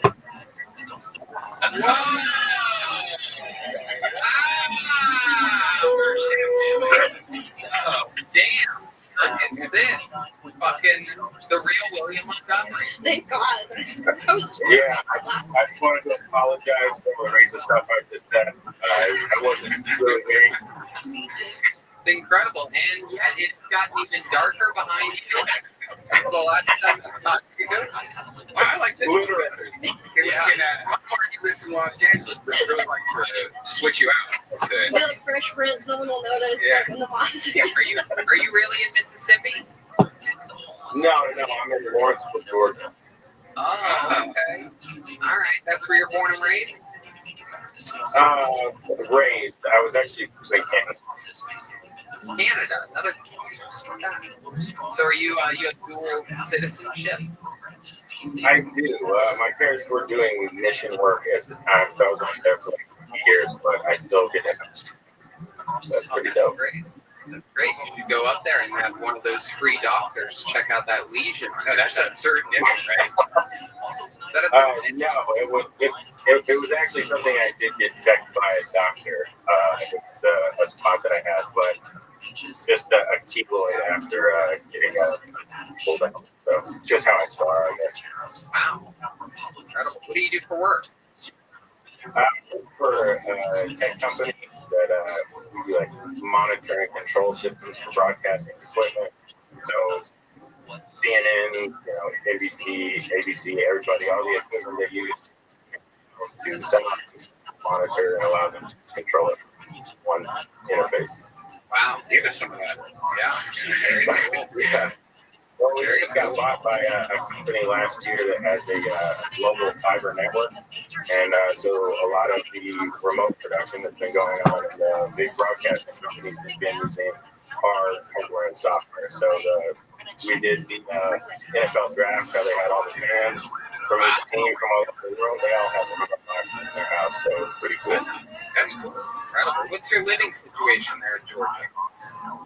I own a house out in the woods. Incredible. How far away from civilization are you? How deep in the woods are we talking? I'm probably 45 minutes north of Atlanta. Awesome. Yeah, so not too far, but Do a little rocking chair for us. Yeah, you're on your porch, Georgia. 45 minutes north of Atlanta. So, like, in your neighborhood, what are the types of different races do you see human beings? Well, if you consider a race of human beings, that is. Of course they do. Unless they're dicks, Right. But, well, we live in a county that's actually pretty broad. There's a lot of Indian people, a lot of Hispanic people. So a lot of the schools represent, a lot of the schools represent, like tons of different places. But, you get far enough away from the crowds of people and we get into some shit a little bit. How you been surviving this quarantine? Been doing anything special or new hobbies or anything, or just still working a normal life? Well, I just had a baby at the end of last year, so right now I'm a stay-at-home dad that still works 40 hours a week at my job. Wow, someone tell that stay-at-home wife how you do it. This guy's working and being a father, and he's a stay-at-home guy. He's Canadian. Yeah. Hey. Yeah, we don't tell too many people out here that. Right. Yeah.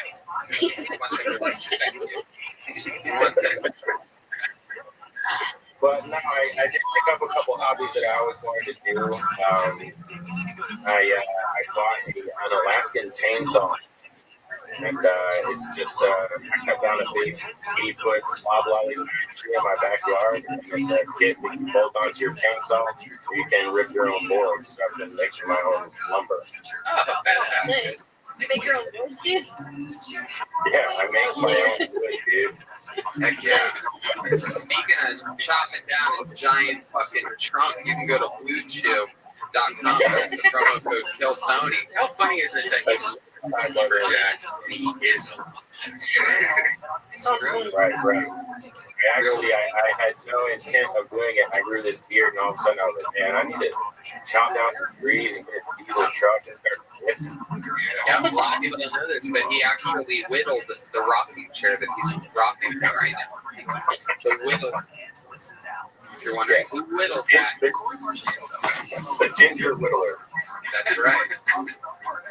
Wow. What else should we know about you, Patrick? Any other crazy fun facts about Patrick Fairchild?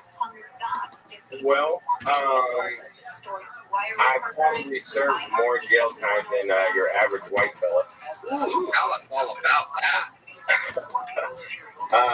Well, I went to college at Georgia State University, and there's not a lot to do out there except for get in trouble.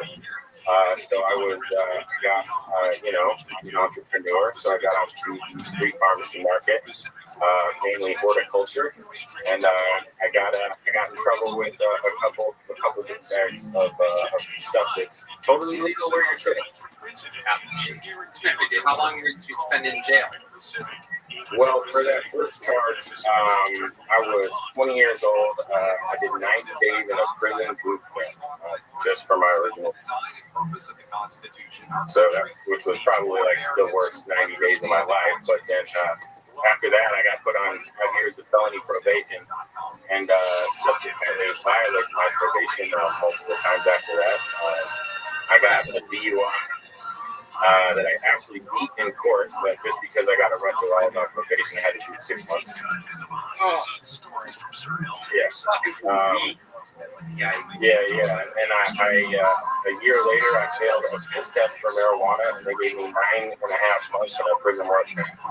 Oh, wow. Look at you. Jeez, oh man, unsuspecting prison, like Martha Stewart. And then a year after that, I'd been on non-reporting probation. They called me the day after New Year's Eve. That began within 4 hours, where they were going to put a warrant out for my arrest. And I called my brother, who was then an attorney, and said, "Hey, you're going to need to fire up some paperwork because I got to burn the bottom out of this cup." So I got a better lawyer that time. So I actually got only 7.5 months for that one. But the day I left, my probation ended. I think my first offender's right because I got an attorney every time I violated and said, "I will do your time, but your first offender's right. If you get through all your probation, they don't put a felony on the record." So I would have been better off selling cocaine. That's actually what my lawyer said. He said, "All this for weed, you should have just done slow like a grown up." Look at that. My goodness. So what do you learn? Do you have any crazy prison stories? Yeah, a lot of them. It's hard to drop the soap when you never pick it up.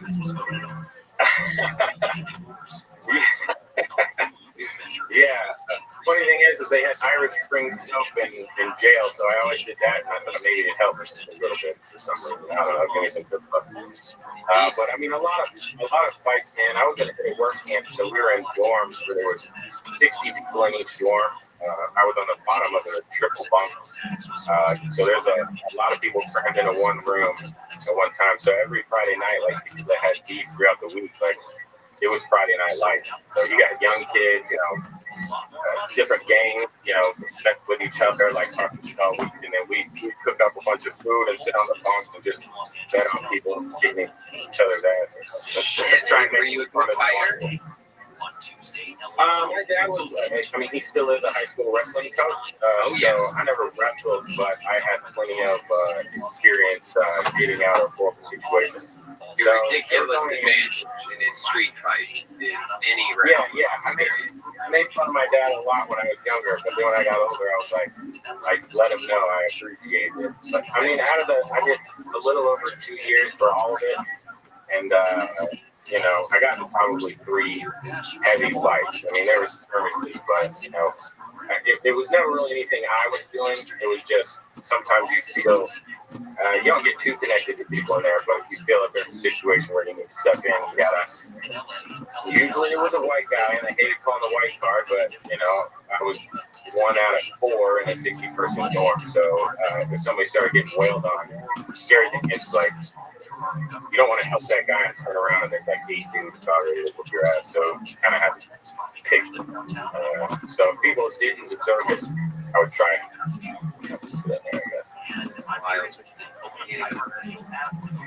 Yeah, but now I have the right to vote. I own guns. I got my passports. I got a beautiful wife, a little kid. I got a career. So absolutely, you did it. What's the legality of weed now? It's like it's down to if you're in the city of Atlanta, you can get like a $25 ticket. But outside of the city where I am, I mean, you know, it's still anything over an ounce is anything of that's a misdemeanor, you're going to jail. And they're probably going to take the driver's for like a year. Oh my goodness gracious. Well, luckily you're out there in the woods. Doesn't seem like you have too many people that are gonna bother you out there. So congratulations. What an awesome story of fucking survival. You're one of the most you're the most imprisoned Canadian I've ever heard of in my life. You little rebel. Yeah, well, me with no facial hair and no hair on my head, I look very much a skinhead, so that was a little difficult to navigate for quite a while. Yeah. Well, you got it all now. Now you're a more likable version, the most likable version of William Montgomery. This is like if William got sober, got his life together. Yeah, you need to do like a scared straight with William. Yeah, that's exactly what we need to do. The problem is, if I hung out with William, we'd probably get into too much trouble to begin with. Redhead got that fire, man. That's true. Once they get around each other, it gets crazy. Please come to a show if you're ever near one of our shows, though. That'd be great to have you, William. Yeah, for sure. I came out there last year, but it wasn't like I went for work for a couple days out of class, but I couldn't get there on a Monday. I had to leave on a Sunday. I saw Jeremiah at the comedy store. I went to the comedy store nights in a row, so I was, I wanted to be there, and it was something I always wanted to do. So. Definitely message us and let us know when you're coming next time. We'll set up something fun. Oh yeah, sounds good. I almost put on like a big camo jacket, no shirt, but I didn't want to beat him the whole time. Yeah, right. That makes sense. I get it. It sounds like a lot of weight to carry. It is. It's big crops to fill in doing William. All right, there you go, ladies and gentlemen. Patrick Fairchild. That's great. Yeah, we're flying through it. Let's just keep it moving, ladies and gentlemen. It is time for Rob Callahan. Here's Rob Callahan.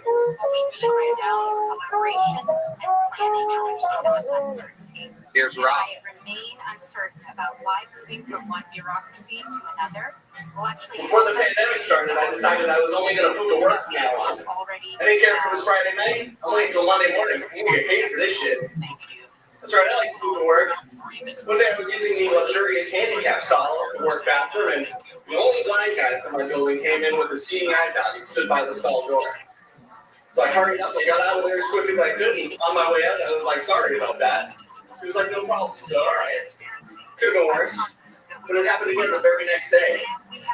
He came in, stood by the handicap stall door, and finished up as quick as I could. On my way out, I was like, sorry about that. I didn't want to know it was me again. Yeah, I can be blind. See, he doesn't know. Do blind people recognize each other? Imagine two blind guys getting in an elevator at the same time. So much in common. No idea. Imagine having to introduce two blind guys to each other. I'm not going to be the guy that brings it up.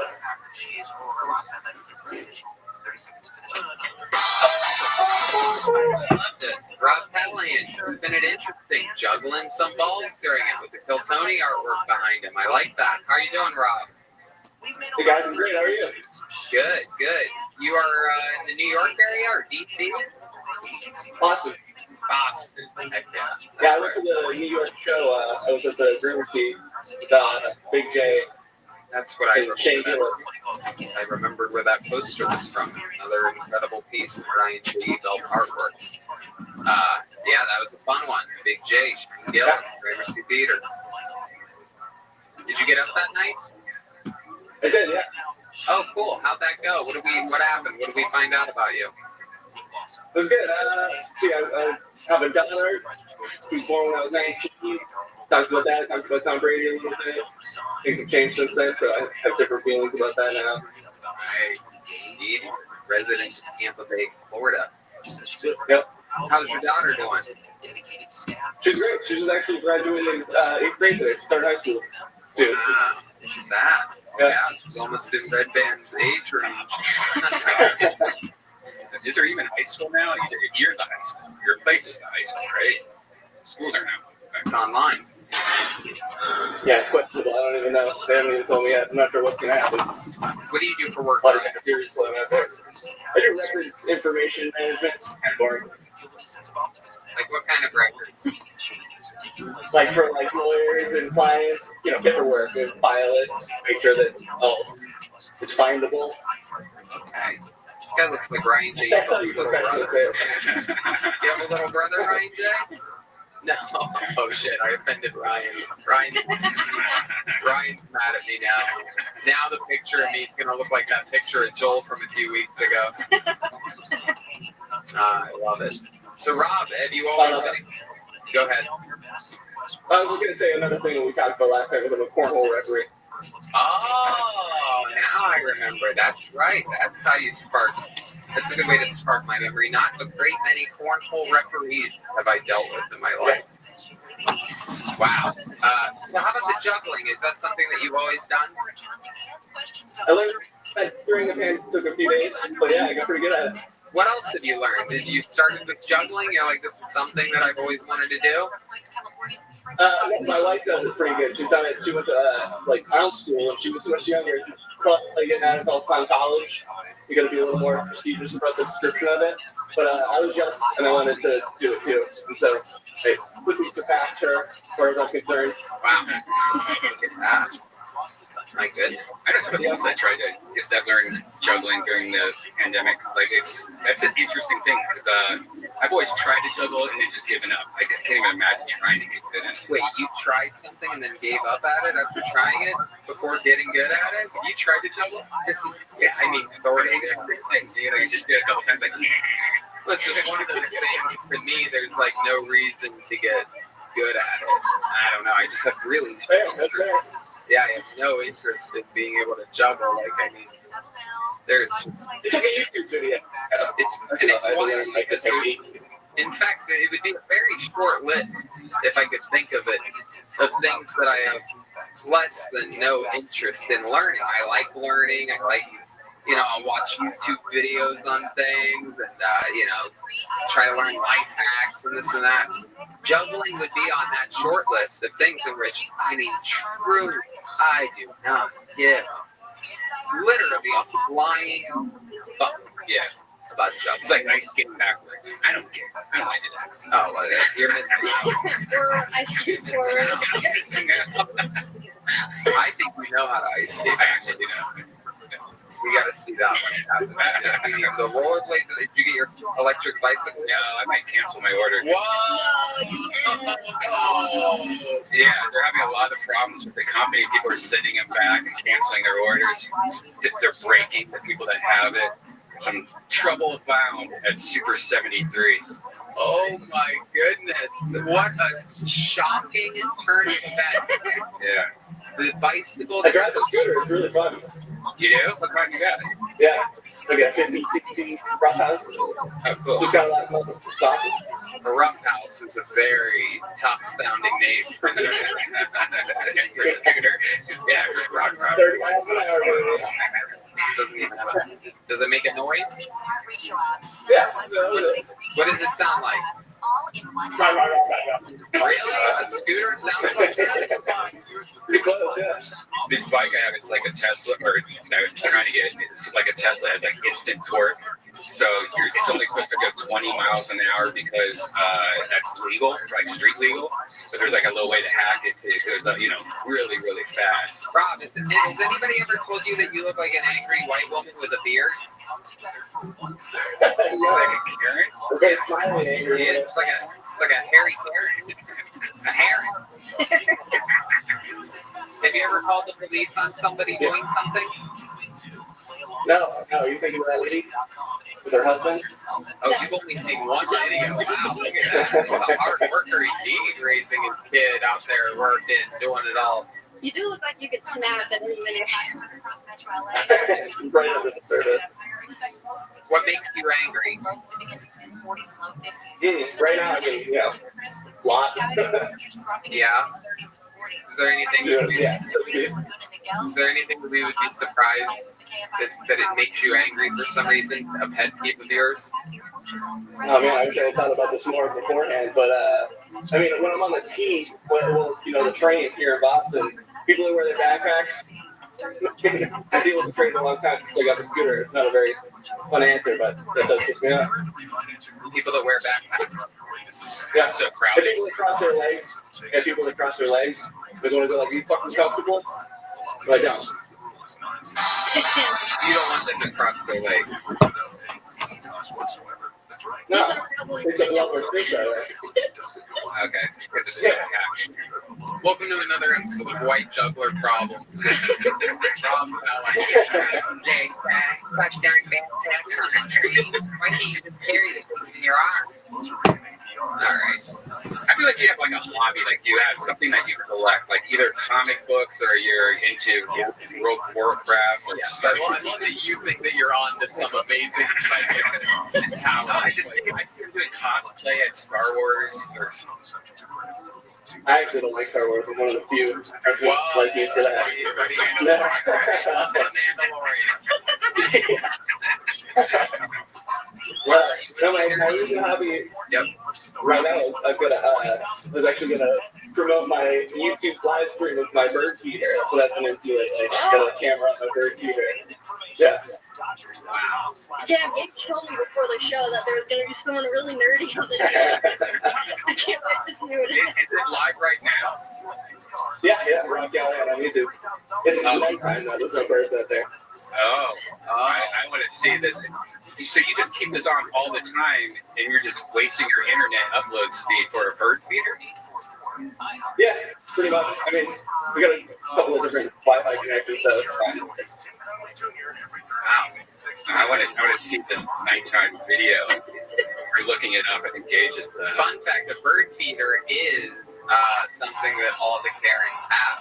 Not a lot of people know that. It's the one common thread of all angry white women is a bird feeder. So this also falls into the theory that you are actually a white woman that perhaps has had some type of operation, or you are taking medicines to become a man. Wow. All right. Oh, I see the robot. There's the scooter. Got no birds right now. That was kind of... I can't quite see get a better camera for it. It was nice. Do you live in a corporate park? Or what is that? He's in prison. It's weird. I used to live in a neighbor's houses that lived right next to mine, obviously, but they knocked them all down. Built a casino, like a giant casino across the street from my house, and my landlord was like, "I'm not selling." So we're literally surrounded by parking lots with a casino across the street. Weird. Do you play cards or anything? That'd be, oh look. Oh wow, look at that. It's a bird. Yeah. Oh my goodness, it was a real life bird. Hey, get out of here, bird. Don't eat it all. Oh my goodness. I like the blue bird. Bird is looting. Uh-oh. Rob, thank you so much for your submission. Fun times. He's on Instagram at Bornaholic, BORNAHALLAC. Thank you so much, Rob. Thank you. You're welcome. Thank you. Oh yeah, baby. Here he is. This is a guy that truly cares less than anybody about this global pandemic, hanging out with the whole crew. Ladies and gentlemen, one of our favorite regulars of all time, the brilliant, the talented, great David Lucas, everyone. Hi, David. What's happening, man? What's going on there? You guys shooting a music video? I didn't make it, man. I had to prove that I hate with black people, bro. Yeah. Oh,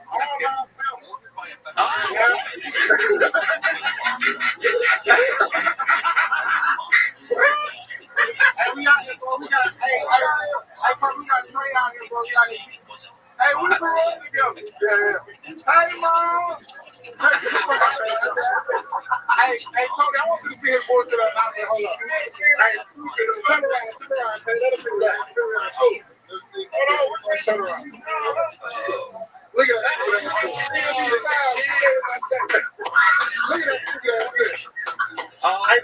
the pain. Look at the pain. Oh, that's like a modern type of feel. Hey, he live there. What? Come on, son. You live there. Right now,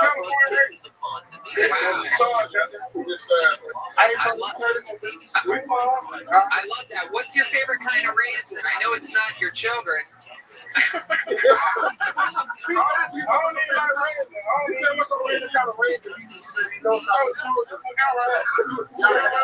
over your head. It went over your head. Man, you got such a black dude. I understand that shit. Looks like a crazy. Yeah, bro. Yeah, bro. I had to come out here to get service. I ain't got service at my mama's house, so. Oh shit, who's that white bitch? Hey, was that Wendy? You're hanging out with Wendy? No, I just walked by. I was thinking of the bar, because this guy is from London and he's a big fan of Kim Tony. I church boys, I do it. Wow. Look at that, a black guy with an English accent. That's incredible. My goodness gracious. Hey, Tony, I know you saw the news that they shot that black guy in the bathroom that's like 1 fast food for 2 weeks. Oh, you boycotted fast food. We call that a policy, big boycott. My goodness. I ate at Wendy's yesterday.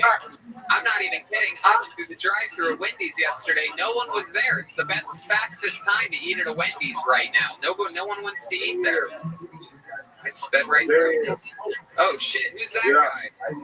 Oh my goodness. I feel like this guy's about to beat my ass through the internet. That's busting around right there, Tony. Oh my goodness. Whoa!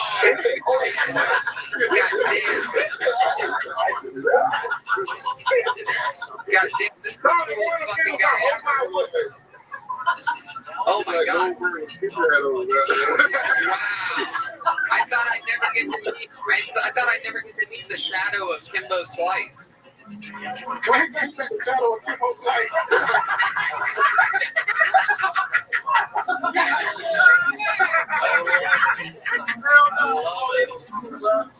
I love it. I'll be back next week though, son. I love y'all. Hey, that guy's tripping behind you. That's so funny. Oh, there's an Ethiopian pirate. That's an Ethiopian pirate right there. Somalia? Where you from? Oh shit. I don't want to I don't want to cause any problems. That's a harsh. So you're in Georgia right now? Yes, sir. I love it. Where's Trey at? You guys already beat him up and put him in the trunk of a car? He popped in. Come on, Trey. Hi, Trey. What up, Trey? Look at those three. Why y'all ain't Why is Trey though? Trey's still David. That's cool. They're all picking it. Yes, sir. We got here, man. I told you I got to play out here. You got a lot of fans out here, son. Oh yeah. I love it. I love that Trey's hanging out with a bunch of black guys. You guys must all get along because none of you ever stop talking.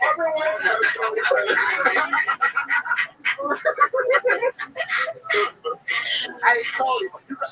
Oh, we got to do a show at Bacon or Atlanta, bro, because as soon as I walked into the bar, they were like, boy, you the guy that got most of my WM Rollins? Hell yeah. That's hilarious. Damn right. We've always had a big, strong, very strong base in all the southern places, including Atlanta, Georgia. And I'm glad you're out there having fun. Stay safe out there.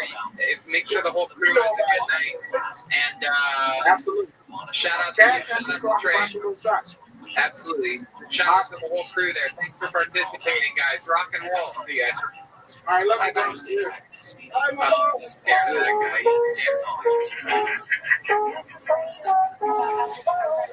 Where's that Trey? I love it, man. Trey's one of our very fun, I guess we could sort of call him a road manager. He just really is, he's one of our friends who helps out a lot and is a cool, positive guy. Is he there for work or is he? No, he doesn't live anywhere near there. No, he lives in Philly, but I think he might just be hanging out. All right, let's keep this fun train moving along with this very suspicious figure. Ladies and gentlemen, it is Chuckle.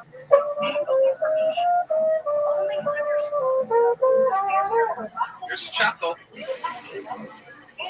This country is crazy right now. With the murder of George Floyd, we need heroes in America, like Dr. Martin Luther King. The ones for Dr. King, no streets named Martin Luther King Boulevard. White people wouldn't know when they're in the wrong neighborhood. Because of Dr. King, black people have their own TV network where young impressionable white kids can learn to be cool. Blacks and whites can now eat at the same breakfast counters, drink from the same water fountain. It's been 40 years since his untimely death, and America got its first half-black president. Maybe in another 40, we can get a whole black one. Till now, we're stuck with an orange one. Fuck the flag. Black Lives Matter.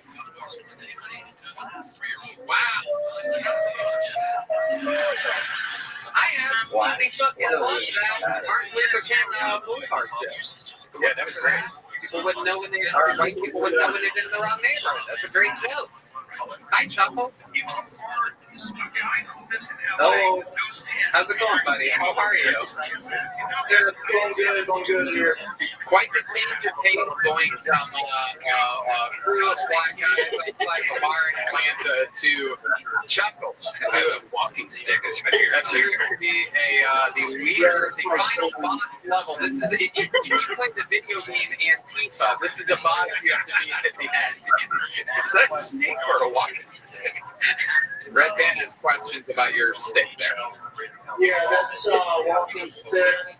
It's actually a cane that I use because I have dislocated. Oh, okay. Dislocated hip. All right. How'd you dislocate your hip? I was scrapping and I was holding a washing machine and I dropped it on my leg. God damn. Yeah. Yeah, that is a laundry load that you don't for sure.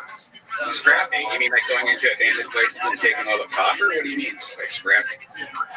Yeah, pretty much. My dad is retired and we still weekend. Goodness, washing machine on your leg. Here I am joking about it. I may that joke later. I may tag it. I may not tag it. You were probably like whirlwind of emotion. My goodness gracious. Wow. So that's fun. And Chuckle, where are you? I am in Springfield, Missouri, and I live in a halfway house. Oh, okay. Halfway.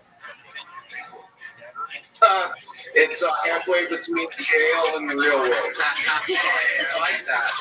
We had a guy earlier that sort of looked like you, who had been to prison multiple times. Yeah, I enjoyed that. You can also join the Scared Straight William Montgomery episodes that we're going to make with a special production. What did you go to jail for, Chuckle? You don't mind talking about it? Oh, I came here straight from rehab. I was drinking a lot, and I came here afterwards to stay straight. Did the drinking increase, especially after the hip injury? Yeah, I was down when to hit it. Yeah, That was pretty blind. Yeah. Well, that's good. So you're sober? Yes. That's great. Congratulations. Since February. Yeah, I had one relapse. Good. That's good it happens. You're aware of it. You're living through it. That's great. And especially during these crazy times. Good Lord. I can't even imagine. So, this would be wild. How else do you entertain yourself through these wild quarantine times? Well, I go around the city of Springfield, and since it was the quarantine, the whole streets are just ran by the homeless people because everyone would not come outside. So I know basically the whole homeless population. Do you know a lot of the halfway homeless population? Yeah. We do know. That's cool. Homeless people have probably interesting stories and interesting perspectives on life, right? Yeah, they do. A lot of them, and then there's the ones that are just out getting fucked up all day and picking fights, shit like that. It gets a little dangerous. But I got my walking stick here. Yeah, absolutely. Hell yeah, that's awesome. You ever do any types of art or anything like that? You an artist of any kind, or was this your first time taking a stab at stand-up? Is that it? Well, I do a lot of writing. Me and one of my friends get together and we write. And he performs a lot. And I'm going to get into stand-up also as soon as I'm allowed to stay out past 9 o'clock. Yeah, absolutely. That's awesome, man. That is awesome. There's definitely something. There's definitely something there. The way that you said that MLK joke, and it's especially hard to get laughs when your face is covered in a mask and things like that. You had some things going against you there, but you made us audibly laugh. Really good. Yeah, I had a great time with the protest there. That was at one of the lulls in the protest. I've been going to all of them since it's really the first time that people are getting out of the house. Yeah. And man, they could have been protesting cotton candy had it been out there. You know? Yeah, absolutely, for sure. No, nobody's protesting that. Nobody is anti-cotton candy here. That's for sure. I love it, Chuckle. Well, thank you so much. Great submission, great interview. Fun times, man. Thank you so much. Anything else crazy we should know about you before we go? I have schizophrenia. Oh, we knew that already, Chuckle. We knew that. Yeah. No, I'm kidding. Go ahead. Well, yeah, I'm on disability, so I don't have to work, and I like to spend time riding motorcycles. I used to be in a motorcycle club. And you ever ride a roundhouse before? I don't know what that is. It's a scooter. I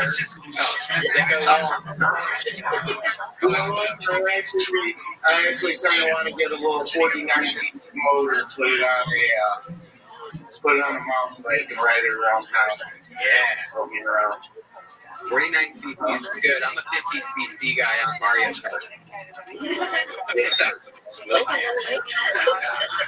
I like to dominate the competition. All right, Chuckle. Thank you so much. So fun, so interesting. Awesome talks, man. I love your honesty and I love your fucking jokes, dude. That was a fun one, bro. All right, thanks a lot. Indeed. There he goes. Love you guys. Everybody. He's on Twitter. It's Chuckle. There's a stalker. All one word. Chuckle. Let's take it. All right, ladies and gentlemen. Oh, we actually know your next submission. She's been on the show before, ladies and gentlemen. It is the Dirty Hippie Comics. Kirsten Alberts, everyone. Here we go.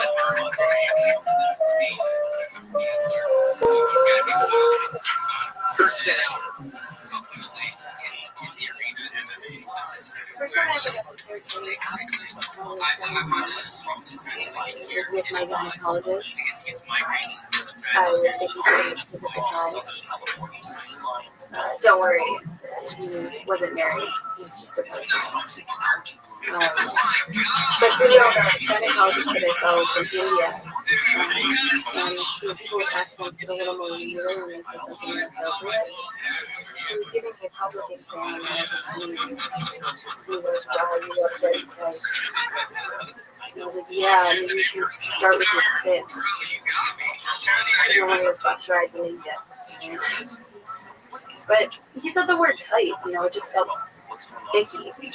Guys, put yourselves in our position. Imagine you're a 17-year-old boy again, and a female actor's face is right in front of your penis, and she just goes, wow, you're so huge. Alright, that's Yeah, Kirsten Albert. How's it going? Good, how are you? Good. I love that little hipster slave boy you have cooking your meal behind you. We thought it'd be funny to have it cooking eggs. Is he actually cooking? It looks like he's fake cooking. Wow, look at that. Yeah. I love this. This is his biggest credit to date. Heck yeah, we get started without cracking some eggs, you know what I mean? What kind of eggs is he making? Sunset down. Whoa, sunny side down. Jeez, what a depressing lifestyle you guys are living over there. My goodness, sunny side down.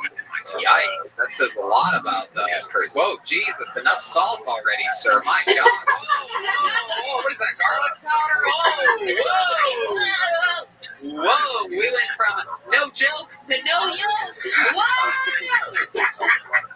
All right, well, so what's up, person? We know you. You've been on the show before. You're in Los Angeles, right? What? I live in New York now. Oh, moved to New York. No better place to be right now than New York. Is that true about the finger, the gynecologist? Did he really say that? Yeah, it's true. Wow. That is creepy. What part of New York do you live in? I live in Brooklyn. Wow, my goodness. You ever seen any rats around there, like Takashi 6ix9ine or anything? I see rats in the subway or like by the garbage. But I've got only mice in the apartment. Oh, okay. Yes, all the great things about New York. There you have it. That's what everybody says. The city that never sleeps. That's what they're talking about. What do you do for work in New York? Well, I health insurance claims processor, and now I'm a barista coffee shop. Oh, okay. Brooklyn's finest right there. And how about the boy back there, the old egg maker? Yeah, that's too funny. Oh, sure it is. He's trying to get in, let's just say, he's making sure your eggs are salty, ready to eat. I'm going to share you. Are you happy with the move? Do you think you're going to move back, or do you like it out there so far? I like it here more than I. It's a lot easier to meet people and get around, and I just feel like the vibe is less sushi. What part of LA did you live in? I lived in Go ahead.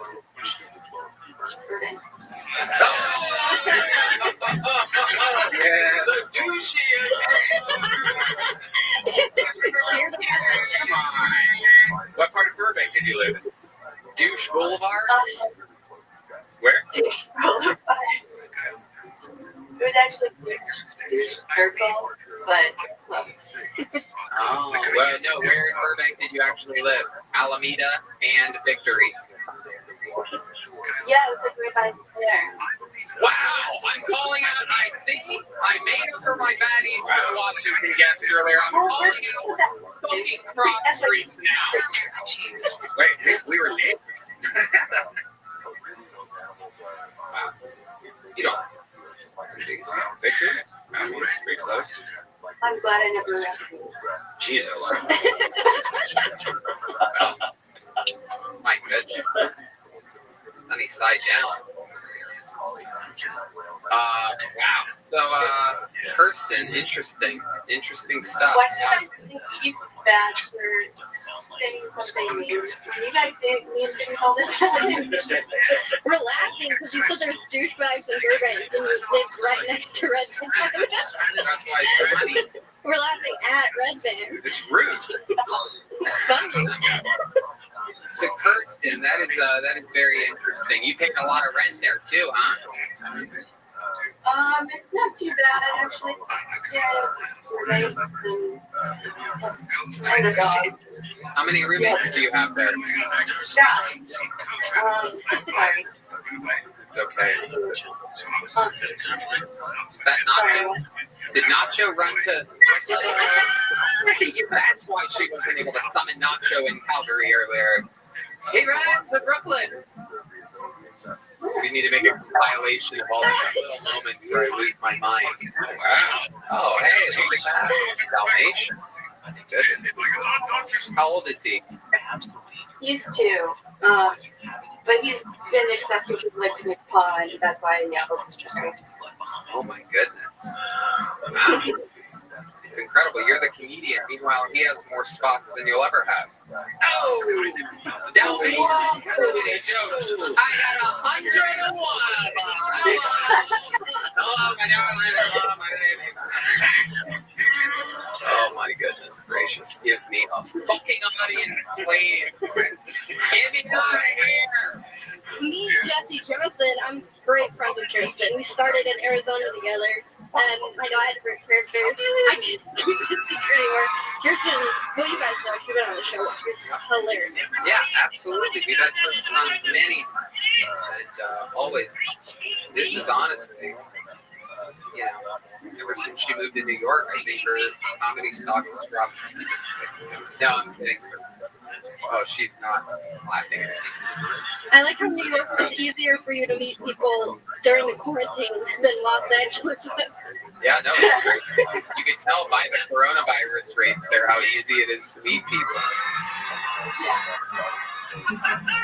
And you know a lot of people that have gotten sick?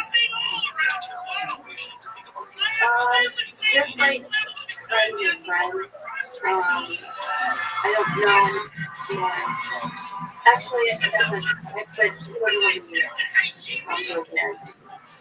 So, I haven't actually met it. Seems to be the general consensus of this disease. They might as well name it the friends of friends disease because those are the only people getting it. None of my friends. Yeah, it's weird. Fun times.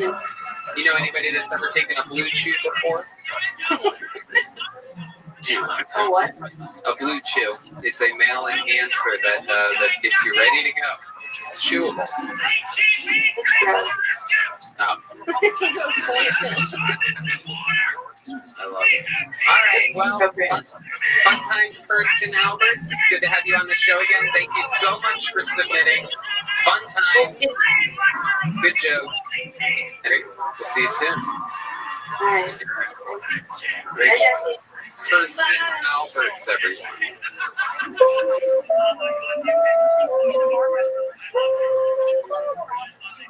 All right. Yes. Ladies and gentlemen, it is that time. Here it is, the chosen one, the perhaps the most powerful regular in the history of the show, a man that needs no introduction, yet I gave him one anyway. Here he is, Michael Laird.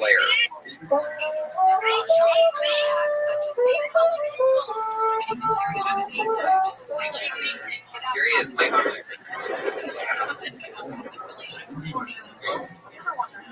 There's so much that we can learn about race, but I want to know why Puerto Ricans allow this thing in England. I don't understand. I mean, I don't want to say anything. I'm like, if they said, I don't want anything to do with it. I don't think anyone should know. I mean, it's none of my business who says it. I'm trying to understand why Puerto Ricans are allowed to say the N-word.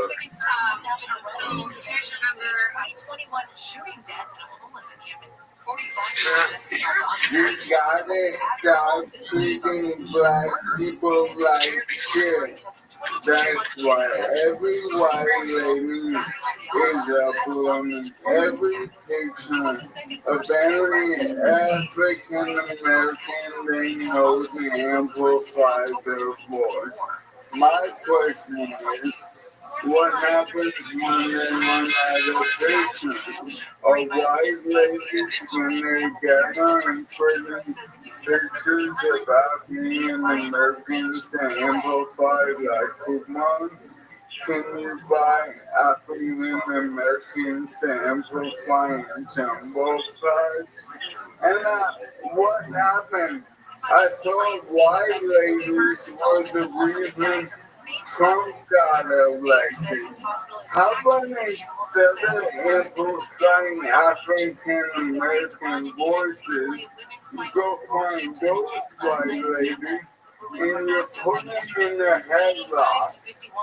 Black people have been systematically oppressed since we brought them to this rock, and we also steal their shit like not music. That's why I'm not gonna try to be a rapper anymore. My name was Ryan Bedman. Ryan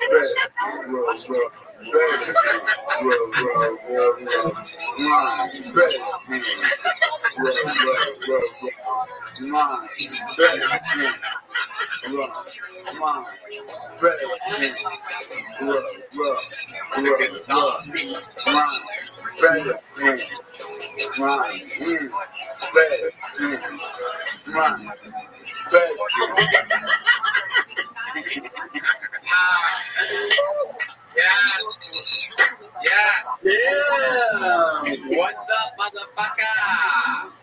Hey, Brian, so you know, everyone says we look alike, so I thought for my rap name, since I'm disabled, Ryan Bedman was perfect.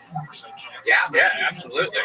Yeah, do you use a bedpan sometimes? No, not yet, but let's see if I find 5 of 90 bucks first. That's where the over-under is on this. That is incredible. You already have... I'm a betting man. Let's have every prop bet possible on this guy. I love it. Absolutely. Hey, I have a question. Go right ahead.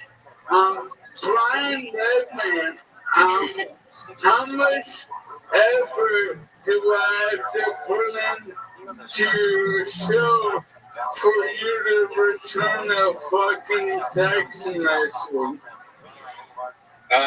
T-Mobile's been down all day today. Read the last one. Read it. Oh. Uh-oh. What does it say? Please send Ryan has problems reading. I don't know if you've ever heard any of the ads on the show, but...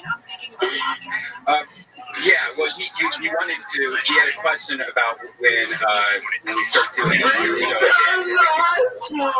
Read the last one. Read the last one. Friday.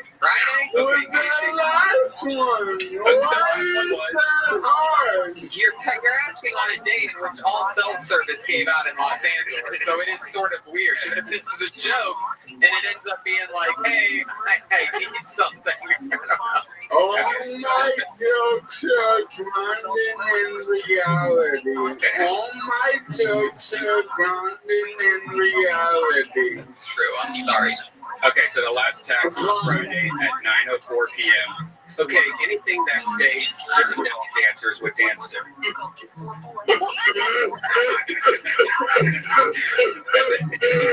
Wanted to play something like that? What's up, Pam? I haven't moved. I'm here. What's up? Oh, you'll be back. Okay, cool, man.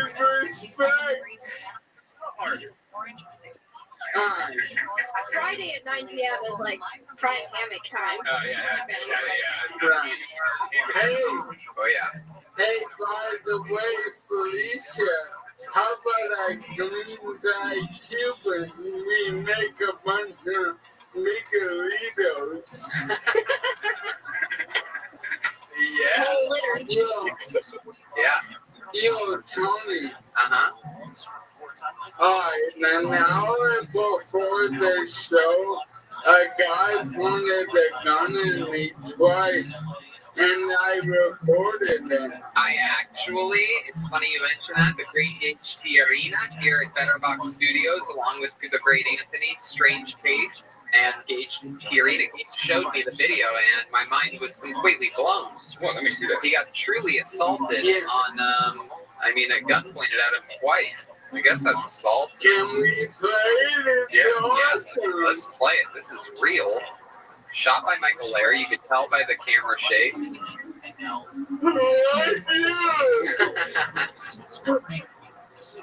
Here he is. I believe he was on the show earlier. I believe that's Chuckle. Just kidding. Just kidding, Chuckle. Show me the clip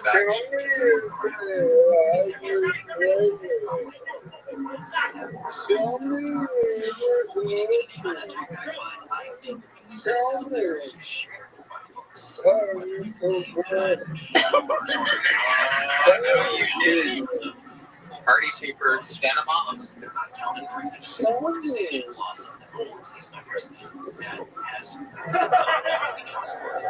Oh man. Right.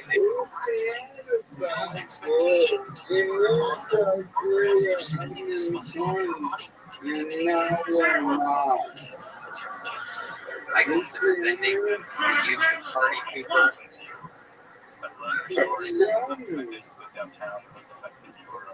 Double birds. But you won't see those at the guy's bird feeder online.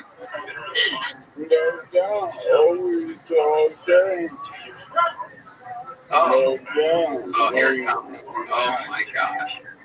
Jesus fucking Christ. I'm like school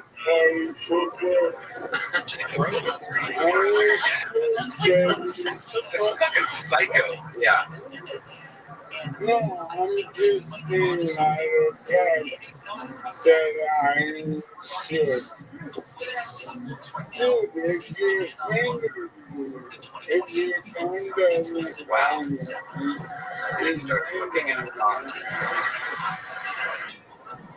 Wow, that is incredible, Michael. My goodness, you are a fucking rock star, dude. Yeah, man, the legend grows. You're goddamn right. Yes, it does. You're like the 50 Cent of Phil Tony history. Yeah. Did you call the police about that and send the video? Yeah, I was holding him until, like, I saw him up the block, and I knew the cops were coming, so I was stalling him, and right after he walked away, a cop came blazing by. It is incredible. If you ever need to stall a man with a gun, you just call him a party pooper as he walks away, and he will walk right back to you. That's fucking scary. Yeah. No, I'm not scared of anything. Like, it was like, Six Flags, or what are you calling it in Ohio? Cedar Kings Island. Yeah! Why did you say Kings Island? Just because we have two of the best amusement Kings parks. Island is not one It's of still them. pretty. It's not. No, don't ever do that again. Never went to Cedar Point Hannah-Barbera. is- People say Ohio, you say Cedar. Yeah, oh yeah. Well, you already said it. That's like saying, who's that great football team that plays college football in Ohio and being like, you talking about the Cincinnati Bearcats? Kid State. Kid State. The Zips of Akron? The Penguins of Youngstown State? The Clippers?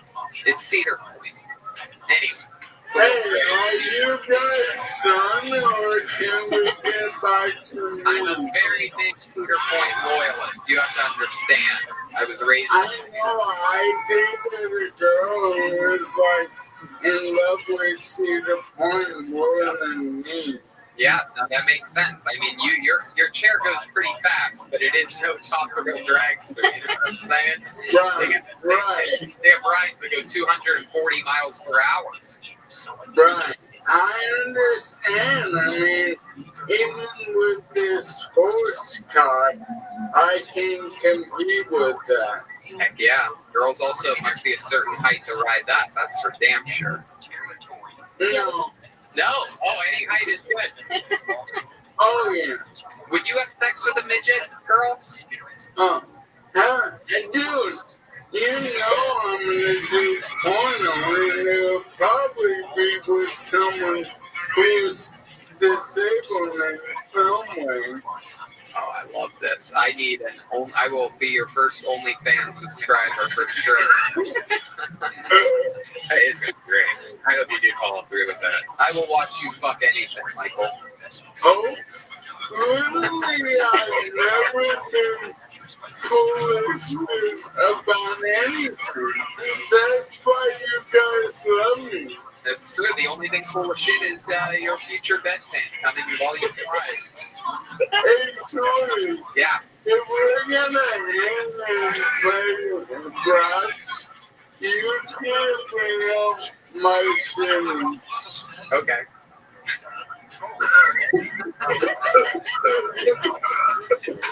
Cool, dude. You get to call the shots. Mike, let it be known in the history of this show, Michael gets to make any rules. He gets to do whatever he wants. It's free reign. No, I love all you so much. Yep. And tonight was a great episode. Like, yeah, and fucking Felicia, Lemon's fun. I love Latina chicks. Oh yeah, the real Latina right there.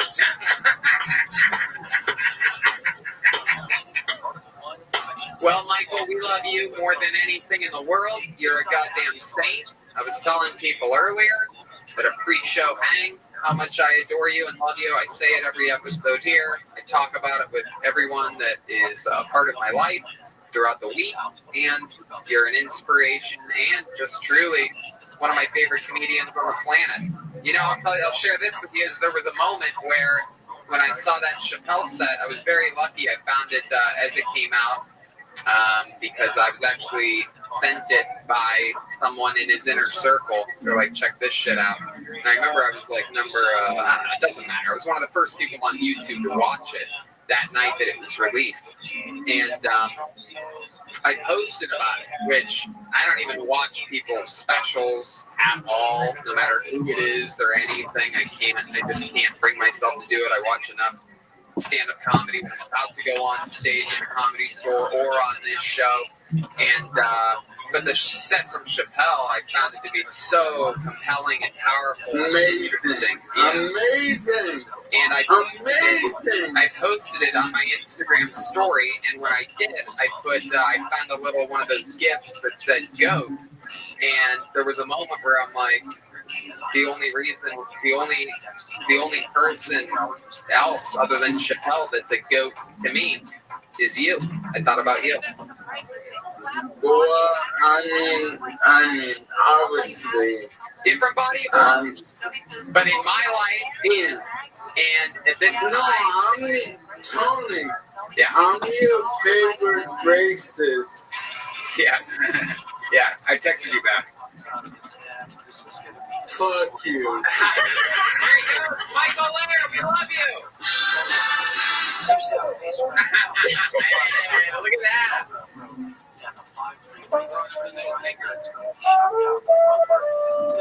We got one Ryan. Ryan.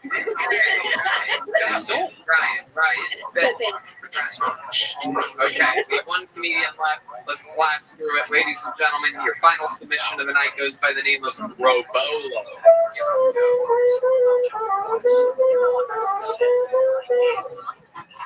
Hey, Tony, Rabbi here. I'm with the Mexican prostitute from Spain, and she's got a joke for you that I wrote for her for you. No es caliente, Tony. Oh, she has a crush on you, man. All right, tell the joke. No. Please, sir. Hey, who? It's the beginnings there. That's topical. I like that. No, it's topical. Yeah, my shirt is topical. I'm confused. Now I've got the joke for you that I also wrote myself. I just found out that I was allergic to cats. The musical.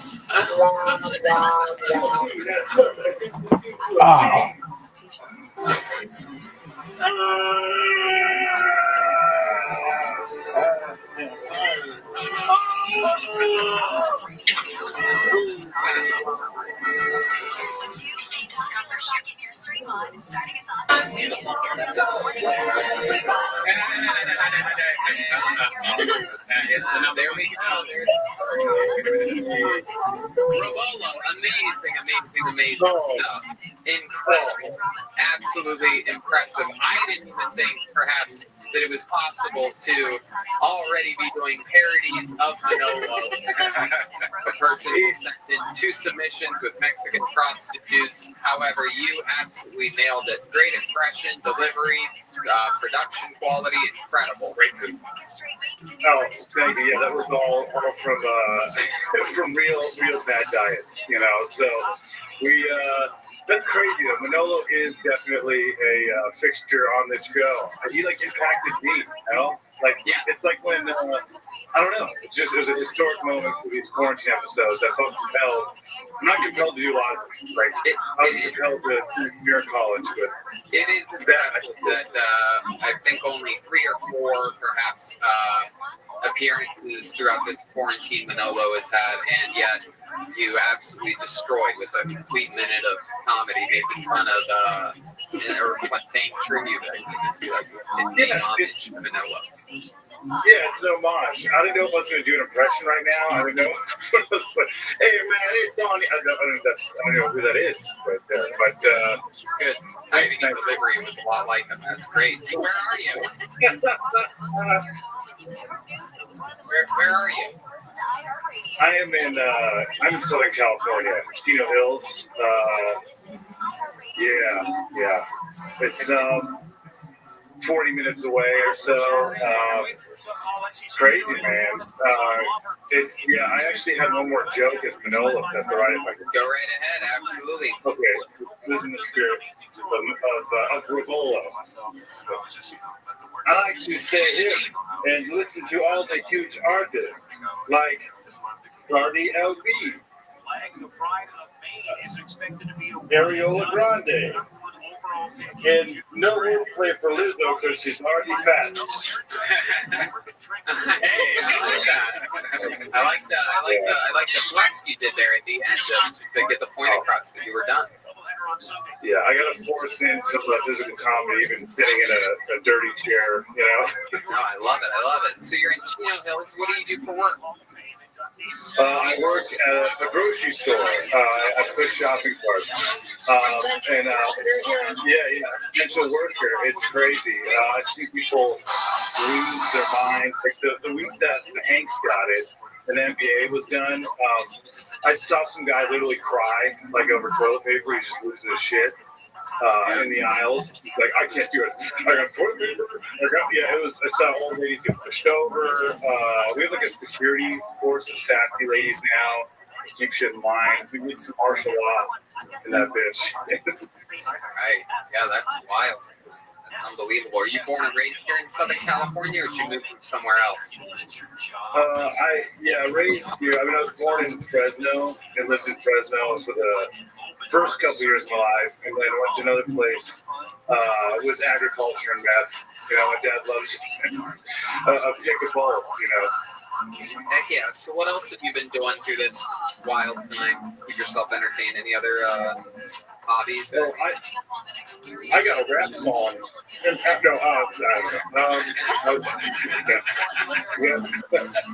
don't, unfortunately, but what do you do? You go out or like normally? Or? Yeah. Dude, I went to Popeyes today. It took 45 minutes. Best trip out. No, I've actually got a green screen. I've been doing a podcast on theme parks, and it's funny that you talk about the fastest theme park. I actually know what that is. And that was like something I was looking at today. It's in Abu Dhabi. And it's I think it's 149 miles an hour, and it goes to 109 in 0 to 4 seconds. It's crazy. Oh yeah, you know it. Oh, someone's at sorry, there's someone plugging me right now at the door here. I'm quarantining with like literally 18 people. Yeah. We're all, taking turns kissing grandma on the lips and stuff, being cautious. Yeah, you have a YouTube page of amusement parks, like that you go through and. Well, I'm gonna start doing that, like Mystery Science Theater 2000, or like riff on the rides. So like, because I have a green screen set up, I'm gonna start shooting videos with like me and someone else like riffing, and because there's so many bizarre rides. Where, like there was like a Gremlin ride in Germany, and like Alf is in it for no reason. Beetlejuice like shits on it or something. Yeah, it's a lot of bizarre stuff, but yeah, there's a lot of I didn't touch on doing this podcast. There's so many bizarre theme park deaths. Like I had a bit about theme park accidents, and it got super morbid. I can only make like this kid got his head decapitated, hilarious, but it's Darwinism. People fucking dumb and there's this little kid. Hold on 1 second. I'm sorry. Here comes something. It's going to be somebody's dick or something, so be prepared to pull out at any given moment. This is the moment of all of this. All the build-up here comes down to this giant ball sack that's about to come over the camera. Have your hand on the red button gauge. I repeat, have your hand on the red button. No. No, don't worry. It's not going to be like Faces of Death shit. There's not going to be the child. Oh, yeah. It's a child. Yeah. Wow, I never would have guessed that. Very, yeah. No, he brought a picture. He brought a picture. Everyone's interested in getting a house. It is Count Chesky.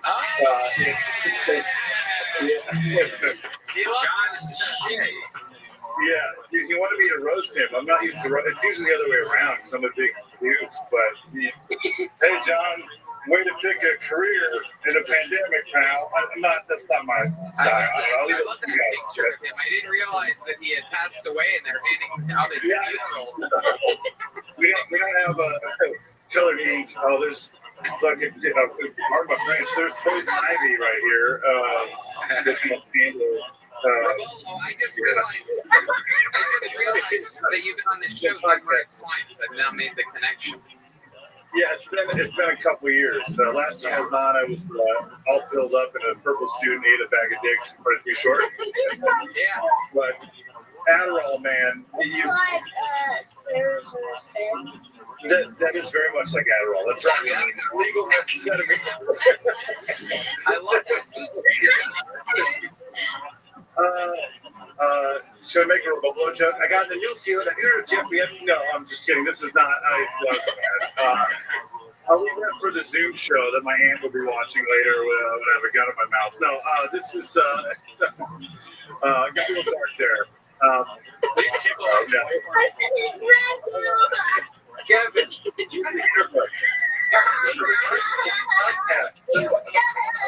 No, let him on. Let him on. He's hilarious.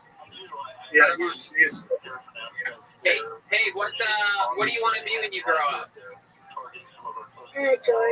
George? Chris?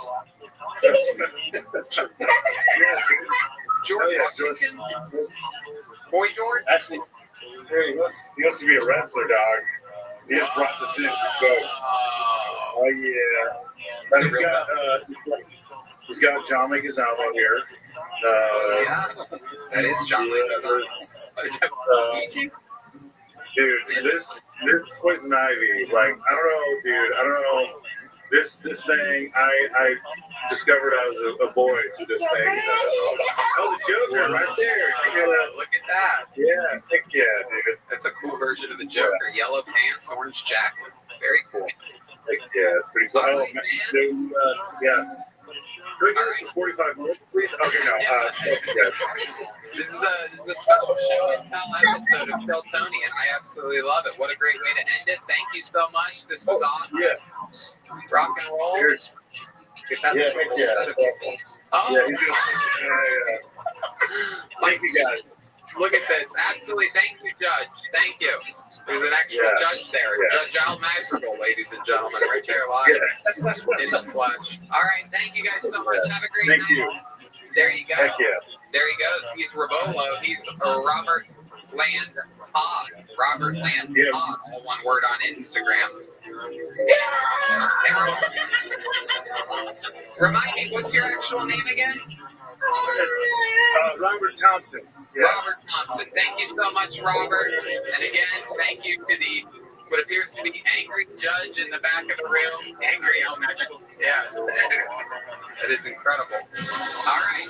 There you go. Thank you, guys. Fun times. All right. Well, there you go. What am I missing here? Another fun episode of Kill Tony. Get your candle at damngoodco.com. Dates coming up: Miami, Boston, Houston, Dallas, Fort Worth, Salt Lake City, Austin, Toronto, Bakersfield, Sacramento, San Francisco, Tacoma, and DC, all in 2020. Oh yes, that's what it is. Ryan J. Evelt, the drawing from Ryan J. Evelt. Everybody. Adorable. Look at that. Nice. Incredible. Almost like, it's funny because there was just a bunch of little action figures there, and this reminds me of like an action figure. Pop. Yeah, Pop Toys. Yeah. That is so cool. You got Felicia there on a Mexican skateboard, William with the barrel, me with a sword. You got Michael Lair rocking it, absolutely destroying with his patented headband. Red band behind the iPads, and the fire-breathing dragon of that is David Lucas. Absolutely. That's roasting. RyanJBelt.com. A lot of Kill Tony stuff is on sale. He has prints of every show and the book. Check out the That was fun roasting with David Lucas and that crew of characters there. Which reminds me, we just dropped an episode of Roast Masterclass on my Patreon, which is, I believe, an hour and a half or 2 hours of me and Donnell Rawlings talking about the history of comedy and absolutely cracking each other up. Really, just him cracking me up, to be completely honest with you. But the entire episode's mind-boggling hilarious, and God, he is a superstar. So that's a lot of fun. That's happening. And hey, the band, the one, you've heard of one-man band? This is the one lady band, the great Jet Ski Jesse Johnson came through strong tonight. It's Felicia Jimenez. What else going on, Jet Ski? Just glad to be fearless, have something to do. Keep me saying thank you guys, thank you all for watching. Follow her at Jet Ski Johnson, and yeah. Thank you to Vito's Pizza. Got us all stuffed up tonight on some amazing, amazing pizza. Vito's is everywhere here, all around the Los Angeles area, West Hollywood, Santa Monica, a bunch of different places. You can submit to the show. This is it. I believe we're coming around the final corner here. I mean, we could possibly only have, I don't know, a few weeks left of this is my guess. So this might be your last chance if you can't travel to Los Angeles to submit for the show. Be creative. As you see, the stakes are starting to raise. 3 months ago, it was just people in a fucking dark closet doing bits to their... So probably going to do an episode this week without David Lucas. Trying to get Quincy Weekly or anyone that was David Lucas-ish to... I mean, size-wise. David Lucas-ish lives matter. You can go to nextweb.tv for all that. Check it out. And check out my VR show, Virtual Red Band, like 5 times a week. Yeah. Good night, everybody. Thanks to Gage and Andy.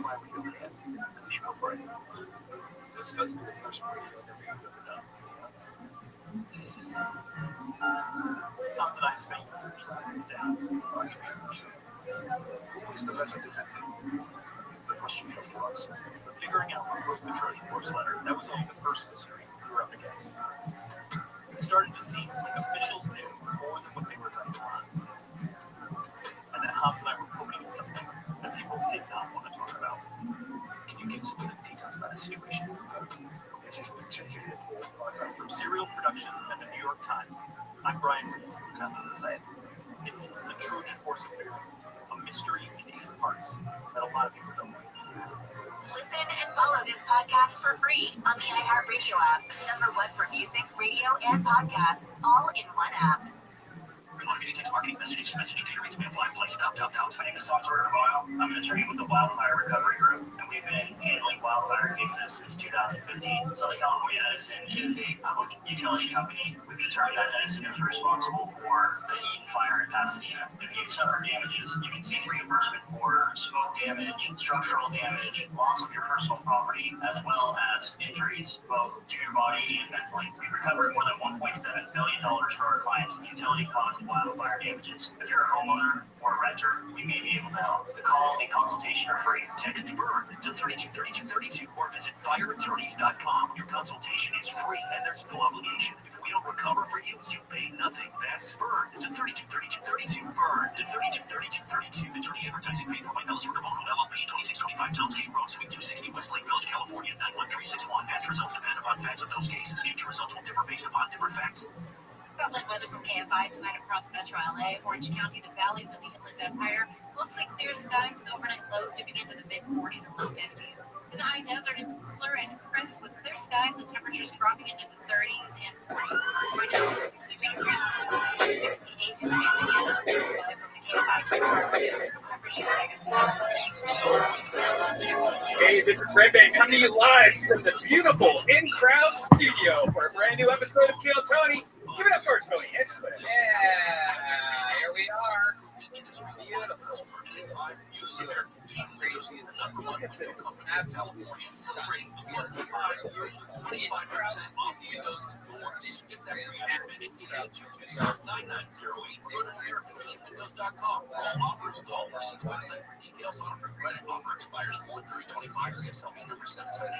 It's a great ride between egos here, everybody, as always, in studio. It's a beautiful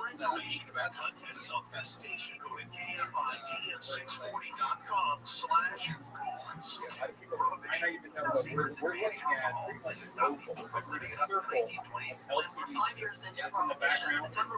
Starting to go, okay, this isn't working. However, you guys have to taste something here.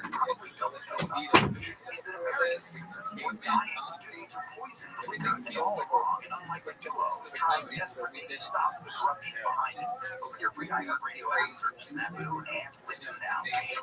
We're going on the road too. Dates for the next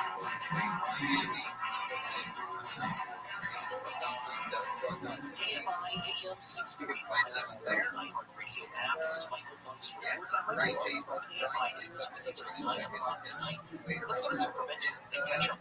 This episode tonight is brought to you by Adam and Eve. The Adult Super. Adam and Eve says the best part of staying home is playing. Oh yeah, this is where I go to the go-to place. I've already used many things. You can just partner.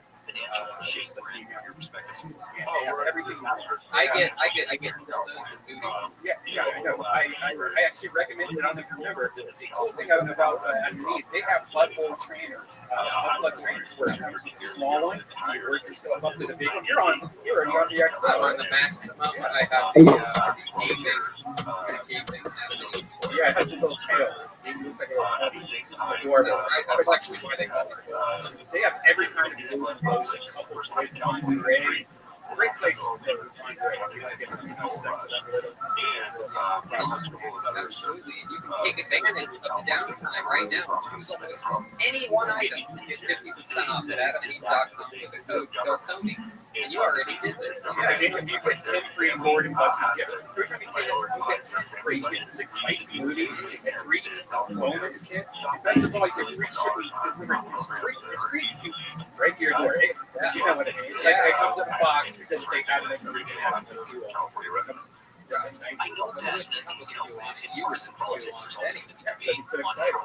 Check it out. Just remember to use the offer code Philtony. That's Philtony as a checkout for this amazing deal. They have thousands of products, sex toys, make your home so enjoyable. In fact, shopping for home is more enjoyable. You are shopping for sex toys. Go to adamandeve.com and use that offer code Philtony to get 50% off just about any item plus 10 free gifts. Use the code Philtony at checkout. There you go. All right, so we're in the show live from Introut Studios, and let's jump right into it. We have a band on the show. Every single episode we get to be different characters, and you never know what they're going to be. Maybe it's the return of famous characters that we've seen before. Maybe it's their first time breaking in brand new characters. Jeremiah is not going to be with us here tonight. He's going back to the trip, but Boy, is he going to be upset. But the rest of the band is here, ladies and gentlemen. I present to you the best damn band in the land. It is the Philtony Band. Joel Jimenez and Jesse Johnson. Oh my goodness. Oh wow, no permit, no barbecue. Live, laugh, love. They are Karens, everybody. I know these characters for sure. These are Karen. Absolutely. Oh my god, is there a permit for the fucking show? What is happening? There is, and what are you going to do about it? I'm calling the cops right now. I know the code and everything. Hello, officers? That was quick. Straight to officers? You didn't even have to Yeah, talk to an I operator? didn't know that we have our own special phone. Oh my goodness. So you're Karen, I'm guessing, right? Yeah, don't fuck that ever again. Well, who's this young lady over here then? Hello, I'm also Karen. Oh, Karen and Karen. And I'm also a clone. Oh, what are you mad about? Oh my goodness. Crotchless panties. What's the point? Well, you can actually get crotchless panties right now at Adam and Eve by using the promo code Philtony.